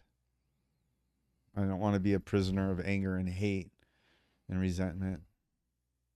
I would tell him, you know what? I forgive you. I feel bad for you, everyone that you molested, but I forgive. I release you. I release that energy. That's what I would tell him. That's what healing looks like, folks. That's awesome, man. There's a lot of people that couldn't do that. I don't know if I could do that. So it's a pretty good Well, when testimony. I work with people and coach people, I say, and I take people back through a process and take them back in time and take them and bring them back into the situation. And I've had people that have been molested, and I say, you must forgive them. Like, I don't want to forgive them. I go, it's not about them. It's about you. It's about you. It's great. It's about taking those chains off of you. And that's what I would tell Wayne Rose. I forget. And that's a question, curveball question. I had no idea it was coming. And I can promise you that after I think that's exactly, you know what? I forgive you. You're a sad human being. You know, I don't wish you anything but the best. I definitely don't wish you the best, but I forgive you. Now we're going to talk about some of the good stuff, dude. Okay. Before we dive into your Quit Proof empire, how has your faith impacted you through the course of your life? I mean, it's easy in somebody in your position really to throw faith out the window with everything you've been through, but I think it's awesome. You have an awesome part of the story, and it's something you shared with me a little bit. Yeah, last night. faith was thrown out the window for a really long time. I blame God. See, there's one thing every person that quits have in common. There's one common thread between all quitters, and they all have it. They blame something or someone else for whatever happens to them. That's what every single quitter has in common. They blame something or someone else, except for stepping up to the plate and taking personal responsibility, right? So it's a thing where I just, at some point, and it was after rehab, where I looked up and I was just like, God, I promise I'll help people and I'll do the right thing, whatever that takes. Just please save me. You know, I went down every other dead end thing. You know what I mean? I just, you know, and I felt like I really swore God off because my father was an ordained Episcopal minister. And I was like, these people are bad, you know, but they're not. Not all people are bad. There are very bad people, but anyway, that's where it kind of started. And then I started feeling good and like fulfilled and reading the Bible and feeling good. Just, it's a feel good thing. It's like a drug, kind of. The more you take it, the more you want to do. And I can promise you one thing, on the West Coast, when I ran across the nation, one of the first interviews I did was like with the Christian Coalition. So we're doing this interview and this lady looks at me and goes, "Oh, tell me about your faith." And I go, "Well," and these things just fall out of my mouth, folks. I don't think about these things ahead of time. I go, "Well, you could kind of call me God's field representative." And they're like, "That's odd. We've never heard that before. Can you explain that to us?" And I go, "Sure." I go, "You know, some people, they go to a building called a church and they do fellowship and they worship." And I said, "That's absolutely great. And I think that's awesome." I said, on the other hand, I go out on the side of the road and I turn my back on traffic. I said, that is a demonstration of faith. I said, I knew the whole time that I ran California 3 times and I ran across the nation now twice. I am known that God has had my back. I knew it. I knew it because I was doing the right thing for the right reason. And I knew that I wasn't going to get run over by a car. I wasn't going to get hit. Nothing bad was going to happen to me. I knew in the oceans I wasn't going to die, get lost. I knew it. I knew it. I knew that God had my back. How did I know that? How did I know that? There's something called intuition, right? And I know that, and I believe this strongly. You can kick, scream, cry, hold your breath, throw yourself on the ground. Buddy, when it's your time, it's your time. You're going. That is that. And when it ain't your time, it ain't your time. That is that. The question then becomes, what are you going to do with the time that you actually do have? That becomes the question. And for me, I am going to squeeze every single drop of lemonade out of the lemon that I can possibly squeeze. And I know that God's got my back, and I know that God's got my front, and I just have faith. And I can tell you that all through my life, including now with Quit Proof, not having the investor, I'm being challenged to not quit. I could easily quit and go the other way and go, fuck it, I'll go train people or whatever. You know what I mean? But I'm not doing it. I could easily quit on my hydrofoil thing. I haven't raised enough money yet. I could easily quit. But that's not how you get done. You have to be not willing to give up. That's that. You have a choice. When you come to a problem or a challenge in life, whatever the challenge is, you're at a fork in the road. One road has a dead end road. That's called quitting. That's a dead end. We all know where that road goes. It's a flat road. It's easy to travel. There's no obstacles. You just go lay down and quit, and it's over. This other road here, that's called Quit Proof. It's an uphill climb. There's obstacles, challenges, walls, and hurdles that you have to figure it out. But I can promise you, in doing that, you will be enriched and blessed, and you will become a better version of yourself by not quitting, by taking on the challenge. Because every time that quitting is a habit. The first time you quit, you kick yourself in the ass and you're like, that sucked. I'm never going to quit again. That didn't feel good. I hate that. Right? But the next time you're challenged, it's just a little tiny bit easier to quit. The next time a little easier. Then the next time a little easier. And next thing you know, you're habitual quitting. Condition, quit. It becomes condition response. Quitting is habitual. The more you do it, the easier it is to do. Succeeding is habitual. Winning is habitual. The more you do it, the easier it is to do. Right? So you have a choice. You can take the quitter, where we know that road is a dead end. We know all the bumps, and we know everything in that road, but it's a dead end for sure. If you take this road and you don't quit, sky's the limit. And that's what it becomes in life to me. What are you going to do? And I'm going to freaking punt the ball. I'm going to take this life as far, Asher, as it will take me. I am going to keep pushing, and I'm going to keep doing good, because good feels good. That's a great. I don't mean to be preaching. I'm just telling you the way it is. No, good does feel sphere. good. I've never heard that said, but that's something so simple, but it man, that resonates deep in my soul. And you know, the guy that I bodyguarded for after I fresh out of rehab, he goes, I can fix your drug addiction in one sentence. I go, really? He goes, really, really? I go, okay, go for it, bro. He goes, you have an addictive personality, right? I go, I think that's pretty obvious. After $20,000 and mental hospital and blah, blah, blah, blah. He goes, yeah. He goes, you have an addictive personality. He goes, all you got to do, bro. He goes, the only thing you have to do is get addicted to good things. And that was such an aha moment for me. I was like, so simple. And all I've done since is get addicted to good stuff. Put my addictive personality to work for me instead of my addictive personality to work against me. That's a great way to put it. Let's transition into your book, man. You wrote this book, Becoming Quit Proof. It's on Amazon. People can buy it on Amazon, right? Your best-selling book combines your life story with practical exercises. Why that format? Because I didn't want to I held off on writing a book until it could help somebody. I did not want to write a book about me.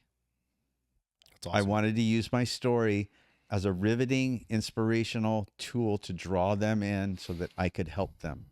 And I wasn't about ready to, until we could figure out how to make this a personal growth book, I wasn't interested in doing it. You touched on it a little bit earlier, but I wanted to deep dive into it. I wanted to wait till this section. It's based on post-traumatic growth science. Can you kind of explain that concept? Yeah. So if traditional talk therapy is, okay, I'm a drug addict. Like you go to AA, you say, I'm an addict, I'm an alcoholic. Well, all that is reinforcing a negative thing. Okay. It's helped a lot of people. I have nothing against it. I'm just saying that's what it is. They teach you to be a drug addict or an alcoholic, right? Accept that and cope with it. That's coping therapy. Post-traumatic growth is about taking the worst thing or all the worst thing that's ever happened to you and turn it into fuel and say, I refuse to stay in this space called a loser. I am not going to say I'm a loser and learn to cope with it. That straight out. Okay. That. But what I am going to do is say that, and I'm going to use that as fuel to go figure it out and go pound it out and figure out how to become a better, stronger, more capable version of myself. I refuse to stay in a space that is negative and hold you down. Post-traumatic growth is about using all of that, saying, screw that. I am not going to go behind people at a ready, tell her to do horrible things to them and feel good about it. Why? Because that's what I'm supposed to do. That is my lot in life. That's what society says I'm supposed to do. Because of all this bad that's happened to me, society says you're supposed to go do bad to other people. I say, screw that. I use that as fuel to keep going, not quit, run through the Mojave Desert, go face great white sharks, go help people, right? And I use all of that as fuel to do it. They say, how can you do blah, blah, blah? Because I'm perfectly suited to do it. I am the perfect shark to do what I do. And I choose to use all of that bad stuff for good. And I feel like that's exactly what God's about. It's about turning bad stuff into good stuff. And I'm not like trying to get all religious and weird. I'm just getting real. That's what I'm doing. I am getting real. And this is reality for me. We all, you know what? Our reality is contained between our two ears. Everyone's reality is between their two ears. Your reality is between your two ears. My reality is between my two ears. All I'm trying to do is share with you and your listeners my reality. And my reality is that the more good that you can do, the more blessed and successful you will be. That is absolutely, positively one sentence that's beyond true. And so post-traumatic growth is about not accepting a compartment that you're supposed to be in. It's about taking whatever that fuel is, being able to be isolated, being able to take all kinds of mental abuse and blah, blah, blah, blah, blah, and putting it to work for the better good of the species of the human being and the planet that you live on. I have a 6th grade education, the equivalent of 6th grade education, and they prove that in court. Guess what? I have an environmental youth education program that's being taught in the curriculum in elementary schools, right? They said a person that's a karate fighter can never be a Thai boxing champion. I have 7 straps that say different. And it was funny because when I was running across the country, this company called Logic Nutrition, Low Glycemic Index Choice, they were the title sponsor. Signed a big contract with them. They got an attorney. They called me in. They said, hey, our attorney wants to talk to you. I go, okay, what's on your mind? He goes, well, do you think you could kind of slow down? I go, I was going to run across the country the fastest of anybody. I was going to set the land speed record. So anyway, they want me to slow down because if I didn't make it, it would hurt their brand. They were the first company to package a low glycemic diet. And I said, well, what's your name?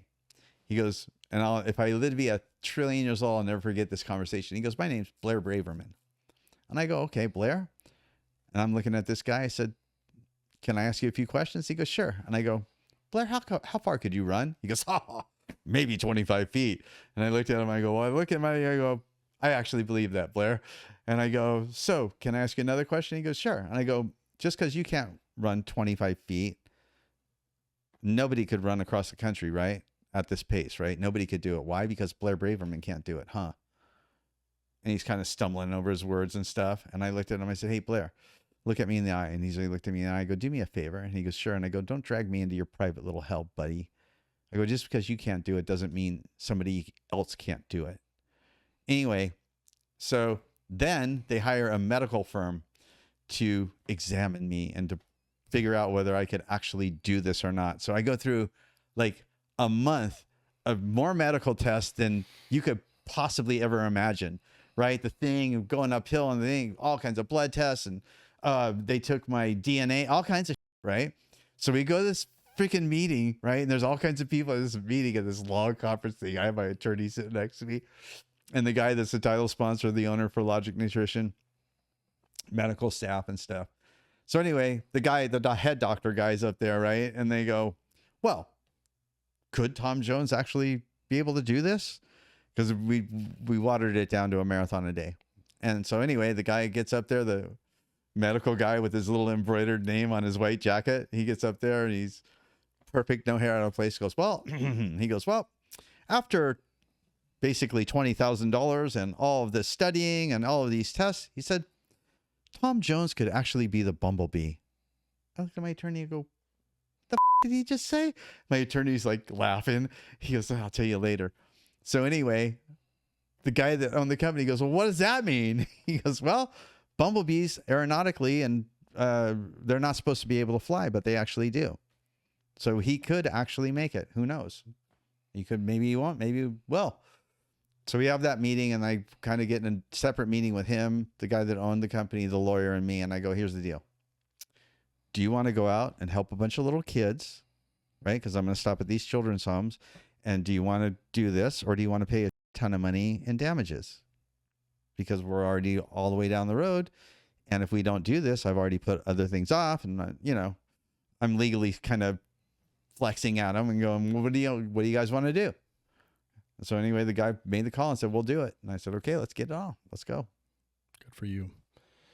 When you say 90% of people experience trauma in their lifetime, but most are never learn to transform it into strength, what's missing?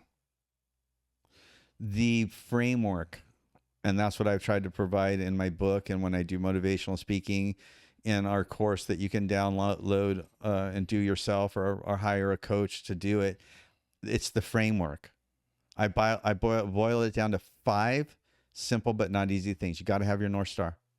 You got to know how to sledgehammer down walls when they come, and we provide tools on how to do that, right? There's opportunity in every single adversity. You just have to look for it. You have to flip the script, right? You have to become the commander of your emotional control room. Bruce Lee said that true power is not the 1-inch punch, not jumping up and smacking somebody with a staff, not a jump kick. He said true power is having control of your emotions, right? That is true strength. That is true power. We are emotional creatures. Being the commander of your emotional control room, right? So that's the 4th thing. And the 5th thing is the training and the trust. You got to go out and proactively seek out things that make you a better version of yourself. Go hire a coach. I'm not saying me. Get a coach. Go find a mastermind. Go read books. Go to YouTube. With technology, it's so you know what I mean? It's so next level. There's so many things out there. Those are the 5 things that so I believe that most people lack the framework. They may have the desire, but they don't have the roadmap. They don't have the framework on how to do it. That's why I've sifted through all of this. I've left a breadcrumb trail of how I've done it, and I've come up with this 5 things that you got to learn how, and you got to actually do them. You can't just know them and look at them. You got to practice them. I'll get triggered, and I'll say to myself right away, oh, I control my emotions. My emotions do not control. I'll literally say it out loud. I control my emotions. My emotions do not control me. I'll say it repeatedly. And then I'll pause. I'll breathe. I'll think. I'll take action. You know, when I run into a wall, I break out what we call the worm. I have a very strong sentinel in my mind that alerts me when I'm starting to go down a slippery slope, right? Think of it as your witness is your higher power. It's like a person that's standing on the sidewalk on a very, very busy street with 60 to 80,000 cars rushing down it. And your witness says, there's a red car. You're thinking about quitting. There's another red car. You're getting pissed off. There's one. You're getting depressed, right? So your witness alerts you when you're starting to go down a slippery slope or a downward spiral. The I in the worm is interdict. You interdict it with a power statement. Stop. No. No. Stop. right? You stop in its tracks so you can do what? Redirect into positivity. How do you do that? With a mantra or jingle. Do it in the military all the time. Gets tough. And yo, whoa, whoa, whoa. You know what I mean? Mantra or jingle, like easy day. I got this. I'm going to crush it. Mine's I'm looking good. I'm feeling good. I ought to be in Hollywood. Go, Tom, go. Go, Tom, go. I've been out in the middle of nowhere, literally on my board or out in the middle of freaking nowhere land. And I'll scream, stop. No, no. You know, I'll go through this episode and I'll go, I got this, bro. Easy day. Yeah, blah, blah, blah, blah, blah. And the M is to maintain it. And if it happens again, rinse and repeat. Witness. The sooner you can witness, the easier it is to interdict. Interdict, you redirect to positivity, and then you maintain. So I give them tools in each one of these 5 things to actually pull it. I love it, man. Why did you put exercises right in the middle of the chapters instead of at the end? Because I felt it was appropriate. So she was putting it at the end. I go, I don't want to do that. I want to do it right when it's appropriate. You know, as you're reading through the story and something presents itself, I said, don't wait to the end of the chapter. Do it right then and there. Because why? Because it's the most, I felt it was the most pertinent and powerful time to do it in the heat of the moment. That's awesome. How is your book different from a typical self-help books that people read but don't implement? It's been field tested and mother approved, as a military would say. Yeah, so Becoming Quick Proof, if you guys are looking for a book, it's an awesome read. I would highly, highly, highly suggest it. Let's talk a little bit about your Trusted Tribe community. How can you describe what the Trusted Tribe community is and how does it work?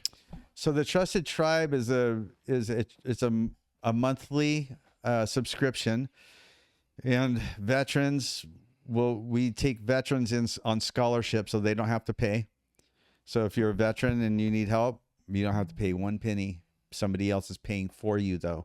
So you have a responsibility. So the Trusted Tribe is about having a tribe. So I feel that when people especially get out of the military and law enforcement, they lose structure, right? Don't have any more missions. Don't have people that you're in this with and that understand what this is. You're with civilians that don't get it. You know what I mean? They haven't gone through the things that we've gone through in the military and so on and so forth. So we've lost. You need people, you need purpose, right? So the Trusted Tribe is about a community of people who get you. Most of them are experiencing trauma or have experienced significant trauma.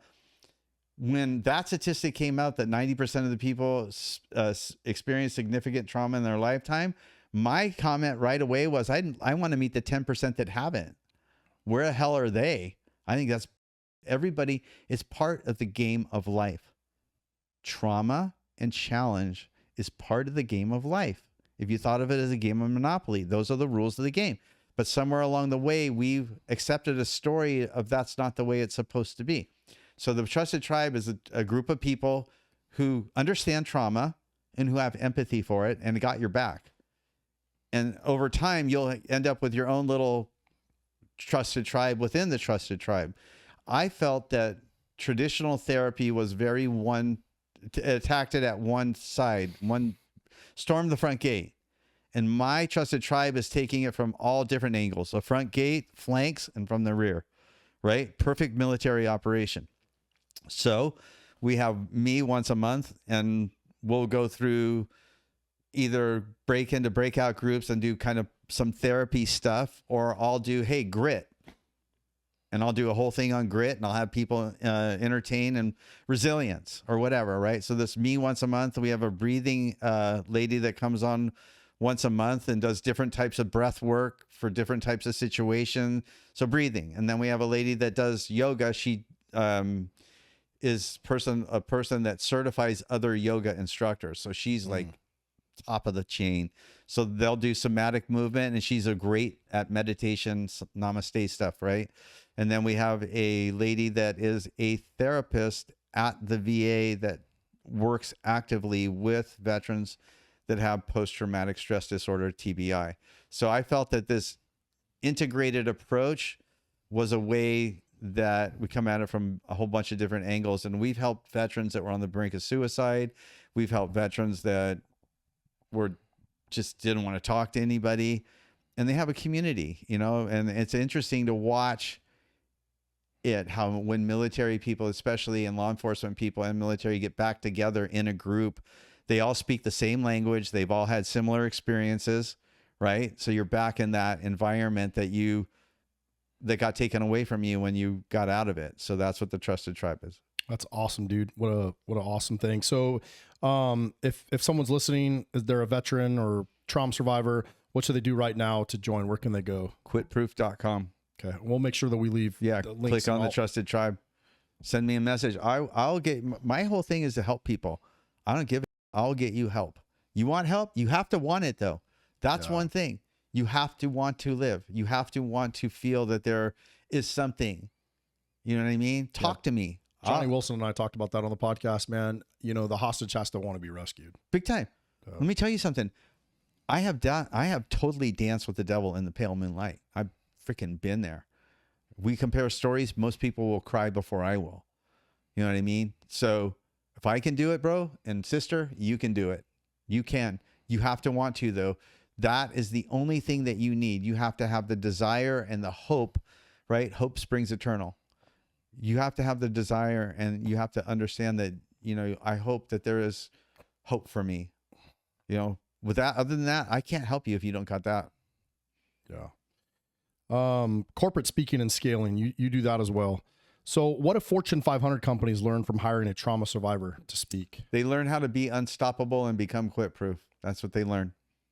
And I go through the framework of the book with them, the 5 points.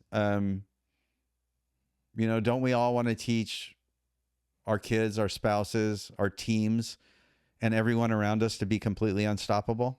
When I go to corporations, that's part of my opening. I'm like, raise your hands if we want to be able to teach our kids, our spouses, our teams, and everyone around us to be completely unstoppable. What corporation person doesn't want to do that? Yeah. You know? Great point. How does someone bring quit proof training to their organization? So if you go to, we created a landing page called Quit Proof Gift, or quitproof.com/gift. I'm giving away the workbook. I'm giving away a month in the Trusted Tribe for free. There's a whole bunch of stuff we're giving away to the Vanguard people that come to quitproof.com/gift. I'm having a mastermind in January, New Year, New Year. We're giving away 5 spots to that. So we're giving away all kinds of stuff. Quitproof.com/gift. Awesome. You're pursuing Trump to become America's trauma guy. What would that conversation look like? That conversation is just going to go the minute that he hears the word quit proof. I believe it's going to be on. I think when I do the world record in the new Gulf of America, that's going to be on. My goal, the conversation with him would be, let's cut a deal, right? He'll very soon understand that all I want to do is help people, and I can help people. And I believe he is a bird of that feather, 1,000,000,000%. And once he looks me in the eyes and he understands that I'm not full of shit, and that I mean what I say and I say what I mean, and that I can do what I say I can do,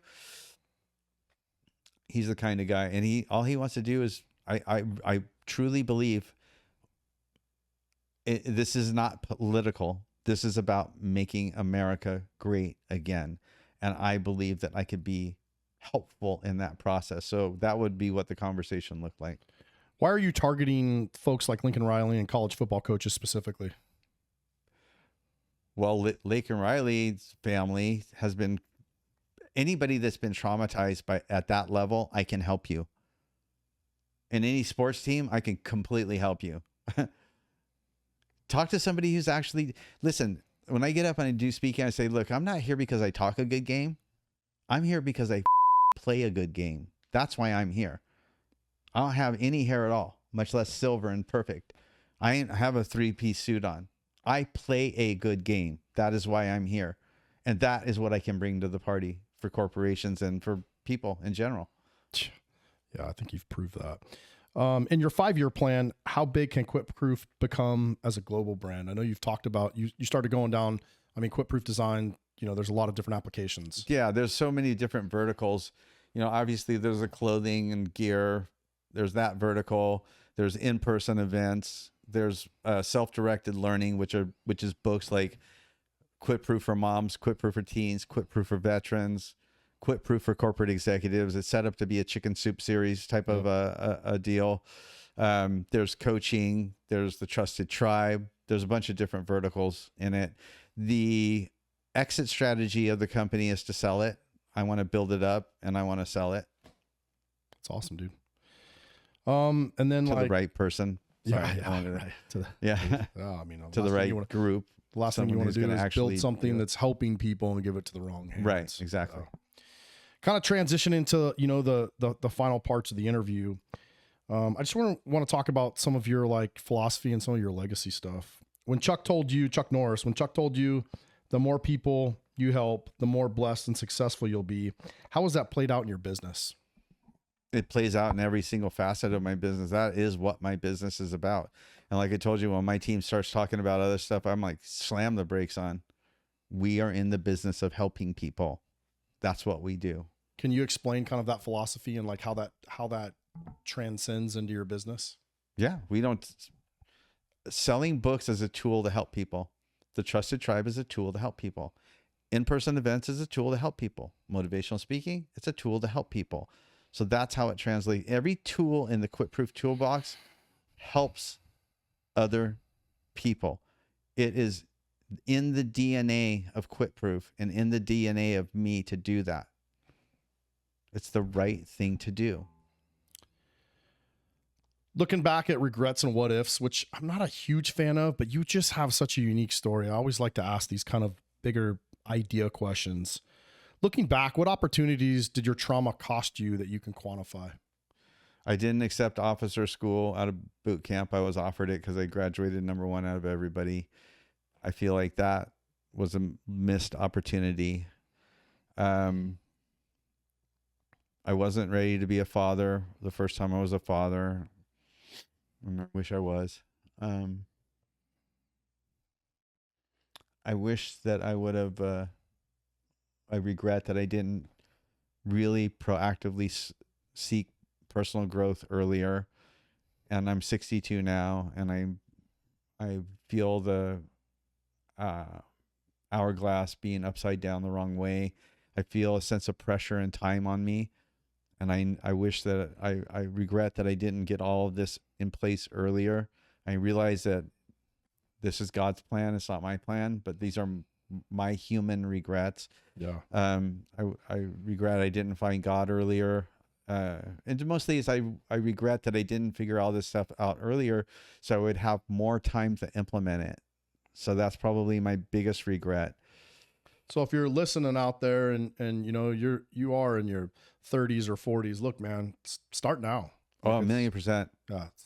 Start now. Awareness is like the first step. Like, and the thing is no, I guess it's the way it's supposed to be, or it wouldn't be this way. Although I really feel like the sooner you pull your head out of your ass, the sooner your head is pulled out of your ass, if that makes any sense. Mm-hmm. I wanted to talk about your family for a second, because I know they're kind of a cornerstone of your life. You said something to me last night that I found super interesting as a father. You were kind of talking about a lot of the medals that you have, and I mean, you've accomplished just unimaginable things. Kind of explain your thought process behind like why you display those. The reason I display them is that, for example, my 21-year-old son Wyatt walks in and he goes, "Dad, how come you have all this stuff on the wall?" And I said, "Because I want to show you what a life well lived looks like, and I want to challenge you, Wyatt, to do more with your life than I've done with mine." Right? Because I want to lead by example. I want to lead from the front. This is what a life well lived looks like. This is what it is. And so I'm displaying it for them, not for me. I used to not even take my title belts. I'm like, keep them. I don't care. I just want to win, you know? So for that though, I wanted to display, and I wanted to have some type of a memorialization of what succeeding looks like visually. That's awesome. If you could say anything to your kids who, you know, I know we talked a bunch about last night, and, you know, you have an older kid that you had when you were younger, and I get it, man. Like, we were. Yeah. To her, I just want to say I'm sorry. I wasn't the father that I could have been or should have been, and I sincerely apologize for that. I hope the work that I'm doing today can make up for that in some small way. To my special needs son, Noah, I love you. You've taught me more about love than I ever knew existed. And to my son, Wyatt, I love you, buddy. I want you to go out there and crush it.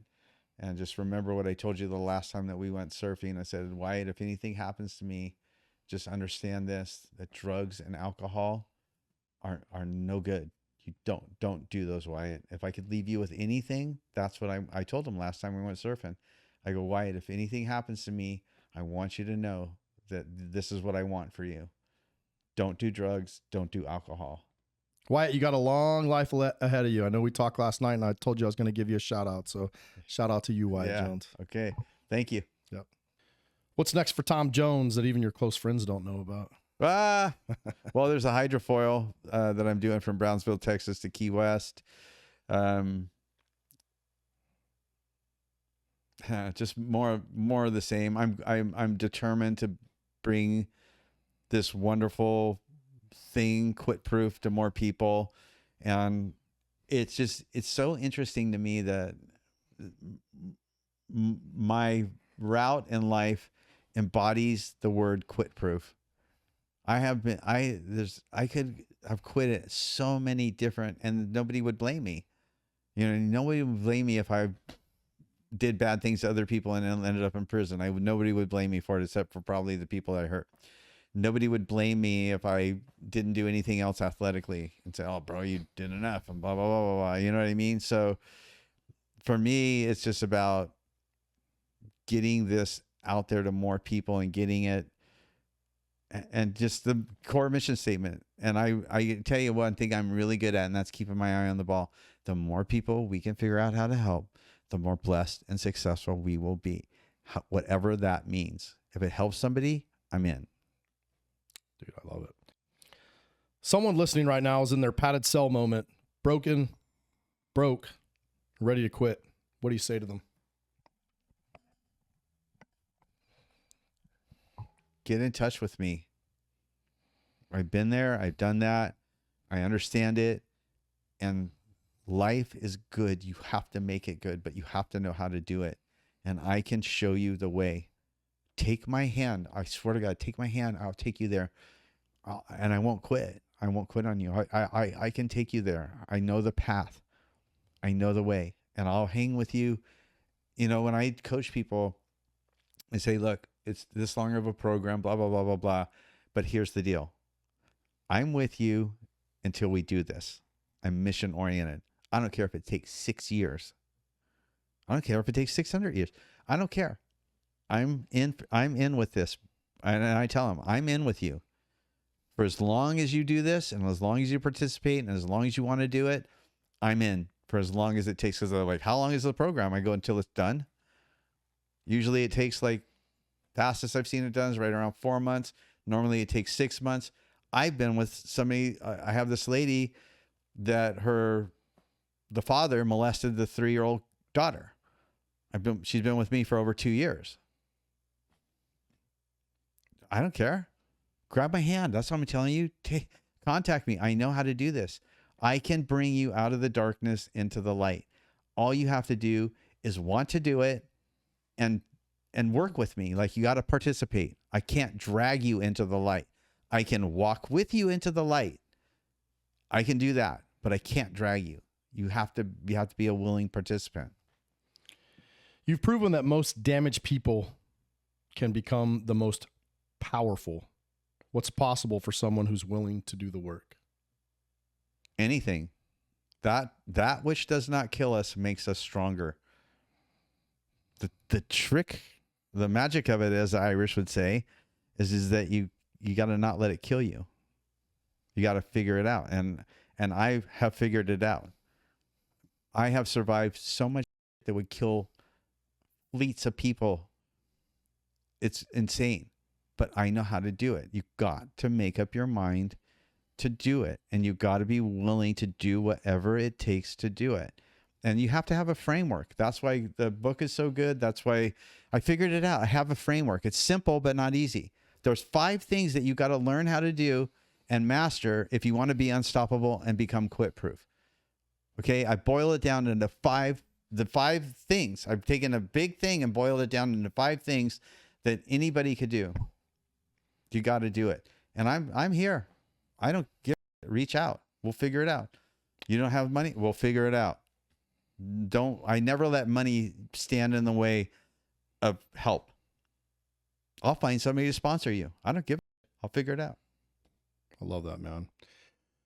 Tom, dude, what an amazing interview, man. I mean, I was waiting for this. I didn't give you any of these questions up front. I remember you and I were talking about preparing. You're like, nah, man, just shoot them. I like to shoot from the hip. I love that about you. You were all gas, no brakes from the very first time when we talked on the phone. Yeah. And so I just want to appreciate, I remember the very first message I sent said, hey man, I know if you can't do an interview with me, just keep telling that story. I remember that initial Urban Valor podcast was just super powerful for me. I mean, I didn't make it 30 minutes in and I'm over, pulling over on the side of the road. Like, who is this dude who has endured the unthinkable and has come out, 10 times stronger, dude? You're a testament to, I told you this last night, you are a testament to the human spirit and how much, the human can take and still survive and still keep going. And not only that, you're not just, you haven't just found the will to keep going. You found the will to help other people. And in this time in our country where it seems like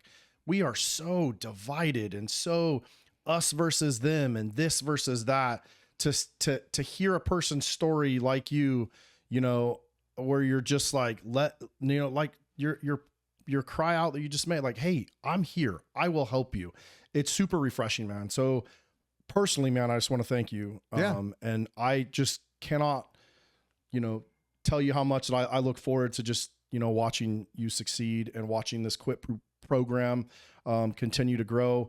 We will have all of Tom's links in all of our descriptions. So if you're listening to this, you can go in the description of today's episode. I'll have all Tom's social media links, his quit proof links, the book links, everything that you need to find so that you can, if this program or this book or any of this, you want a part of it, all you need to go is straight into the description. We'll have everything there. And one last thing I want to say, and I do this at the end of when I motivation speak. I said, because in the opening, I say, how many people here today want to be unstoppable? How many people of us want to teach our kids, our spouses, our teams, everyone around us to be unstoppable, right? And then I get them all going and I say, good, because I promise you one thing, when you leave here today, you will know how to do exactly that. That's part of my motivational speaking stuff, right? Then at the end of it, I say, here's the deal. It is now on you. It's now on you.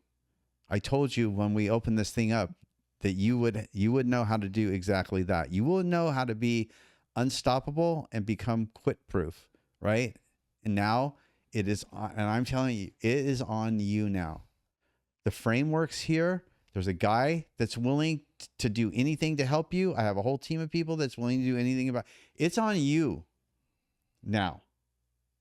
It's on you. And I can promise you that I've been down as low as we've been spending a lot of time talking about how far down I've been, and I've been extremely far down as far as anybody that I know. And I'm telling you from experience that the air, my friends, is very, very, very, very good up here. It is worth it. Life is good. You have to be proactive and make it good. So my friends, it's on you. It's on you now. You know how to do it. There's a framework. There's me. There's Asher. Asher, thank you so much, because without people like you, this stuff can't get out to the masses.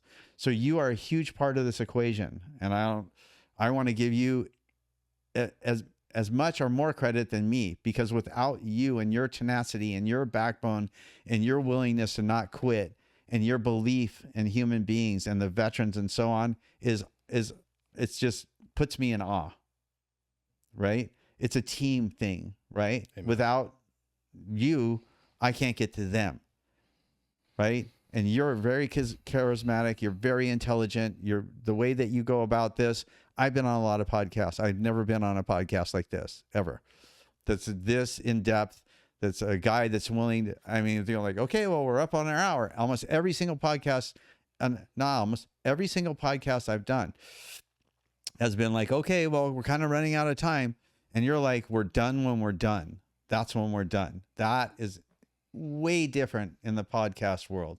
And that really is a testament to your intent and your heart and what you bring to the party. And I'm in awe of it. I'm like, this is freaking bitching. I will 100% go, Austin. I want to do this because of the unique way that you bring the story. You draw the story out in the unique way that you bring it to the public, right? So this is, I am totally, the door swings both ways, man. I'm totally commending you. Your heart is so in the right place. And through the podcast, you can see that. You can see that in your eyes. You can see that in your emotion. You talk about your audience all the time. You care about them. You want to bring good stuff to them. So my hat's off to you. And thank you for having me here. Thanks, brother.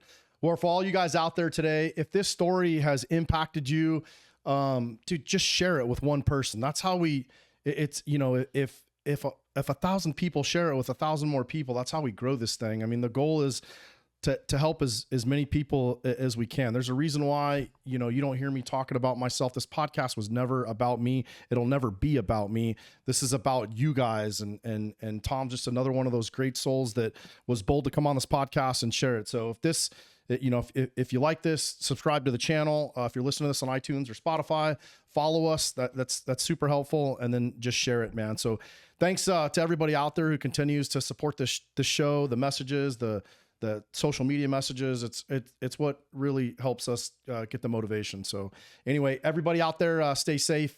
And if you can't be safe, be violent out here.